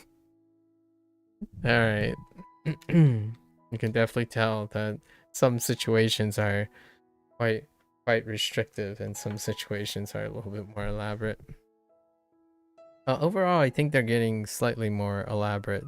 They're going about it. I think one of the things that are really weird is there's no situational emoting, right? In this, you can tell that all of these are the synthetic voices. The stories are not the synthetic voices, which provides an extreme contrast between the stories versus the adventures. Anyways, let's get into our Spanish unit. Tomorrow, gotta prep for tomorrow. So this is our final section. Let's actually quickly look. Idioma Alemán. Oh, Corso. Corso is what was related to that thing. And then that's it. And then the other ones, the other unit before then. Ganas de verdad, miedo, sueño, bailar, animal, calor, puesto, frío, largo. Oh, and then the counting, right? And then hambre and sed. That's what I forgot. That's fine. Irregular verbs. Which irregular verbs are we talking about now? Ana. Cada mañana hago. Oh, hago. Hago mi cama. Cada mañana hago mi cama. Hacer. Yeah, hago. Irregular. Papá siempre hace el desayuno. Which is breakfast. I don't think we got dinner either yet. Oh, poner. Yeah, poner.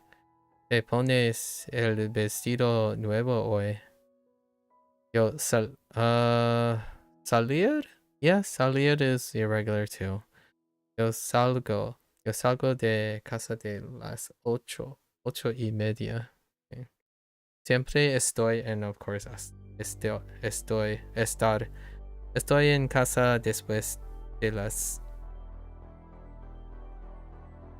Oh, después. Yeah, después. Entonces, probably entonces, and... I don't remember before. I'll recognize it when I see it though. Hacer and salir are special verbs. They follow a similar pattern from the yo form. Yeah. Salgo. Oh, that's okay. And then haces, sales, salimos, hacemos, pasan. That's what they consider as irregular. I think there's some weirder ones, but okay. So they're using hacer, salir. Poner is irregular as well. So they have more than this, obviously. I think they have 4 or 5 now. Tener is obviously not shown in these examples. Okay, let's go in. El desayuno. El desayuno. And then now we have el almuerzo and la cena, which is breakfast, lunch, dinner. Okay. La cena. La cena. ¿Qué hago? ¿Qué hago? Or what do you do? What do I do? Yo hago muchos pasteles. Yo hago muchos just pasteles. pasteles. Oh yeah, Mick. Okay. El almuerzo. el almuerzo. ¿Qué hacen ustedes aquí? ¿Qué hacen ustedes aquí? Okay.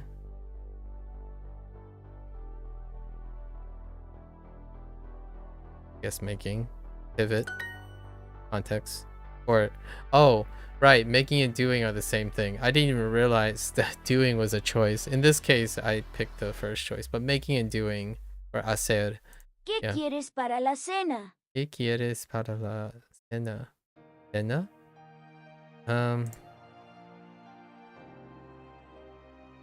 ¿Eh? Necesito hacer mi trabajo hoy. Necesito hacer mi trabajo hoy.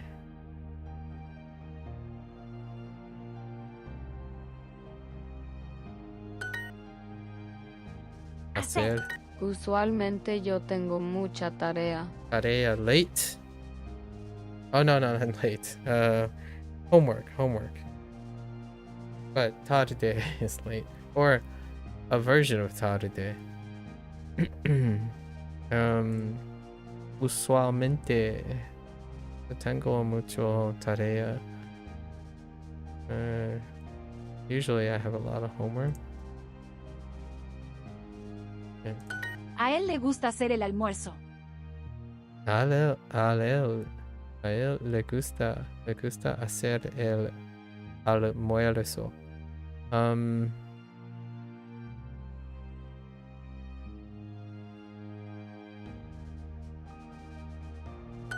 ¿Tú haces el desayuno hoy?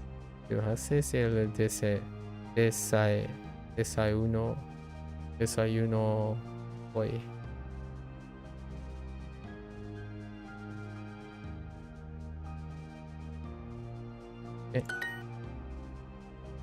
A mí me gusta comer cereal. I actually haven't Comer. cereal con leche en el desayuno. ¿Qué haces para la cena? Hago sopa y arroz con pollo. Yeah, that's how limited we are right now. ¿Qué quieres comer para el almuerzo? ¿Qué quiere comer? For lunch? En el almuerzo. En? Interesting. Okay. Mi hermana. Mi hermana siempre siempre hace su tarea. They do the homework at night. Hacen la tarea en la noche. Okay. What else we got? El diario. Okay. Instead of el periódico. Diario. ¿Qué es esa cosa? ¿Qué es esa cosa? Thing. Which we kind of have another thing, but not quite the same. Like algo, and maybe even a pivot to lugar, a little bit on like nondescript things or nondescript objects.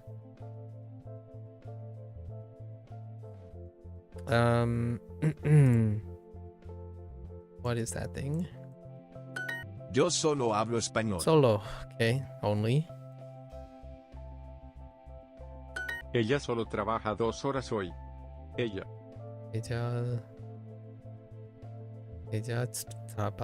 trabaja, ¿ne? trabaja solo Solo trabaja 2 horas hoy. Ella solo trabaja 2 horas hoy. Oh. Ella solo trabaja 2 horas hoy. Oh, no, that's fine. ¿Tienes el diario de hoy? ¿Tienes el diario de hoy? ¿Eh? Mi hermana siempre lee el diario en las mañanas. Lee. Tú siempre haces demasiado. Is a repeat. Demasiado.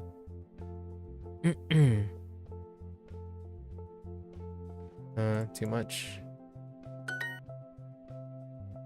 Demasiado. Felipe trabaja demasiado. Él siempre tiene que escribir mucho. Mucho. Ellos no toman el autobús Toman. hoy. Tocar. Oh, no, tomar. To take. Ellos no toman el autobús hoy.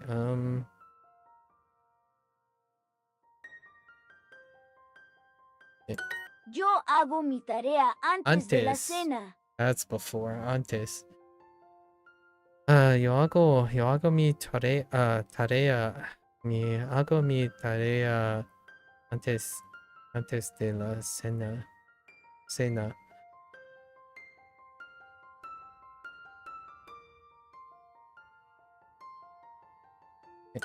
¿A qué hora vas a la tienda? Antes del almuerzo. ¿Necesitas algo? Hacemos la tarea después de la cena.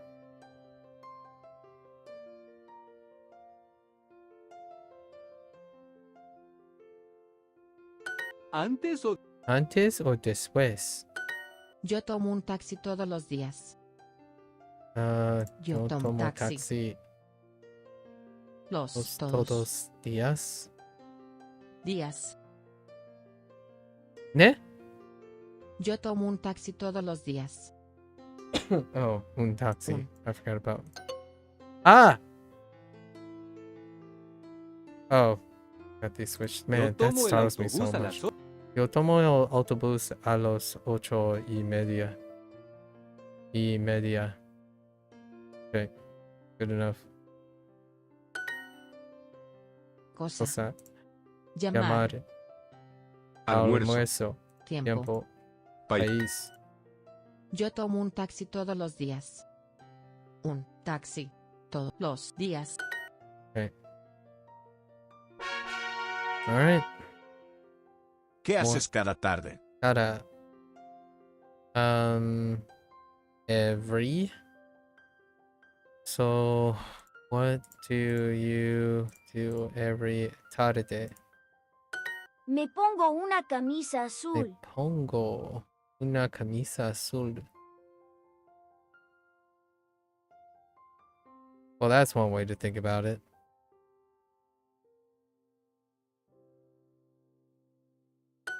Putting on.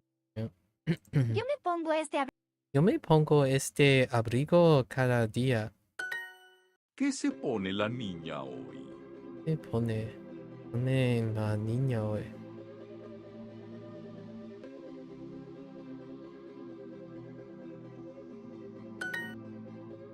Miguel se pone la ropa Ropa. de su papá.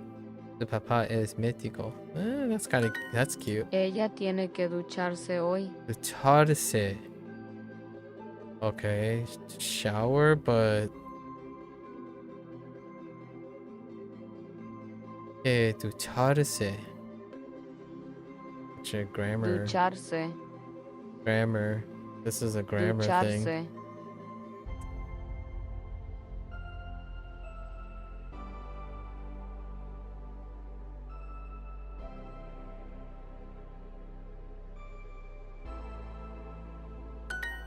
El niño no quiere El niño no quiere ducharse hoy.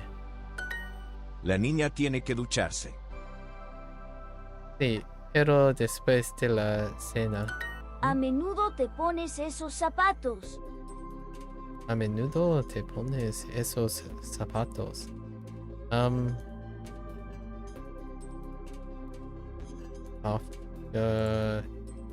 You often. ¿Te pones el vestido nuevo hoy?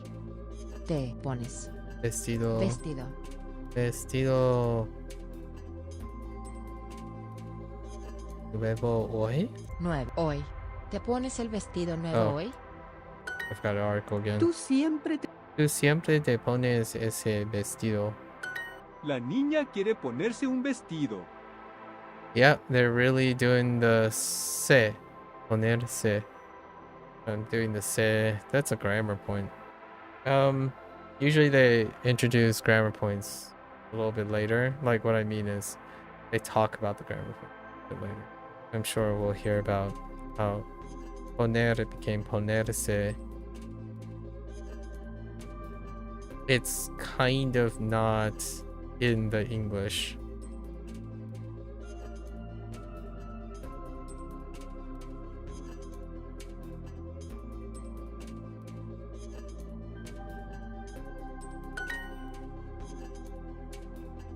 Ponerse. Ponerse. El niño no quiere ponerse los zapatos. El niño. El niño no quiere ponerse los zapatos. No quiere Ponerse. no quiere ponerse Los leche. los Zapatos. leche. Okay. Papá. No, no. Papá tiene que ¿Qué? levantarse Levantarse. a las 6. 6. Ella Ella necesita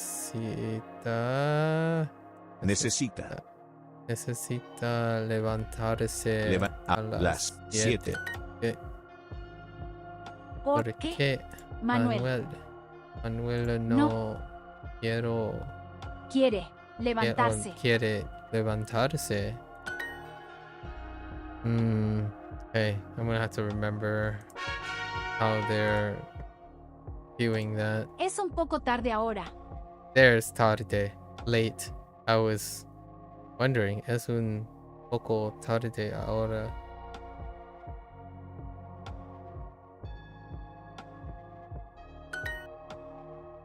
Tarde. Yo trabajo muchas semanas.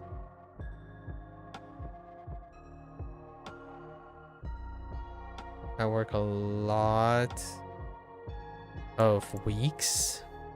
Okay. Tenemos Tenemos 2 semanas de vacaciones. ¿Cuándo sales del trabajo? ¿Cuándo sales del trabajo?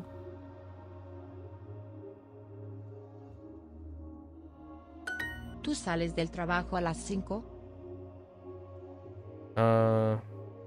¿Tú sales? Sales. ¿Sales trabajo? Trabajo. Del. ¿El trabajo a las 5? 5.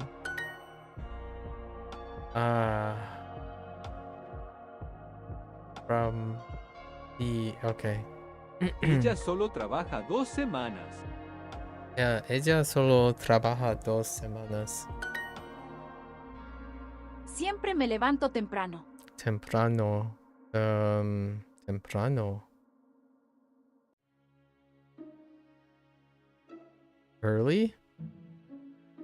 Temprano.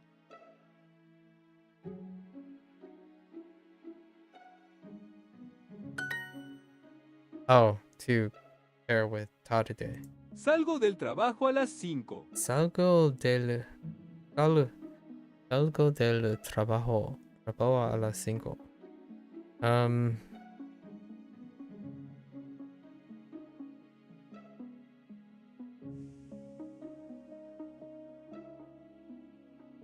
Or you could say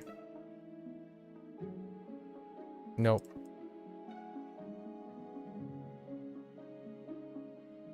Okay. Siempre salgo de casa temprano.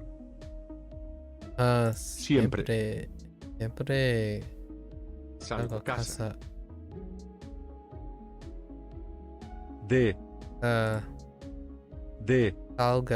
Salgo de casa temprano. Temprano. Siempre salgo de casa temprano. ¿Cuándo sales de la escuela? Usualmente salgo temprano a las 3. Okay. A menudo tenemos días difíciles. Difíciles. Okay.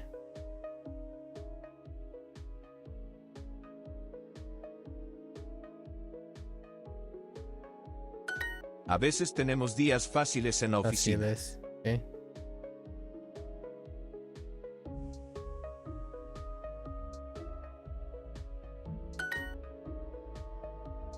Difícil. Difícil. Nunca. Nunca Salgo de casa tarde. tarde.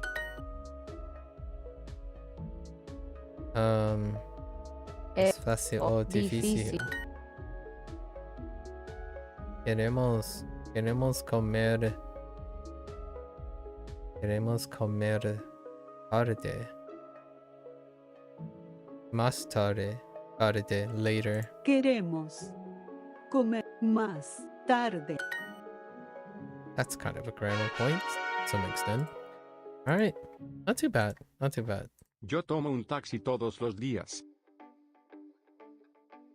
Yo tomo un taxi todos los días.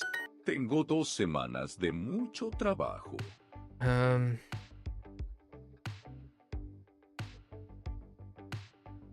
I have 2 weeks of work to do. Wait. Tengo 2 semanas. I guess. Oh, hard work. That's what they want. Okay. That's Yo fine. siempre leo el diario en la mañana. Yo siempre leo el diario en la mañana. Yo siempre leo la diario en el mañana. Oops. La, el diario. ¿Qué hago? Él hace el desayuno cada mañana. El desayuno. El Hace. Él. Él hace el desayuno cada mañana. Él hace el desayuno cada mañana. Cada manzanas. Mañana. On every apple. ¿Por qué Manuel no quiere levantarse?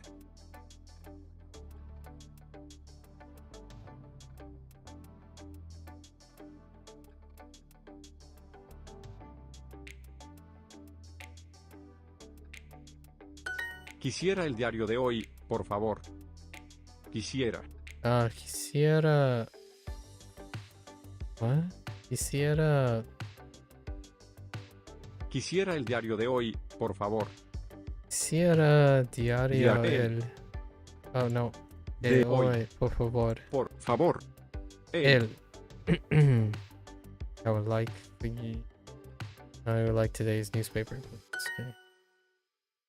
Nosotros siempre hacemos comida muy buena.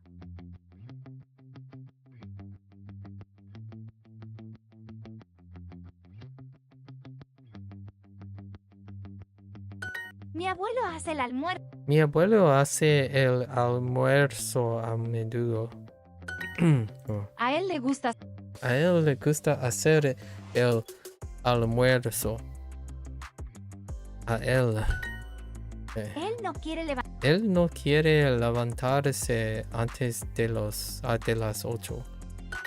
Yo hago el desayuno para mamá. tengo 2 semanas de mucho trabajo.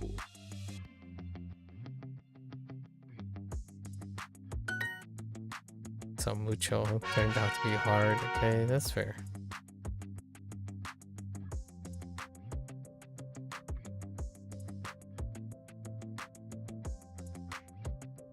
Okay.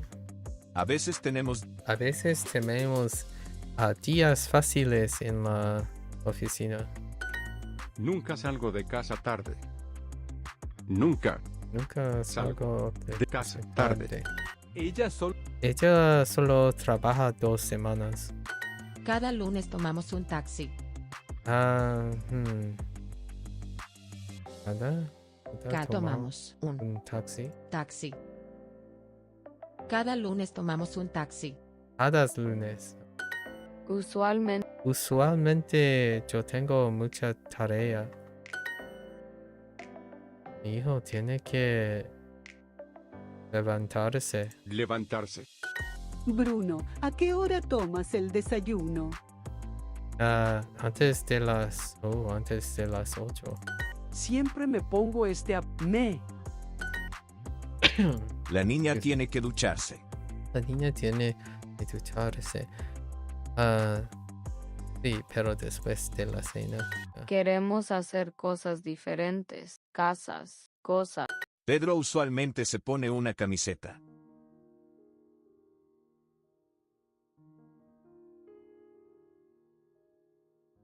Pero usualmente se pone una camiseta.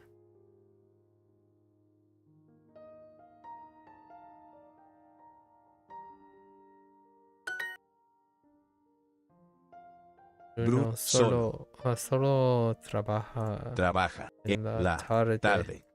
Ella sale a las 8:30. Me levanto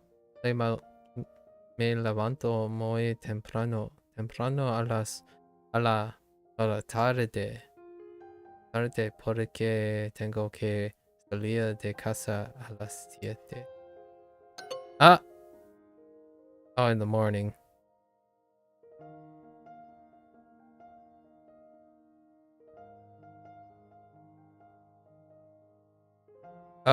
Because she's leaving. Tú siempre te pones ese vestido. It doesn't actually say if it's 7 in the evening. The house. Tú siempre te pones ese vestido. Tú siempre pones una vestido. Tú siempre te pones ese vestido. Te pones. I forgot about. Tú siempre te pones ese vestido. Yeah, because we. Ese. Oh my. Oh, and I clicked on una. Dang it. Haces. Los diarios. Periódicos. diarios. Diarios están sobre la mesa. Yo tomo el autobús a las 8:30. Yo no comprendo. Esta tarea es muy difícil. Tarea. Okay. Fair enough. And that's a wrap. Alright. I'm always late. Siempre llego tarde. Lynn y Lucy ven la tele. Son las 6:30. Ay, no. La fiesta de Bea es en media hora. Rep. Bea? Oh, no, yeah. Bea's... Okay. No puedo llegar tarde. Lynn corre a la parada del autobús, pero es... pero es... ¿Tarde? Demasiado tarde. No, mi autobús. Rip. Ahora tengo que llamar a un taxi.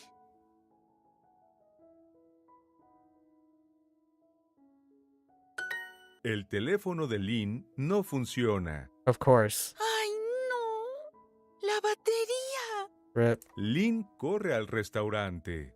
Ella ve a Bea. Bea, aquí estoy. Un momento. ¿Dónde están todos tus amigos? Son las 7. She thought she was late, but she's not. Tu invitación dice que la fiesta es a las 7 porque siempre llegas tarde. Of course. Of course. Well played, Bea. Pero mi fiesta es a las 8. Dang. Even further late. But she was still an hour. No, she was actually an hour early. Yeah. Well played. Momento. Pero. Corre. Corre. Siempre. Okay. Well played. Well played. Siempre llego tarde.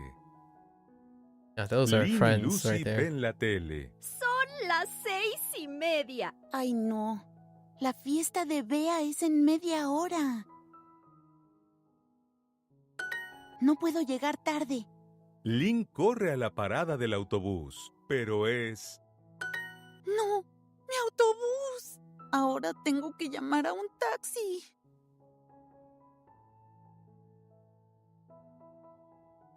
El teléfono de Lin no funciona. ¡Ay, no! ¡La batería! Lin corre al restaurante. Ella ve a Bea. Bea, aquí estoy. Un momento. ¿Dónde están todos tus amigos? Son las 7. Tu invitación dice que la fiesta es a las 7 porque siempre llegas tarde, pero mi fiesta es a las 8. Dice, siempre corre, batería, llamar. Okay. All right, get our keyboard going here. Tarea. Tarea. Montar. Montar. Cena. Cena. Almuerzo. Yo hago la cena usualmente. Tarde. Tarde. Almuerzo. Almuerzo. Usualmente. Adulto. Mi hermana siempre hace su tarea. Hace. Caballo. Caballo. Adulto. Frío. Cena. Yo hago un pastel de chocolate.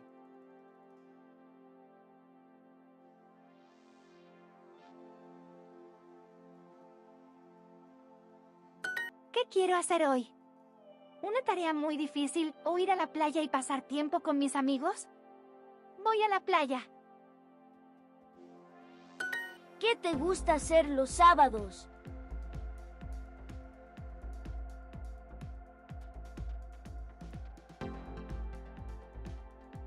Luis, ¿qué haces para el desayuno? Yo quisiera café, pan con queso, un pastel de chocolate y una banana. ¿La persona hace la cena? Desayuno.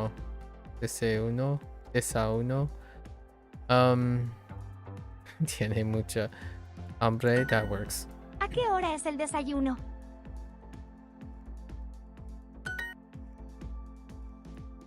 Yo hago. Hacen.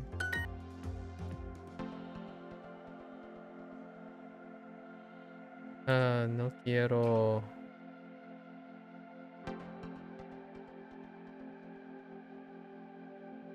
No quiero.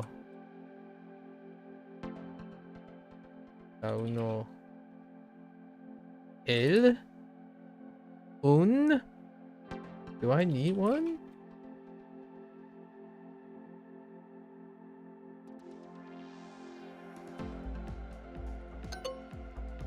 I don't. Intriguing.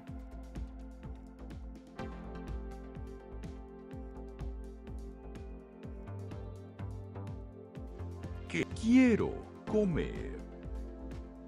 El almuerzo. Whoops. That's you. Yeah, I'm doing the reflexive. The reading happens every once in a while. Necesito hacer mi trabajo hoy.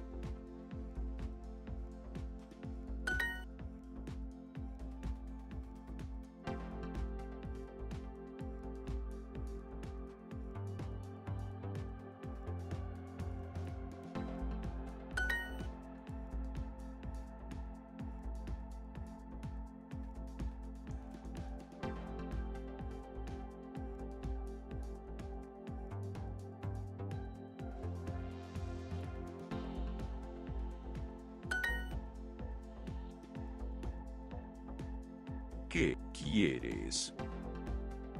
Come el almuerzo.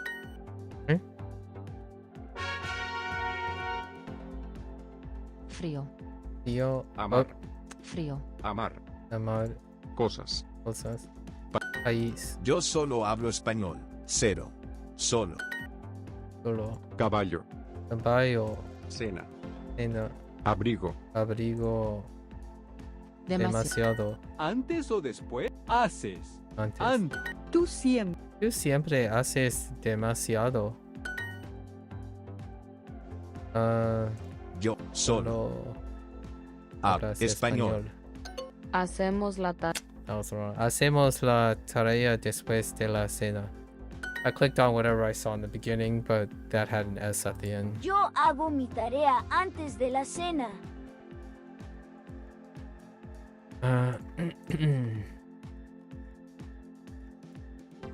Yo solo hago 2 cosas en la tarde. Los diarios están sobre la mesa.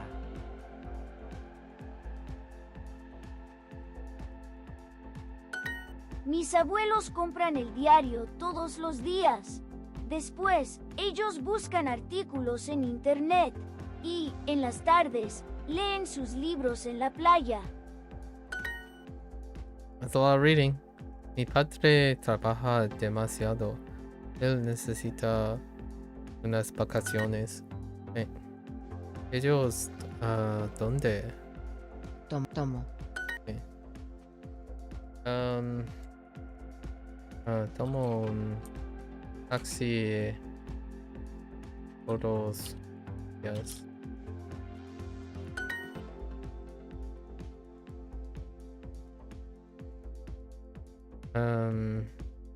¿Qué es? Esa. Es cosa. Quisiera el diario de hoy, por favor.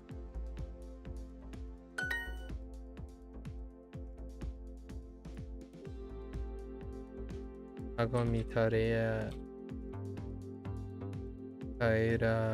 antes de cena. De la cena. Oh, ok.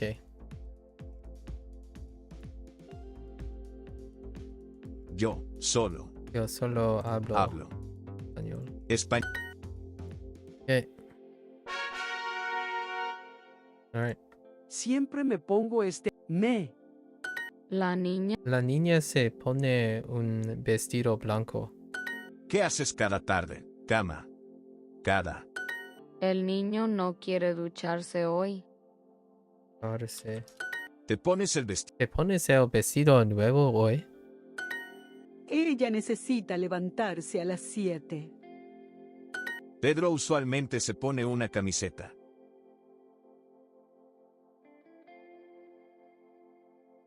A menudo te pones de.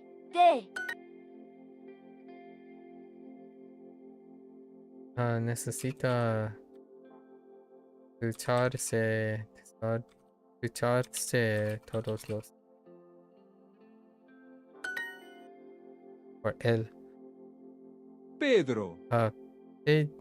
Pedro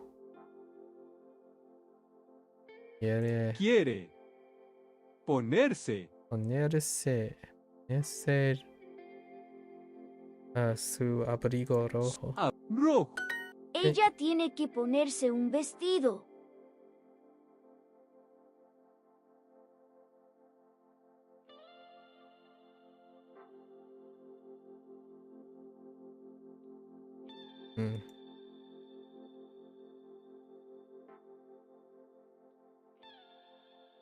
Yo me pongo este abrigo cada día.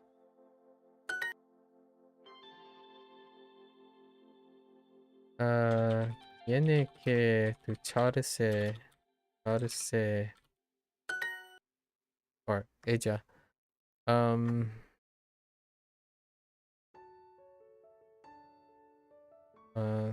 Nunca. Te pones. It's interesting. So they're kind of like flexing between two ways to say the phrases. Nunca te pones, and I'm not sure if there was a distinction between them. Nunca te pones la camisa marrón. Marrón. Cada lunes tomamos un taxi.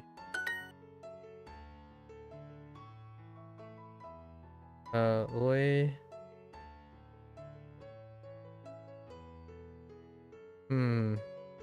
Hoy me pongo mis zapatos nuevos. Okay. Let's put in some pronouns. Ella necesita levantarse. Levantarse a las 7. Okay.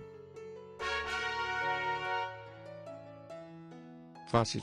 Fácil. Ayudar. Almuerzo. Almuerzo. Semanas. Ella hace un trabajo difícil.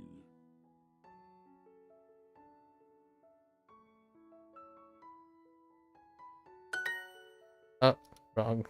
I had a 50-50. Conocer. Tele. Fácil. Caballo. Salgo del trabajo. Salgo. A veces tenemos días fáciles en la oficina.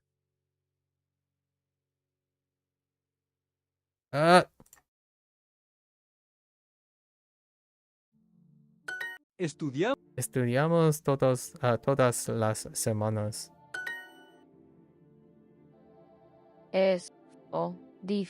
A veces. A veces Miguel sale del trabajo tarde. ¿Es tarde o temprano? Yo trabajo muchas semanas. Nunca salgo de casa tarde. Sales. Okay, sales.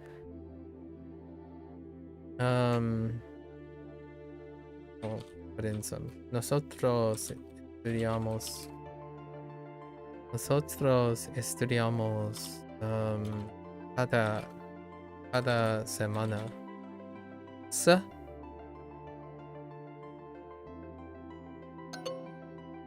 Oh, last semana. Oh, todo. Oh, you can't do that. Okay. I was kind of curious if you could or not. You can't. Or doesn't seem like you can. Él nunca quiere levantarse temprano. No. Mi hijo quiere levantarse tarde hoy porque está muy cansado. Ella sale de casa muy temprano.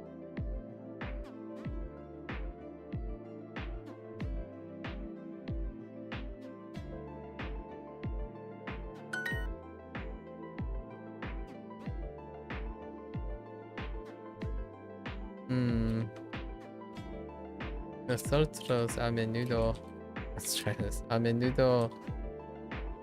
tenemos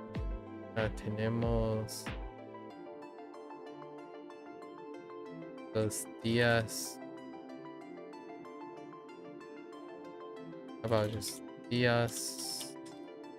difíciles.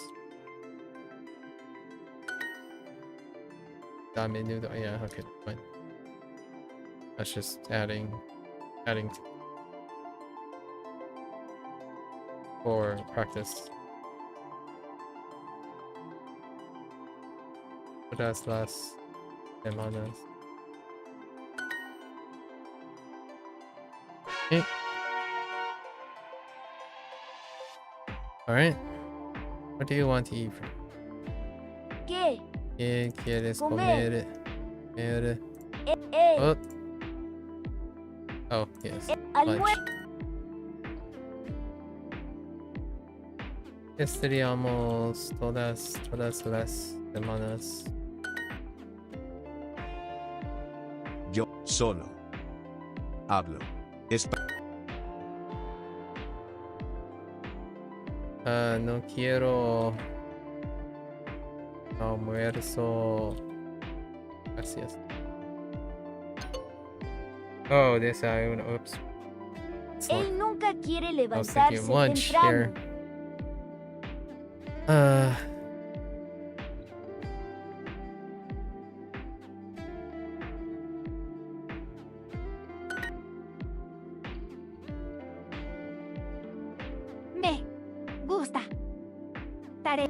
Español. La. Usualmente te pones esta falda larga.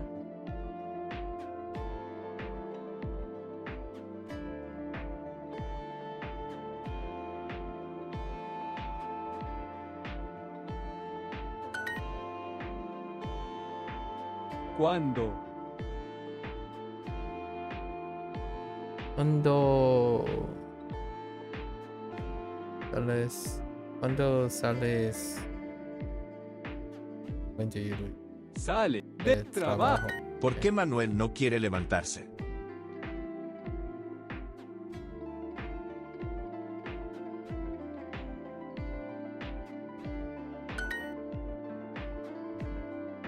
Pedro quiere ponerse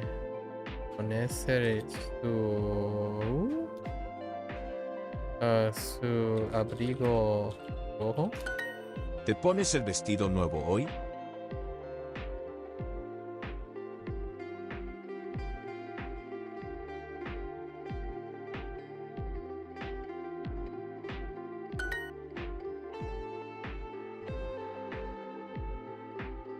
Ups. Ah.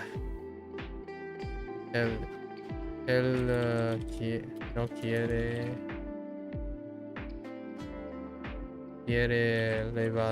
levantarse antes de las 8.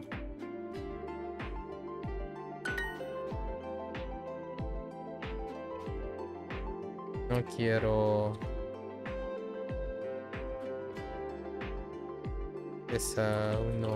desayuno hoy.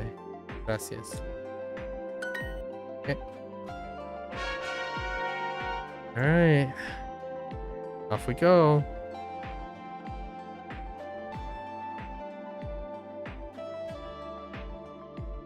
Creo que la tarea es difícil.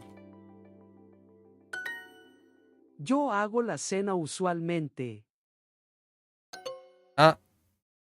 I typed the wrong thing. I typed the first thing I thought I heard. El chico no quiere ducharse.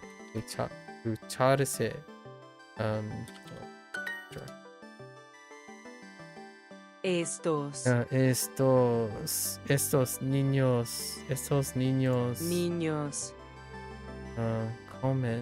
comen demasiado. ¿Qué es esa cosa?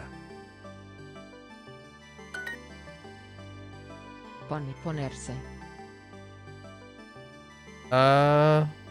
Yes. Mis abuelos compran el diario todos los días. There it is, the comparison between Después, se pone. ellos buscan artículos en internet. Y en las tardes... Yes. The comparison contrast between saying se pone versus ponerse. Salud, sales. Which is Él nunca quiere levantarse temprano. okay. It's kind of hard to tell even from that. ¿Qué quiero hacer hoy? Una tarea muy difícil o ir a la playa y pasar tiempo con mis...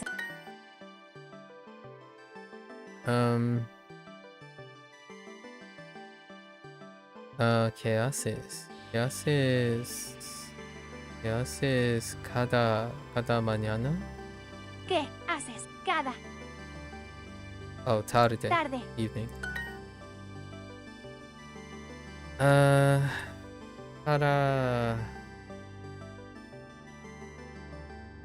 Para hacer la cena para la familia.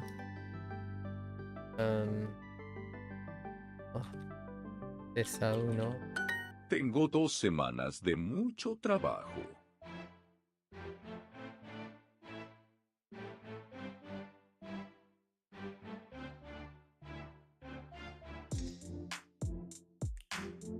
Tengo 2 semanas de mucho trabajo.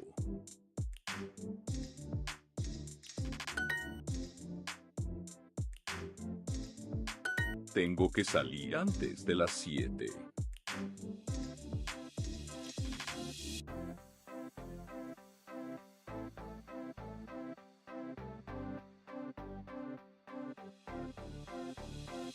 Tengo que salir antes de las 7.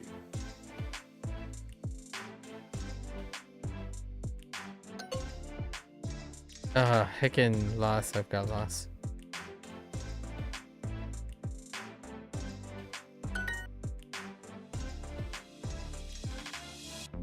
Juan, sale.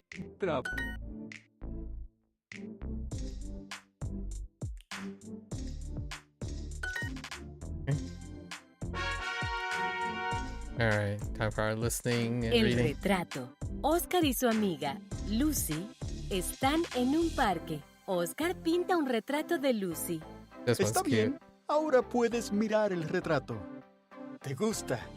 Lucy mira el retrato. ¿Por qué tengo el cabello azul? Me gusta mucho el azul. ¿Y por qué mi cabeza es tan grande? No sé, es tu cabeza. Mi nariz no es tan grande. Tienes una nariz muy bonita. Sí, me gusta mi nariz, pero no es como la del retrato. ¿Quieres el retrato o no?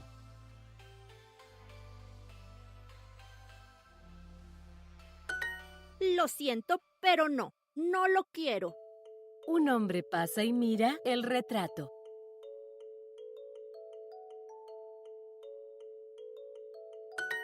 Me gusta mucho. Te doy $100 por el retrato. I had to sneeze. Lucy toma el retrato. Es mi retrato y cuesta $200. What?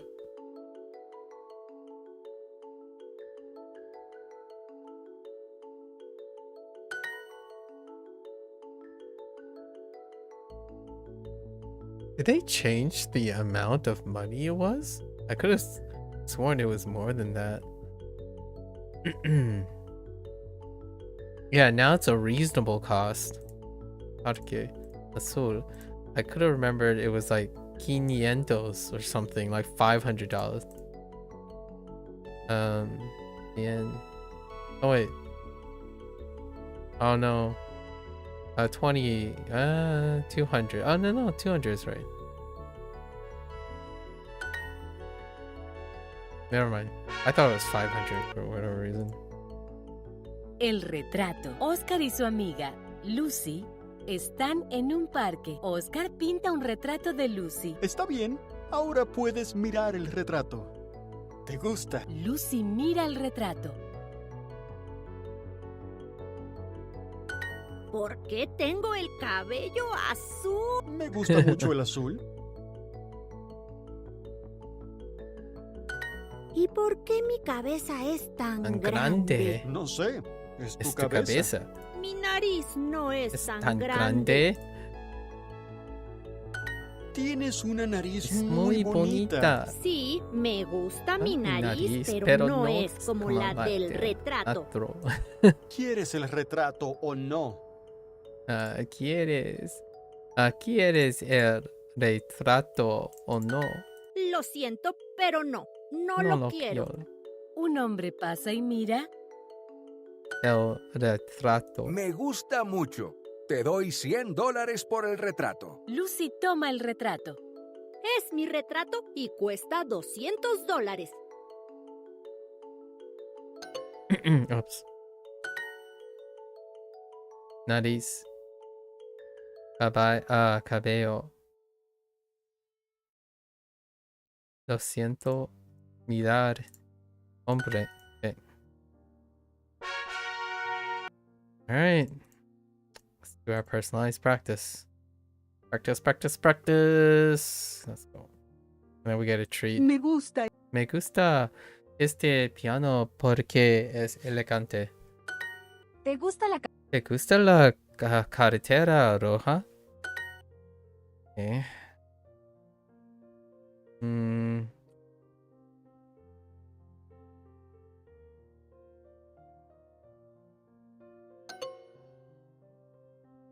Oh, love. Sure. Strong word.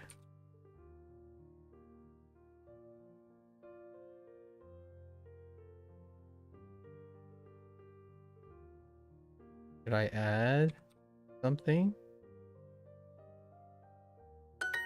Ana, ¿qué vestido te gusta? Ana, ¿te gusta? ¿Te gusta? ¿Gusta vestido? Vestido. Oh. S. Ana, ¿qué vestido te gusta?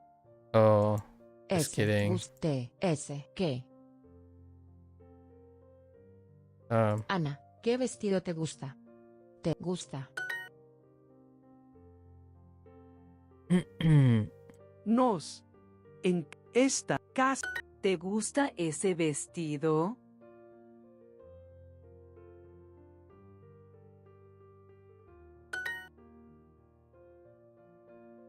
Ana. Ana, ¿te gusta mi falda nuevo? Nuevo. Nueva. Nueva. ¿Te gusta la música de Madonna?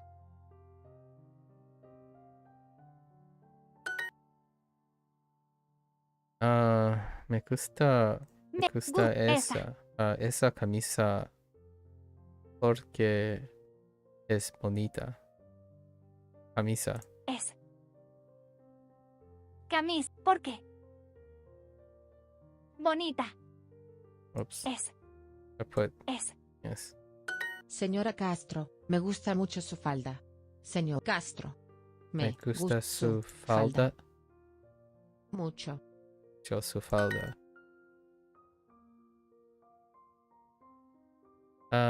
Me gusta el sombrero. ¿Por qué? Porque Es pequeño. No me gusta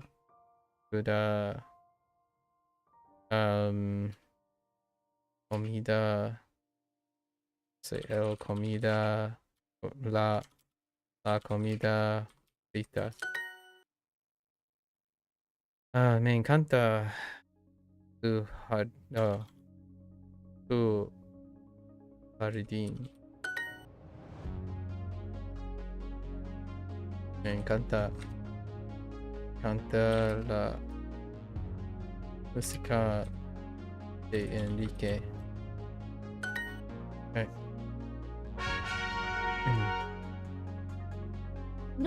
Nosotros vamos al parque los viernes. Oh man, jeez, that. Ana, ¿quieres esta cartera verde?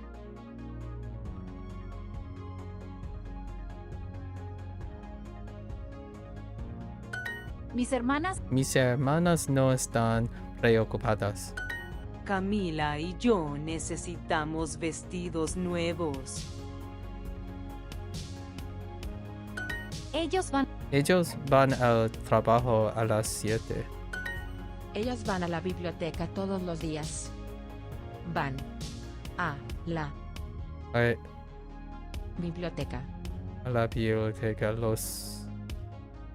todos los días. Ellos van a la biblioteca todos los días. Sonia, estos vestidos son muy grandes.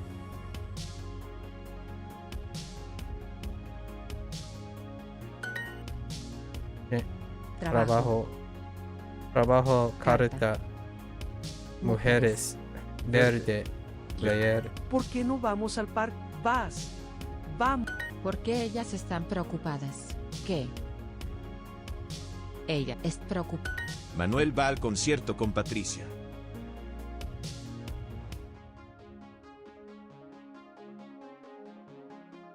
Estos zapatos no son interesantes. Estos zapatos no son interesantes.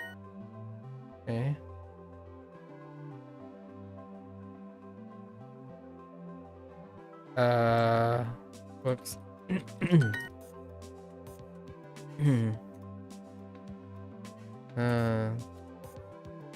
No necesitamos carreteras nuevas.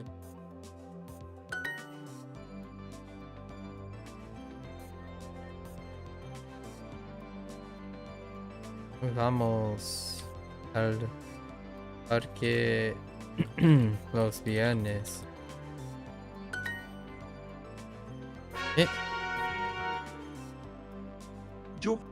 Yo voy al cine muy a menudo. Yo voy. Okay. ¿A qué hora te duchas? ¿A qué hora te duchas? Ellos comen carne a menudo. Yo voy al parque a menudo.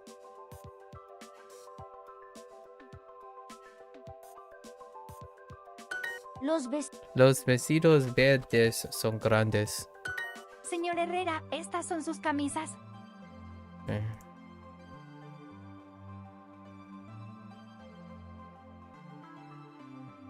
¿A qué hora se levanta papá los lunes? ¿A qué? ¿A qué hora? ¿A qué hora? ¿Papá? ¿O a qué hora sí. se levanta? So, wait. ¿A qué hora se levanta papá los lunes? Papá los lunes. Jeez, that order is a little... A veces voy a la oficina en la tarde. Okay. Doña quiere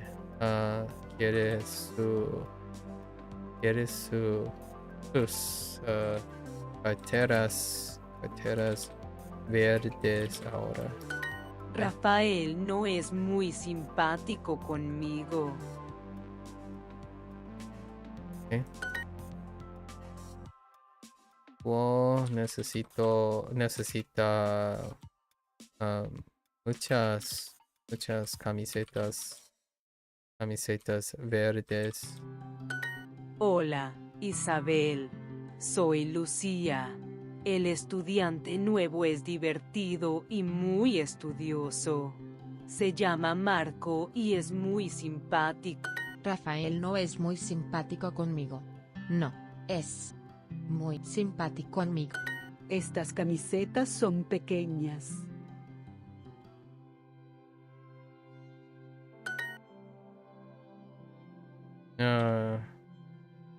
Estas camisetas muy son pequeñas. Gotta do the legend. Let's go. Lorena no tiene camisetas rojas. No. Lorena no tiene camisetas rojas. Rojas. A veces ellos usan camisetas. Wait. A veces ellos usan camisetas.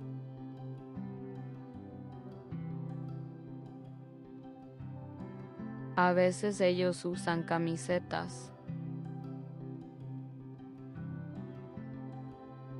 Miguel no necesita sus camisas para el martes. Miguel no. Miguel no necesita sus camisas para el martes. Necesita sus camisas para el martes. Yo tengo 2 vestidos verdes.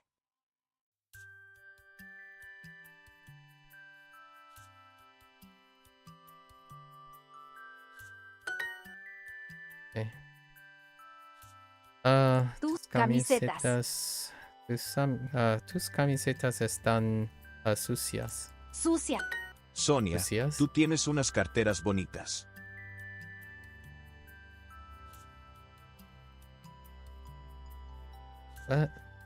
Sonia, tú tienes unas carteras bonitas.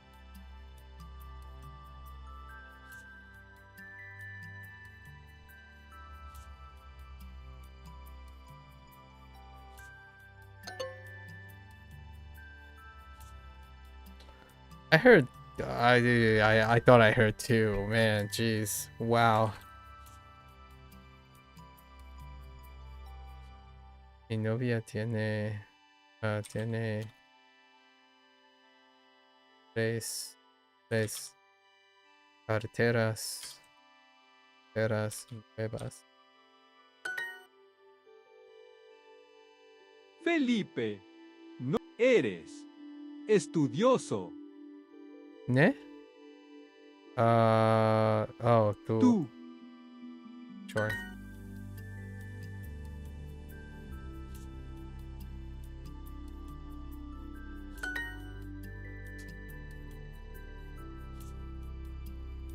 Esos estudiantes son inteligentes. Ellos están muy sorprendidos.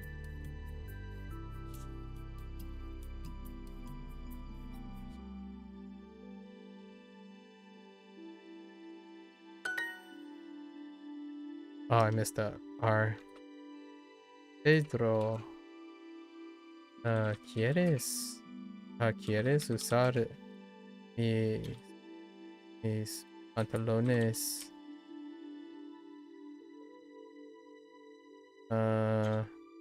Pantalones nuevos.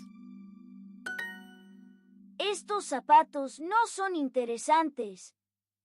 Estos zapatos. Wait. Estos zapatos no son interesantes. Estos zapatos no son interesantes.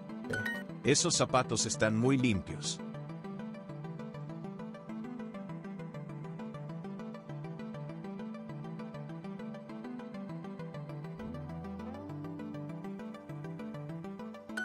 El niño necesita camisetas nuevas.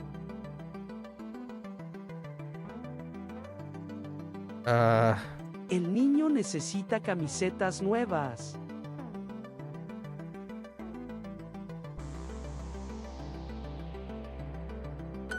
Carla tiene zapatos muy bonitos.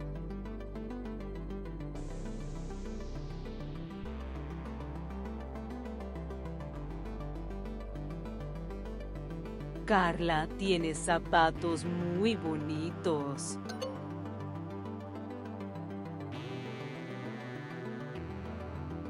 Oh, tiene. Whoops. ¿Por qué no usas tus vestidos nuevos?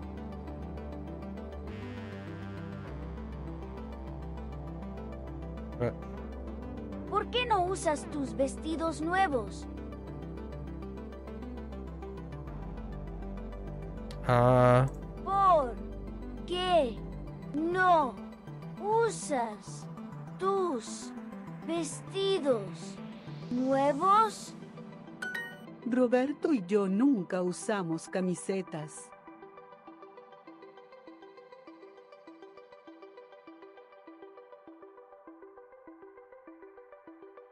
Roberto y yo nunca usamos camisetas. Mi casa es amarilla.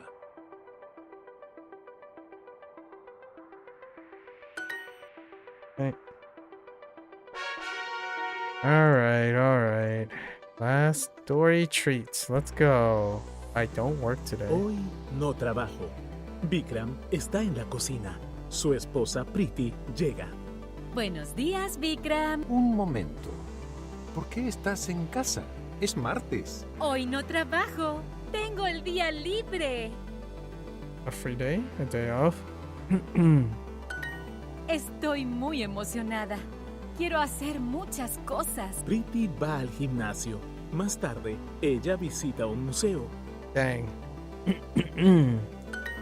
Priti vuelve a su casa y lee un libro en el jardín. Hola, Priti. ¿Qué tal tu día?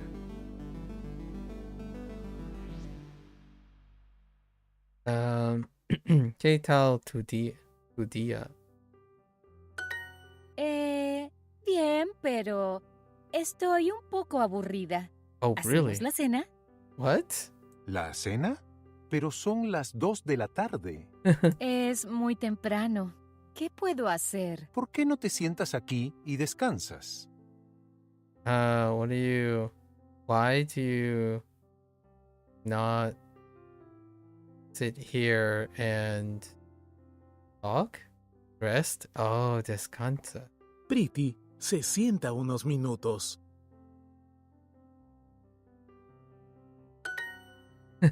Okay. No me gusta descansar. Es aburrido. Voy al trabajo.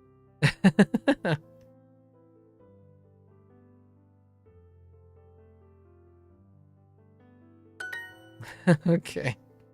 Emocionado. Martes. Jardín. I can relate. Ega.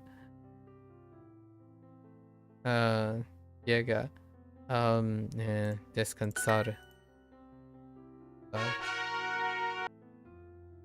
Totally relatable. Hoy no trabajo. Vikram está en la cocina. Consistent. Su esposa Priti llega. Buenos días, Vikram. Un momento. ¿Por qué estás en casa? Es martes. Hoy no trabajo. Tengo el día libre. Do it all the times. Like, maybe I shouldn't do it today. You know, I should really rest and then end up doing it anyways. Estoy muy emocionada. Quiero hacer No es muchas problema. cosas. Priti va al gimnasio. Más tarde, ella visita un museo. Priti vuelve a su casa y lee un libro en el jardín. Hola, Priti. ¿Qué tal tu día? Bien, pero estoy un poco aburrida. ¿Hacemos la cena? ¿La cena? Pero son las 2 de la tarde. Es muy temprano. ¿Qué puedo hacer? ¿Por qué no te sientas aquí y descansas? Priti se sienta unos minutos. No me gusta descansar. Es aburrido. Voy al trabajo. Emocionado. Minutos. Trabajo. Hoy. Martes. Alright. Wrap it up. Los diarios están sobre la mesa. Lee. Lee. ¿Tú haces el ¿Tú haces el desayuno hoy?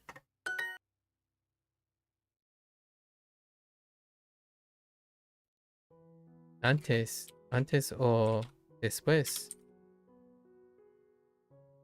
How do I do this?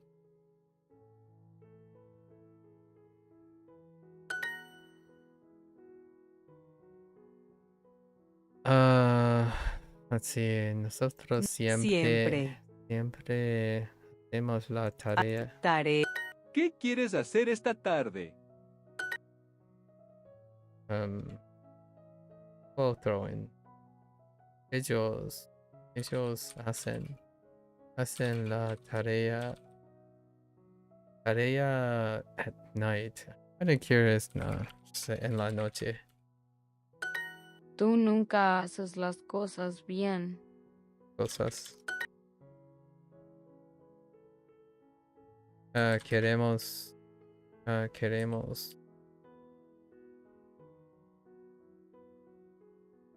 Pollo or just pollo? And is it like en la cena or para cena? Para la cena and no el.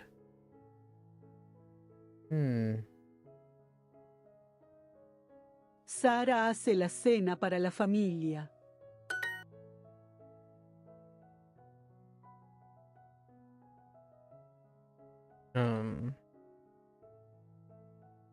Hago pastel chocolate.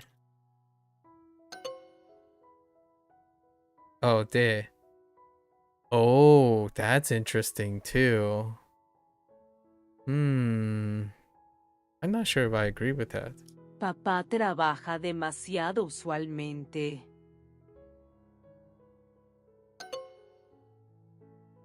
What? Did I misspell? Oh, that's a typo.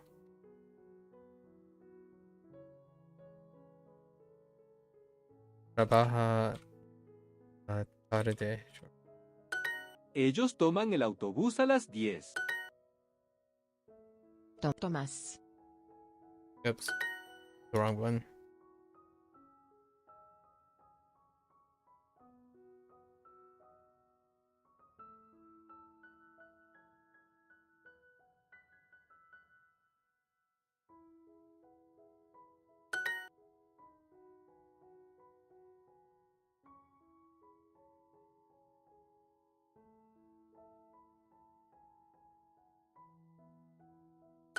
Papá trabaja demasiado usualmente.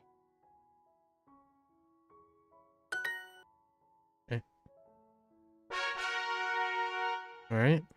A A veces Miguel sale del trabajo tarde. ¿Tú siempre se pone ese sombrero? ¿Te encanta?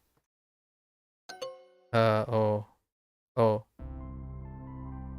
right, tú. Hoy me pongo mis zapatos nuevos.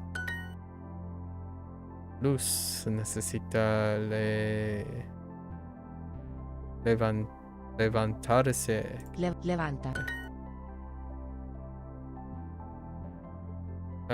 Necesita ducharse todos los días. Ella se pone. Ponerse.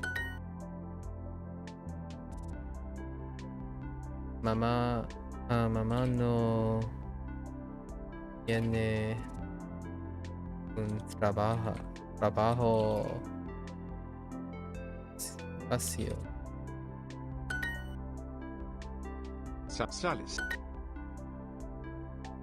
Cada lunes. Cada lunes tomamos un taxi. Taxi. Ella hace un trabajo difícil. Difícil.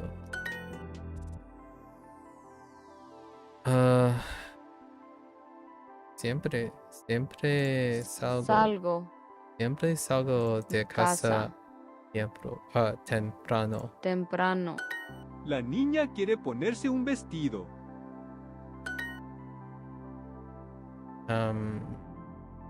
Ellos salen de casa temprano. A menudo tenemos días difíciles.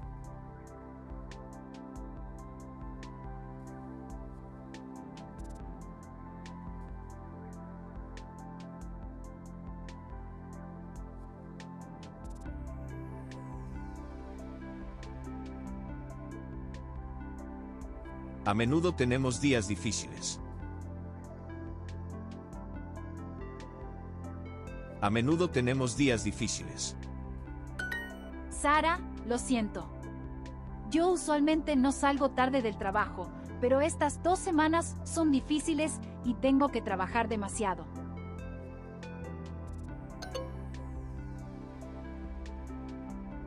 Oh, they had to leave early from the house. I thought they were leaving early from work. Leaving late from work. Tú siempre te pones. Sara, lo siento. Yo usualmente no salgo tarde del trabajo, pero estas 2 semanas son difíciles. No, they don't want to be late for work.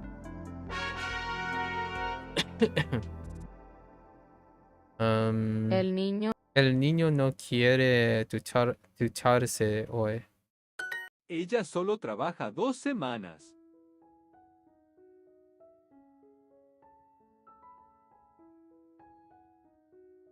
Ella solo trabaja 2 semanas. Ella solo trabaja 2 semanas.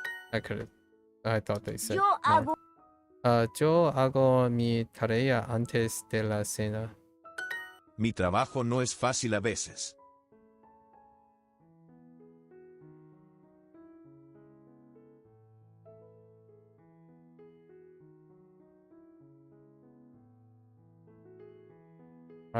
Mis trabajos. Sworn. No. Mi trabajo.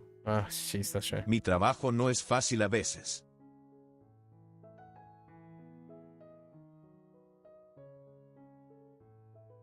Mi trabajo no es fácil a veces. A veces.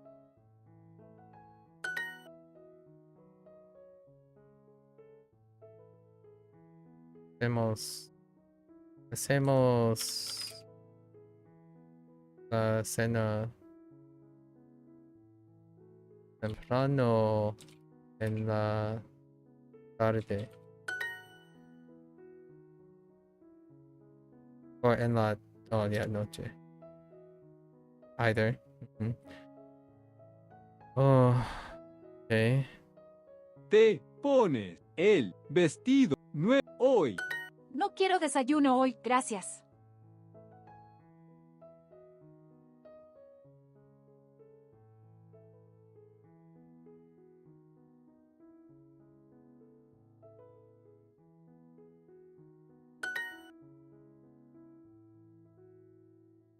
A veces Tenemos tenemos días fáciles en en el la oficina.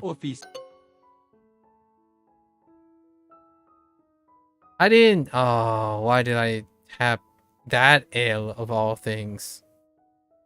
Jeez. A veces tenemos fácil en la oficina. Jeez.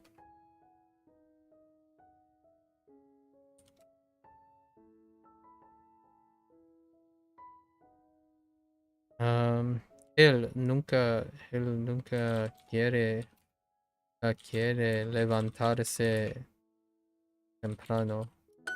Usualmente me pongo este vestido.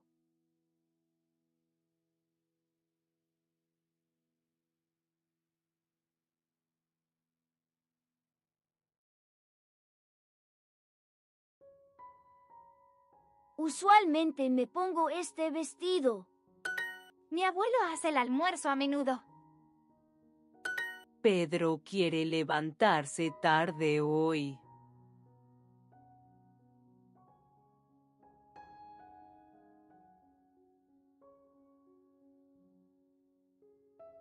Pedro quiere levantarse tarde hoy.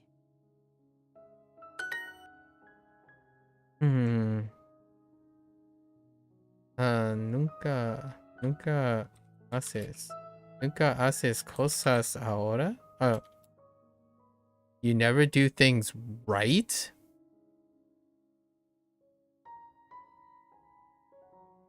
Nunca haces cosas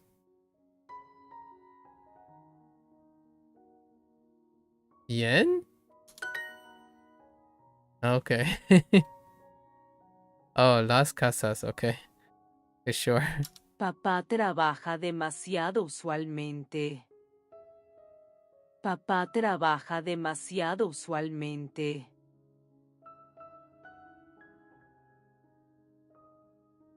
Papá trabaja demasiado usualmente.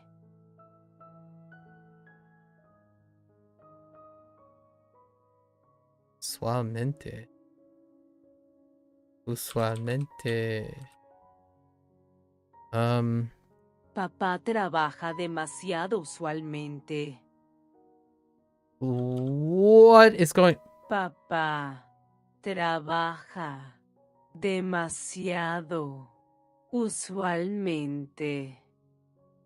I couldn't even hear the part. Jeez.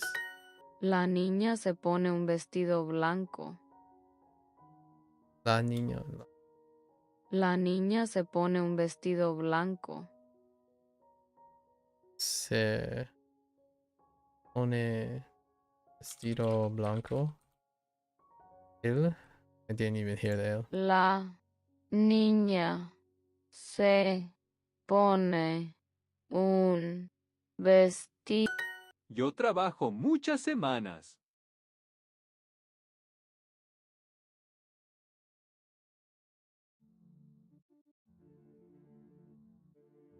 Yo trabajo muchas semanas. Oh. I didn't even conjugate that. ¿Qué quieres hacer este fin de semana?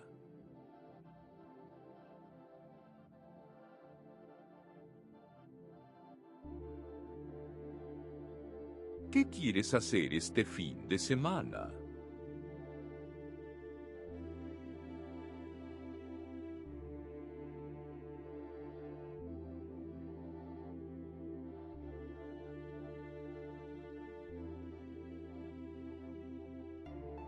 ¿Qué?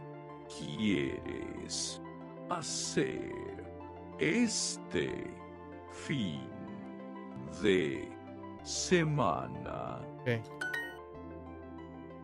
Alright. Alright. Last one.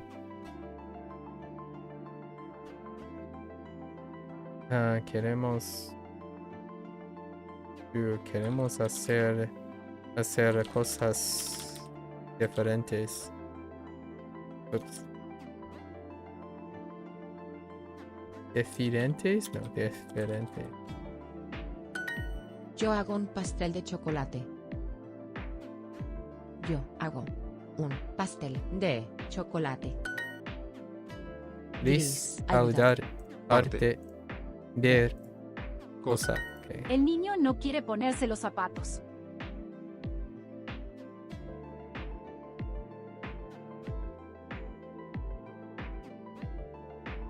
Yo nunca trabajo después de las 9. Yo nunca trabajo. Las madres. What? Yo nunca trabajo después de las 9. Después de las 9. Largo, abrigo. Semanas, pelota, gris. Okay.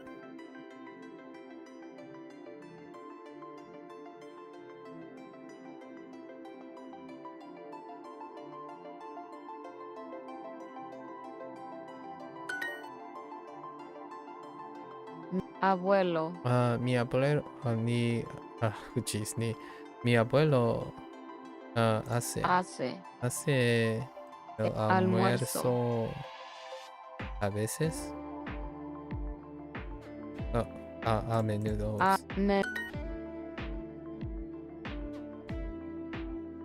¿Por qué? ¿Por qué no? ¿Por qué no quieres?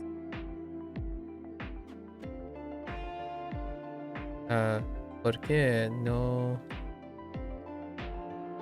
quiere levantarse Manuel? Can I write it this way? I can. Okay. Siempre. La escuela es yeah. Oh, siempre. Siempre es difícil. Me pongo este abrigo. Me pongo este abrigo todos los días. That's fine. Tarde. Jugos. Tele. Tarea. Enseñar. Siempre salgo de casa temprano.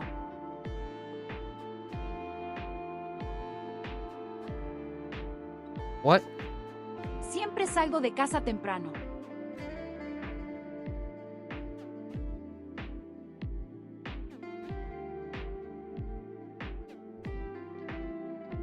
Siempre salgo de casa temprano. Siempre salgo de casa temprano. What? Jeez, we're gonna have to review when and where the calls are admitted.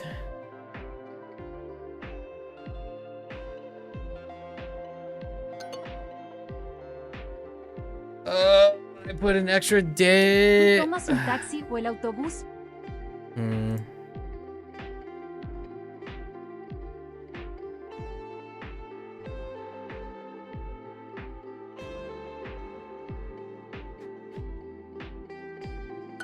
Tú nunca haces las cosas bien.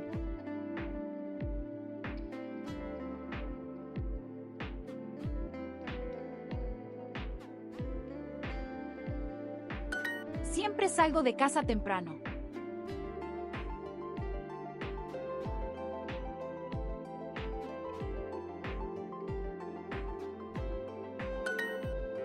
All right.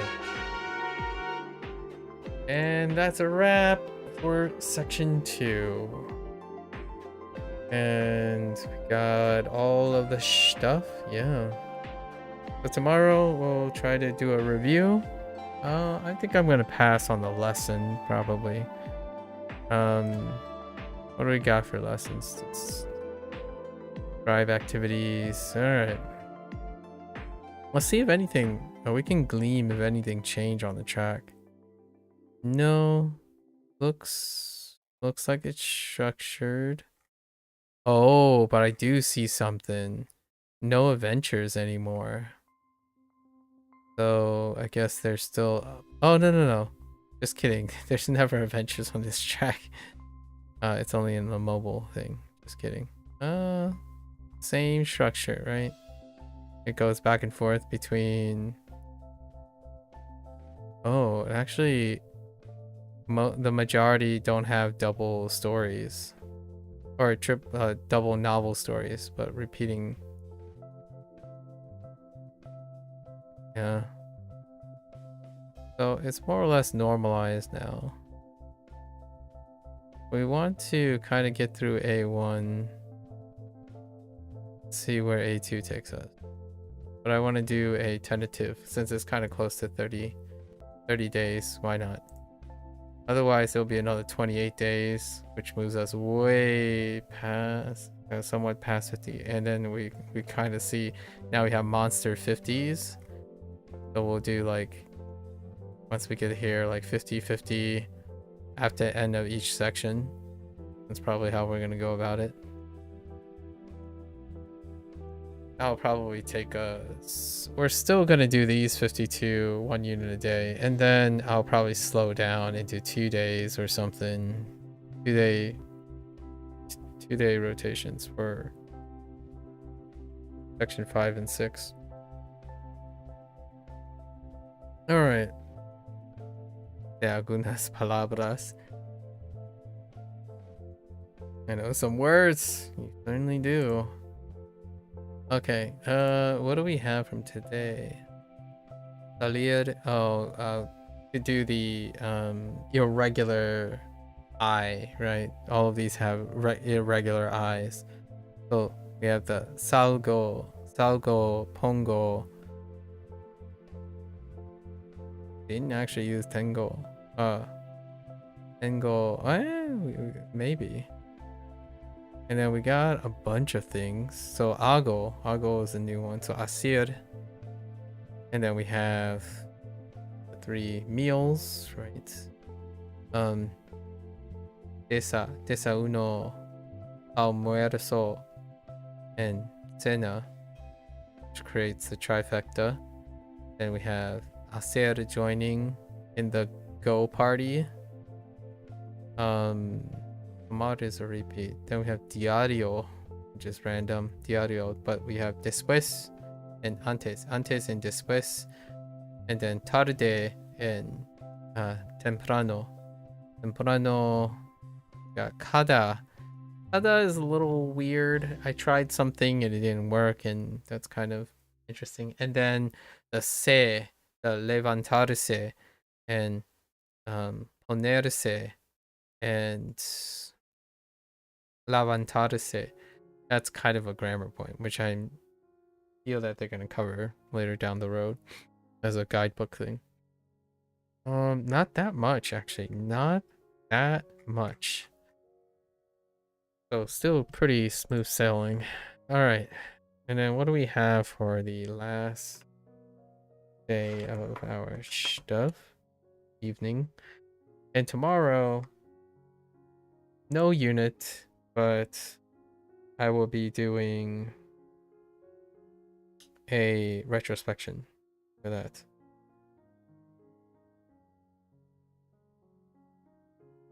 For the first 2 sections. Pretty excellent place to do it.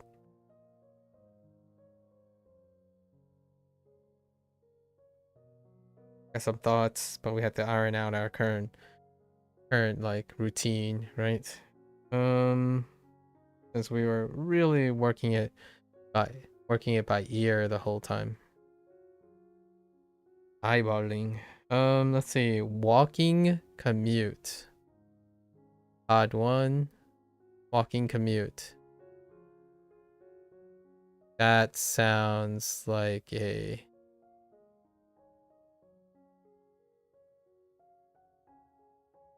Wait, let's see what the other ones. Humans in the park. That's a dead giveaway. With the word humans.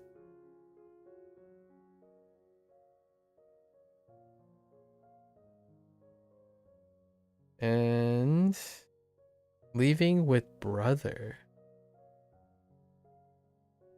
And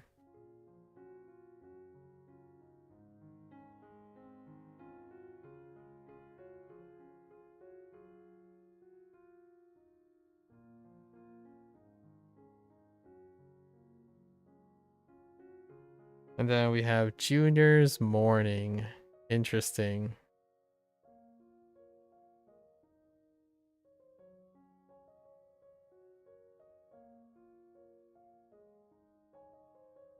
Alright, so if I had to guess, walking commute, that sounds like a Lynn thing. Too lazy to be walking.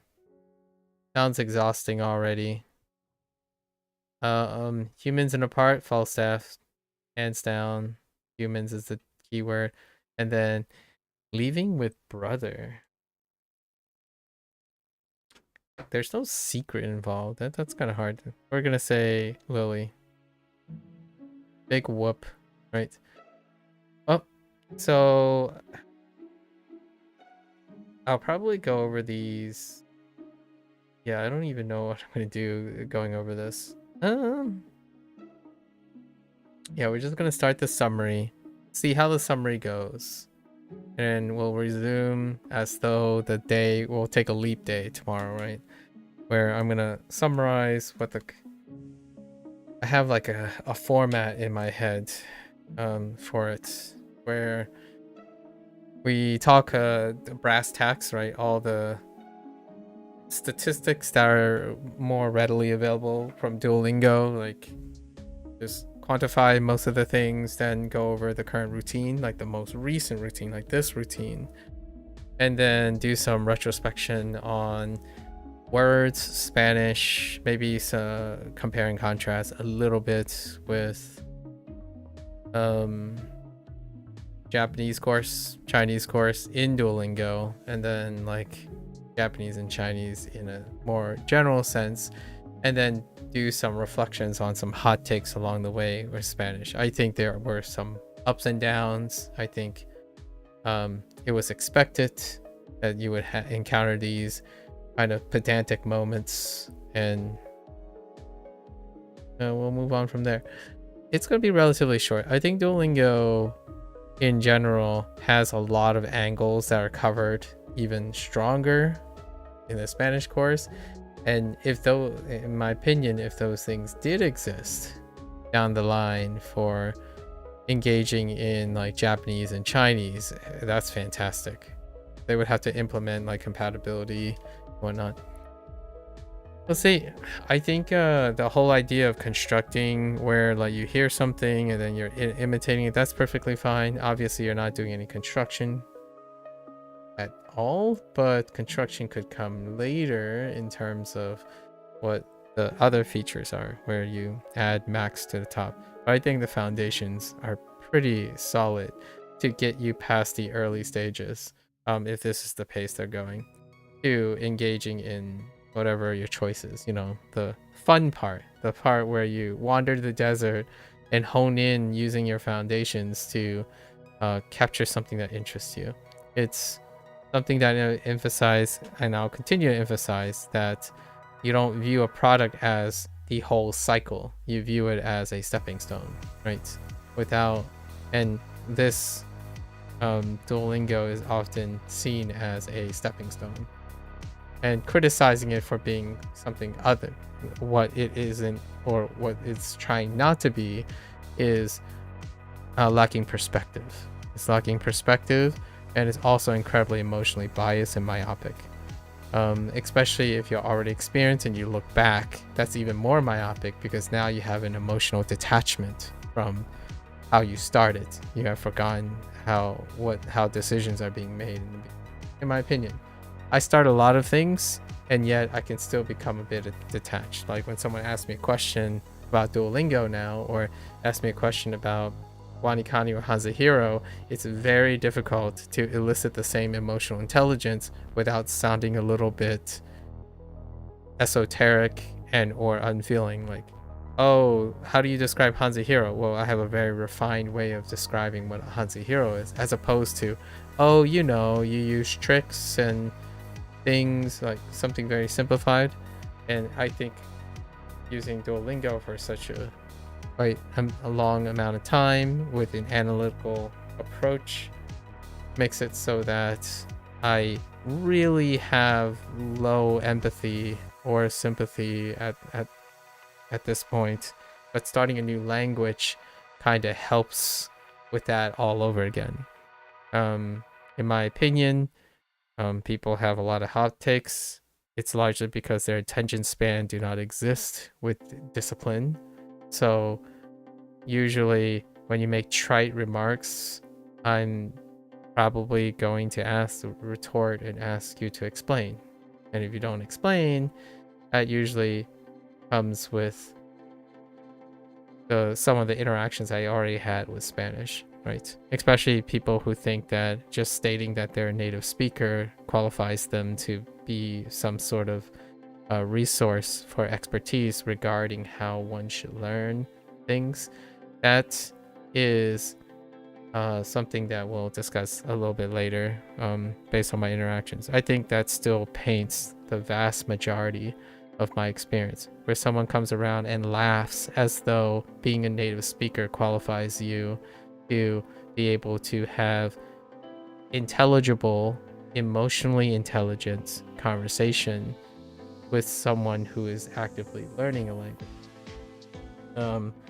I think it would be incredibly inappropriate to go up to someone and they're learning like genetics or virology and say, oh yeah, I happen to have a PhD in biology. What does that mean? That doesn't mean anything until you actually use your words and understand the person you're talking to. So that comes up a lot more, seeing that, especially in Spanish, seeing that there are more likely Spanish speakers than Japanese or Chinese when it comes to that. It's an interesting topic. I think that's a different experience. In fact, I give the crown to Spanish of the three when people overconfidently use their birthright or their heritage speaking as a way to trivialize and present a distance or boundary between someone who's interested in the language like myself and someone who likes the idea that someone else is learning Spanish, but really it comes off as the detached feeling of, oh, I've already done this. Here, let me tell you some stuff that I've already done. Kind of like playing a video game and someone drops in, it's like, oh, I already beat this boss. This is what you do. That's how people do it. Like, great. Sounds like you want to show something that no one is asking for. That's kind of one of those things, right? More on that later. We'll see how it goes down the road. Obviously, I have a distinct feeling the Spanish thing is gonna go. It's gonna zoom past the Japanese one, but Japanese is a long road, right? And I still have yet to catch up with the Spanish that I was working on 20 years ago. So we'll see and gauge how well we catch up with that. This also leads into another occurrence where someone like made this assumption about Chinese being harder, Japanese being harder, and that's why Spanish is easier kind of thing. I think a little bit more of a developed comment about that too. I think very, very reductive commentary like that really demonstrates the type of thinking that a person makes. Like, it's irrelevant if a language is hard or easier when you're disciplined in committing the time to it. This Spanish is faster because I literally had educational background in Spanish.